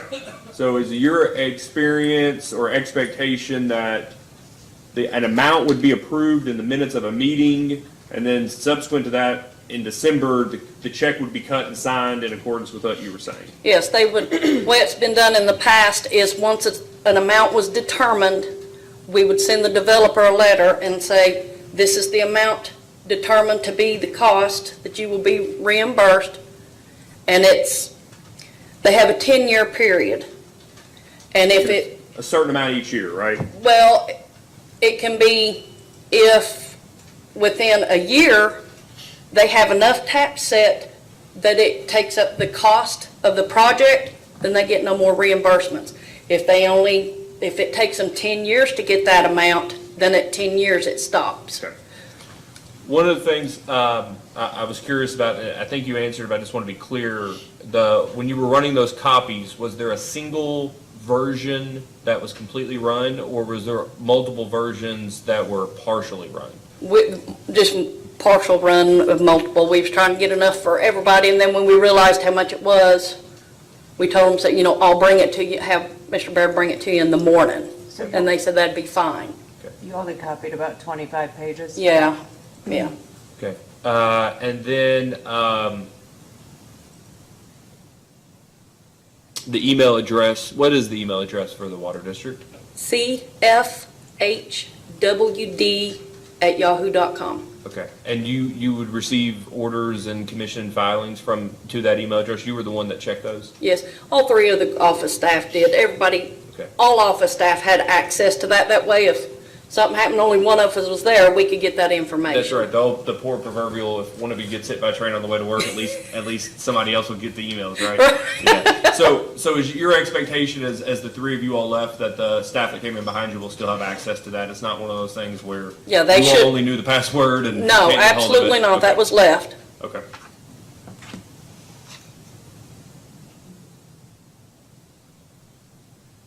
And I heard today there was one that you expected to have that occurred about 13 years ago that somebody else was in charge of processing. Yes, Is it your understanding that the appropriate process was followed for that individual? yes, that file was complete. And there's been a subsequent developer, do you have any personal knowledge of a subsequent to either of the Mr. Sparkses, another developer seeking reimbursement under the extension policy? Mr. Paul Phelan did. He signed his contract. Everything went through with his, no problem.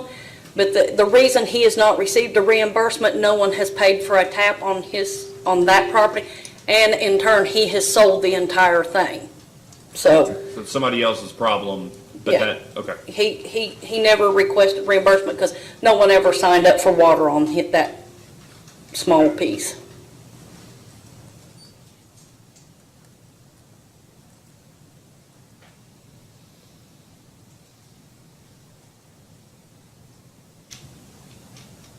All right, thank you very much. Thank Do you. you have any cross-examination like to occur? Yeah, I have a couple of questions. Ms. Moses, did you say that there was nothing paid out for Mr. Phelan? Phelan? Yeah, there was no reimbursements for line extension because no taps were set. Okay. And then with regards to Mike Sparks, do you remember the date that he brought in his invoices and his checks and everything? The original set Yes, that he ma'am. took back? No, Mike Sparks. Oh, Mike. Mike.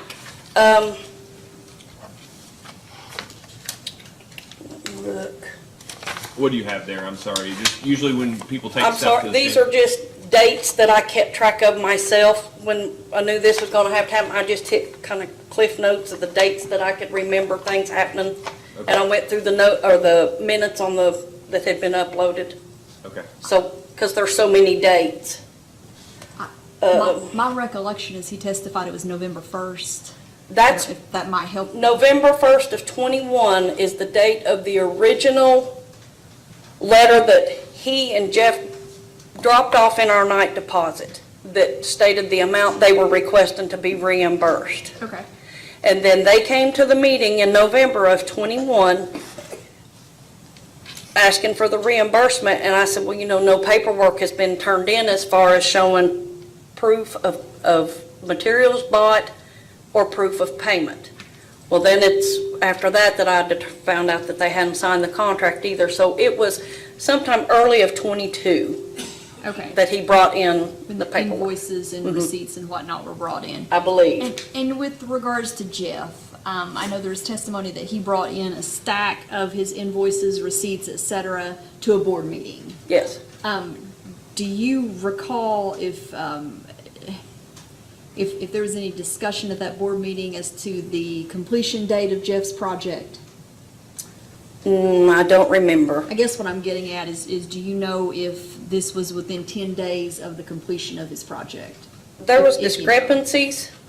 I remember at one meeting, Mr. Creekmore and Mr. Canada both said, well, technically we're 30 days out, almost 40 days out of compliance. But then they switched back Okay, and decided, all but one decided that he was in compliance. okay. I have no further questions. Any additional questions, Council? Can I ask one? Sure. I asked about the recording of the meeting minutes, and you mentioned moving the machine, the recording machine. When you left, did the utility still have the ability to record their? Yes, I left that recorder there the last 1 or 2 days before we left. Sharon Goins give it to the chairman. It's just a small recording device. I'm not, Did the recording device, did it have all the recordings on it? no, the recordings were transferred to a computer, and from that point, they were transferred also onto a flash drive. In one of our inspections years ago, PSC said, those recordings need to take a copy of it off-site. So those recordings were taken off-site and given to the secretary at the time. Okay, that's all I have. Yep. All right, thank you very much. You may step down. Thank you. Do you all want this of the night? I don't know if you need to see That's it. okay. Thank you. Thank you. Council, do you have additional witnesses you would like to call? Yes, sir. We'd like to call Mr. Brandon Creekmore.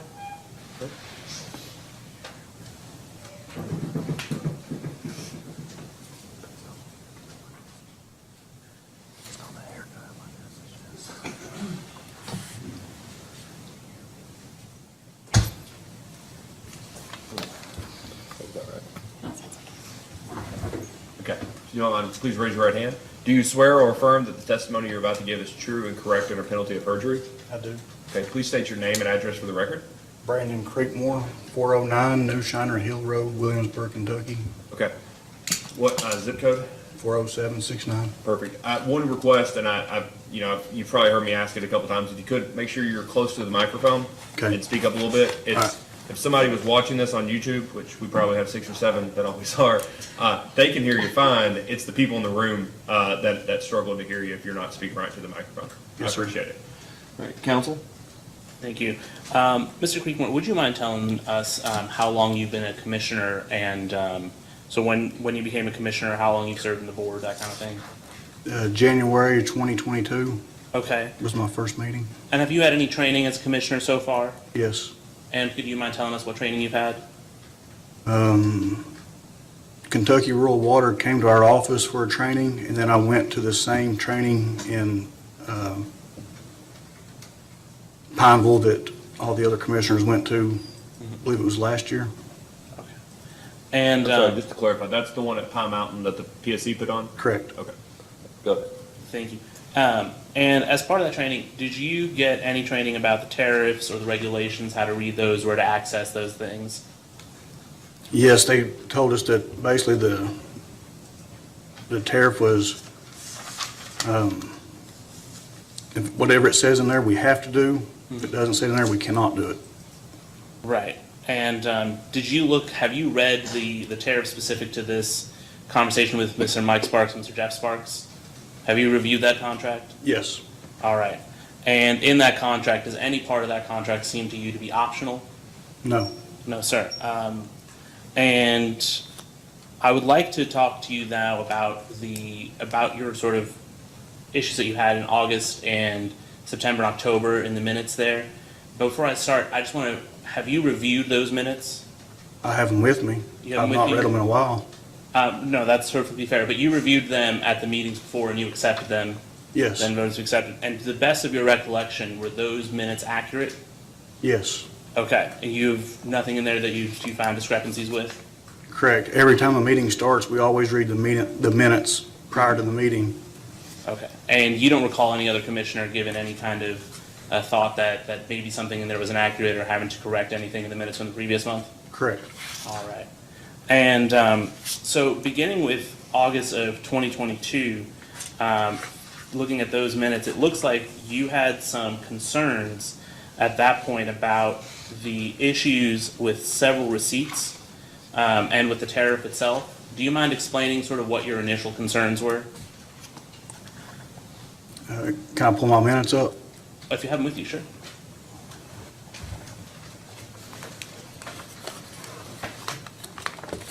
And I'm just looking here, it should be the first page, acknowledgement of visitor section, final paragraph there.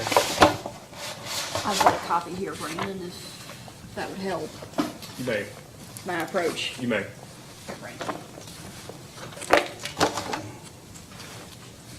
Here's August. You got it.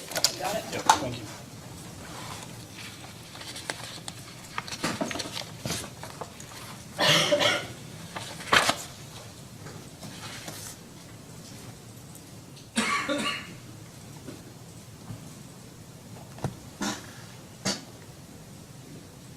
So when you were looking at those specific invoices, once you've taken a chance, is there anything that you recall about those invoices which were concerning to you?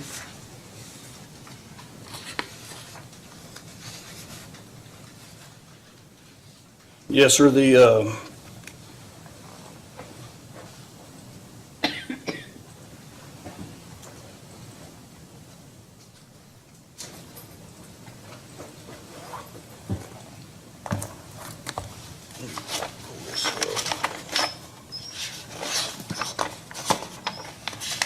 I remember having questions about where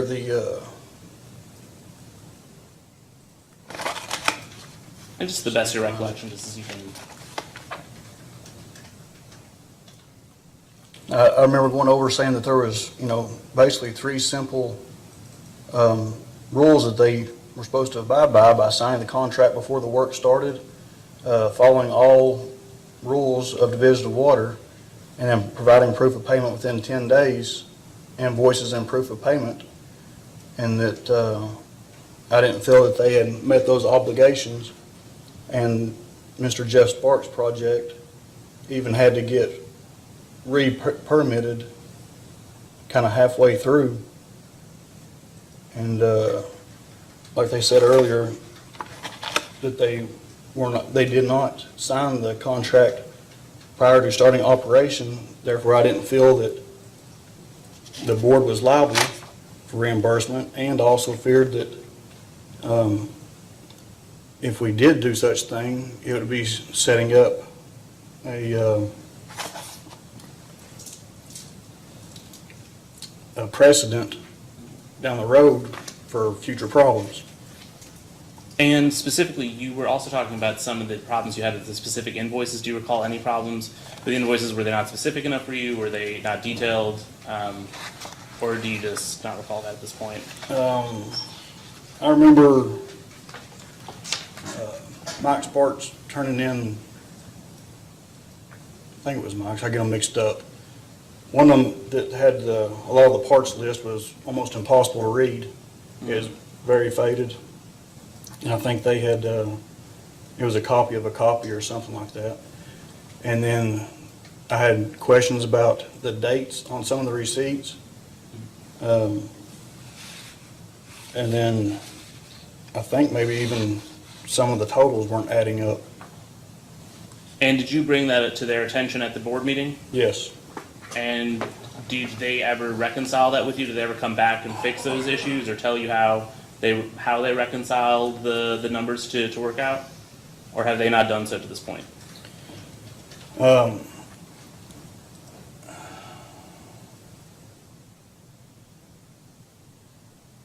I get the months mixed up, but several times there was always a problem with the receipts not adding up, and so it'd be tabled to another month over and over again.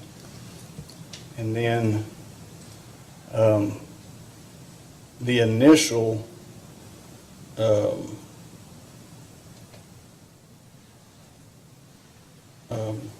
receipts and proof of payment that had been turned in did not match the final. And so I asked about that and was told basically that I could just throw the original ones away and just go by the second ones only, because there was, I think, receipts from other contractors that hadn't been in the original set that was provided. And so, but did they ever fix that for you? Did you ever get an updated list that said these are the correct receipts and we are finalizing them and we're ready for reimbursement? The last one we got was the big thick one that was a couple of 100 pages long. Right. Didn't receive anything after that. There was nothing after that. Okay. And switching gears here just a little bit, I just have a few questions for you. In the October 2022 board meeting, you had a conversation with Chairman Collette at that point regarding a phone call that you had with the judge executive. Yes, sir. Do you want to explain could you please explain for us the content of that phone call and the date that happened? I'd have to dig to find the date for you. That's okay. Basically, the judge executive called saying that Johnny had called him concerned about the Sparks projects, and the judge asked if there was any reason why the projects wouldn't be approved. And I said, well, as long as they have if all the paperwork's correct, then it would be fine. But I knew that the paperwork wasn't going to be correct because the contract issue from the beginning, and plus we were still having problems with the receipts at that time. And so it was just the Sparks. It was both Sparks were the content of that conversation. No other projects were involved. Just the Meadow and Diamond Acres. Correct, just the projects. Okay. And then, to the best of your recollection, have you all had any subsequent projects that you have approved? I think we've heard discussion about a few.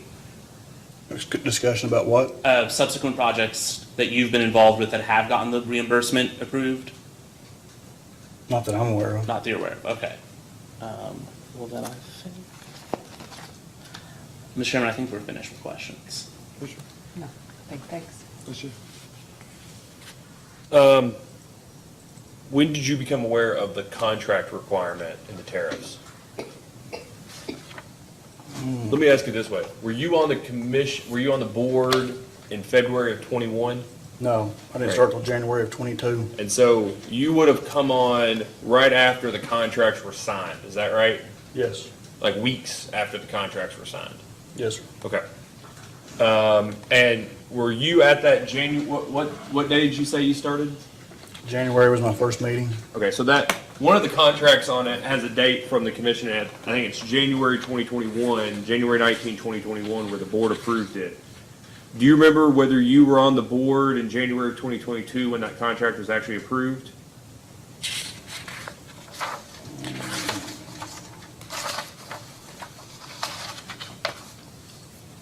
Do you have a copy of Mike Sparks, the one that we were discussing earlier, Mike Sparks's contract that says the board approved it January 19, 2021? I know. Okay. It was the one that you provided Mr. Sparks earlier. Yeah, February 2nd, 2021. That's the date of the contract. That's right. Okay. Do you mind to provide that for witness? Absolutely. Council will hand you a copy of it.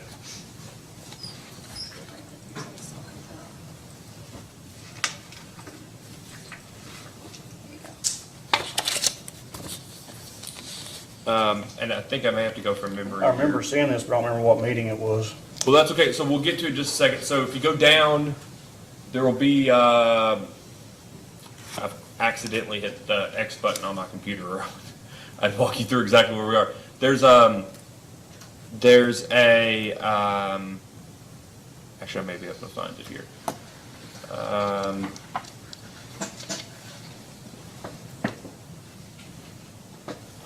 Should be, try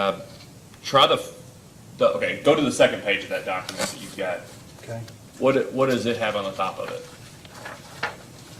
Third, the new customer must sign this contract with the district before installing a new water line. Perfect. Do you mind to go to the next one? Next page, The next page, yeah. Cumberland Falls Highway Water District Diamond Acres LLC, Mike Sparks developer. All right, could you show it to me just so I can see it real quick?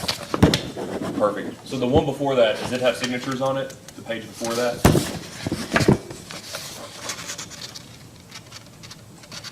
So it has Mike Sparks and Mike Baird's signatures.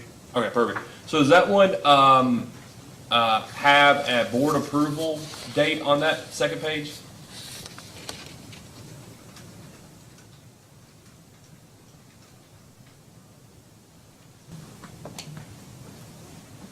The only date that I see on here is where a Public Service Commission made it effective in 2000. Okay.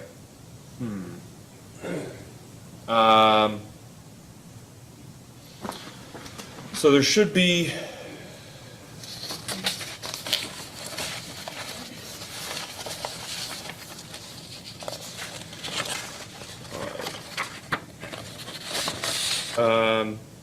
So the first document you have is the contract for extension of main water, the very first page, or does it say line extension contract? The last page says line extension contract. All right, let's take that one. There's a date at the bottom of it 12/28. of 21, yes. Perfect. Says approved by the commissioners, 5 ayes and 0 nays. All right, so do you see though that Mike's signature at the bottom is December 28th, 2021, but the board approval is from January 19, 2021. Correct. And it has 5 ayes and 0 noes. Do you remember whether you voted on this and whether or not that should be January 19, 2022?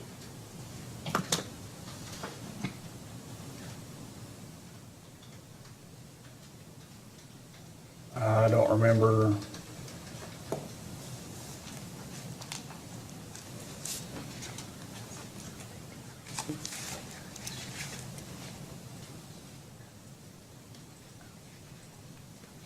I don't remember ever voting on the contract. I just remember them bringing the signed contract to one of the board meetings. Okay. So you don't know whether you took a vote on this document and it's misdated? Correct, I don't remember. Okay. So what I'd like to ask as a post-hearing data request is for us to seek the minutes from the January 2021 meeting and the January 2022 meetings, just so we can get clarification which one this was approved for. And the reason I ask is because, of course, the contract is dated February 2021. That's when we've heard Mr. Taylor has said that's about the time that all the information was provided and originally sent. So I find it hard to believe that the board approved it before, but maybe I'm wrong. Maybe they did approve it. Not to interrupt, but both of those minutes are contained in the request for information in case number 22365. Which attachment? Because I thought I went through all the attachments and couldn't find that ones from that date. Give me just a minute, please. It's response to request 2. Looks like we provided minutes beginning with January of 2020. I'm looking at minutes from January 19th, 2021. And then there's also a copy of the minutes from January 27th, 2022. Okay. I got November. I see, January 19, 2021.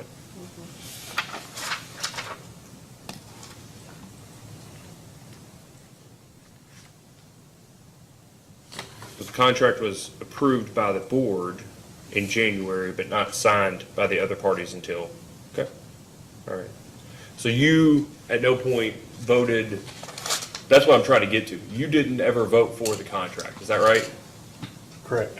Okay. This was signed a year before you became a commissioner. From the best of my knowledge, yes, according to this document. Okay, so the first time you became aware of this would have been at the December or November or December, no, it would have been at the January meeting when the Sparkses came back and were providing additional information in this regard. Is that right? Yes, But you weren't around for the November, December meeting because it was before your appointment. correct. Okay. One other random question, just so we get things clear. Before you became a board member, did you have any other relationship with the water district? My dad used to be the chairman. Is it Jimmy? Yes, Okay. Well, I wanted to make sure because the middle initial same. B, yeah, I wanted to, so I always go back to find old documents ahead of hearings, and the last thing we had was from 2017. It was an application, and it was Jimmy B, and so I wanted to make sure that wasn't you. That was your father. Correct. Okay, all right. So this is your first interaction with the water district as the chair of the, or as a commissioner of the board, right? Correct. Okay. Never worked for the water district in high school or anything? No. This is, okay. Used to work for Delta Gas. We'd locate lines for each other. Okay.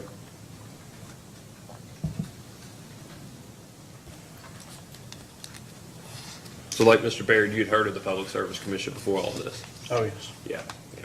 Utilities love us, that's what I found, yeah.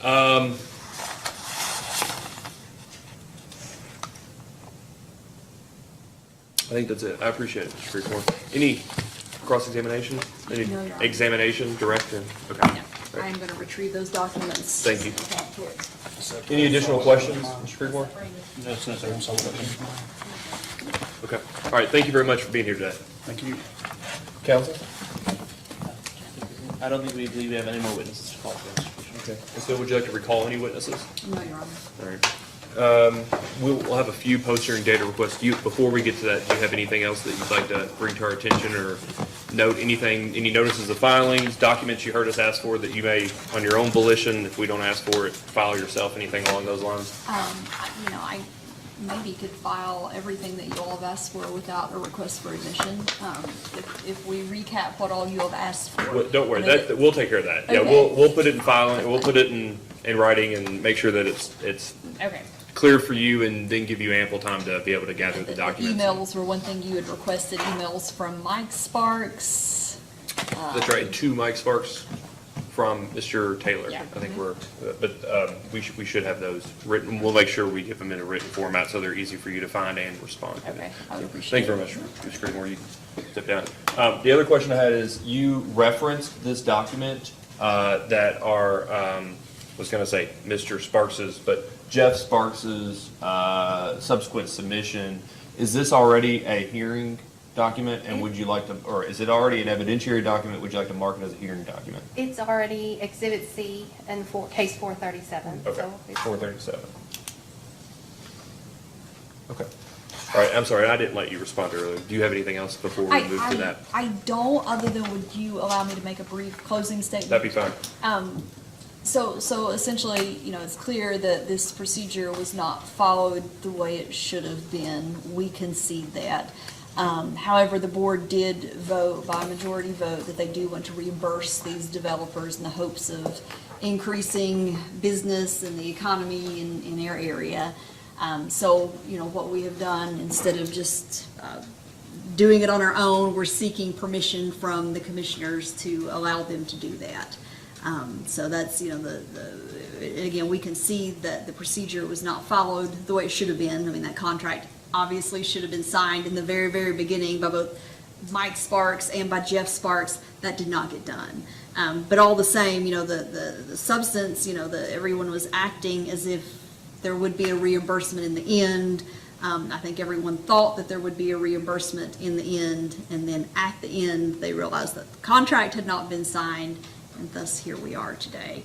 But what we're asking for is, what their intent was all along. We just want approval from PSC in order to do that. Do you have any questions? I have one question, counsel. So if the contract wasn't adhered to and it's subsequently entered into, and just for argument's sake, let's just say that it's not a valid contract because it was not adhered to, right? Without the contract being in place, I don't know that, to my questions to Mr. Baird, I don't know to what legal effect, I don't know at what point these lines that are the property of Mike Sparks and Jeff Sparks all of a sudden become the property of the water district without the appropriately endorsed contract, right? I mean, that's under that scenario, right? They own water lines. There's an argument they can't provide water service to or for the public for compensation without being a utility. They can't become a utility without getting prior commission approval. That, trust me, they don't, over this many lots, don't want to be a utility. What then? From the perspective of the utility, you all can't serve these homes without the water lines. The water lines are in the possession and title of the developers. Is there an alternative in the event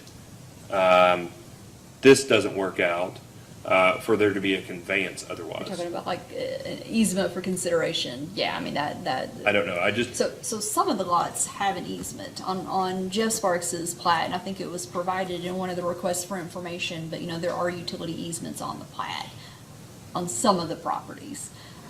So, it may be an issue on some. I mean, they could deed over, the homeowners, landowners could deed over an easement. I think that would fix that issue.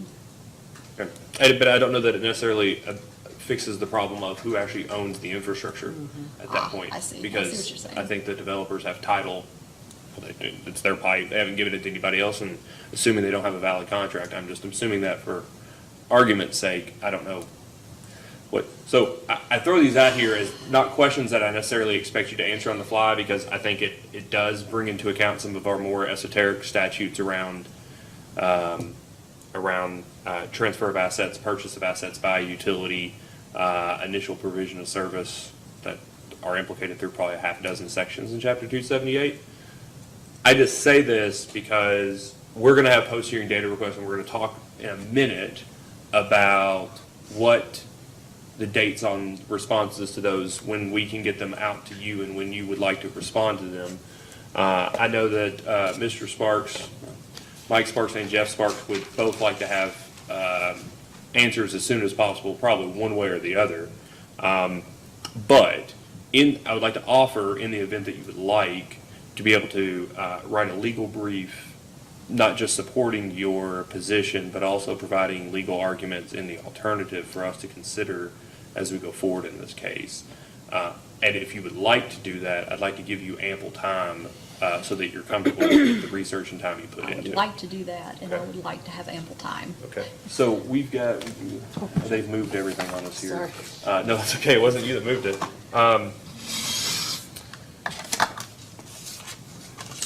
April the 20th and Thursday. Council, when do you think that the post-hearing data requests will be able to go out?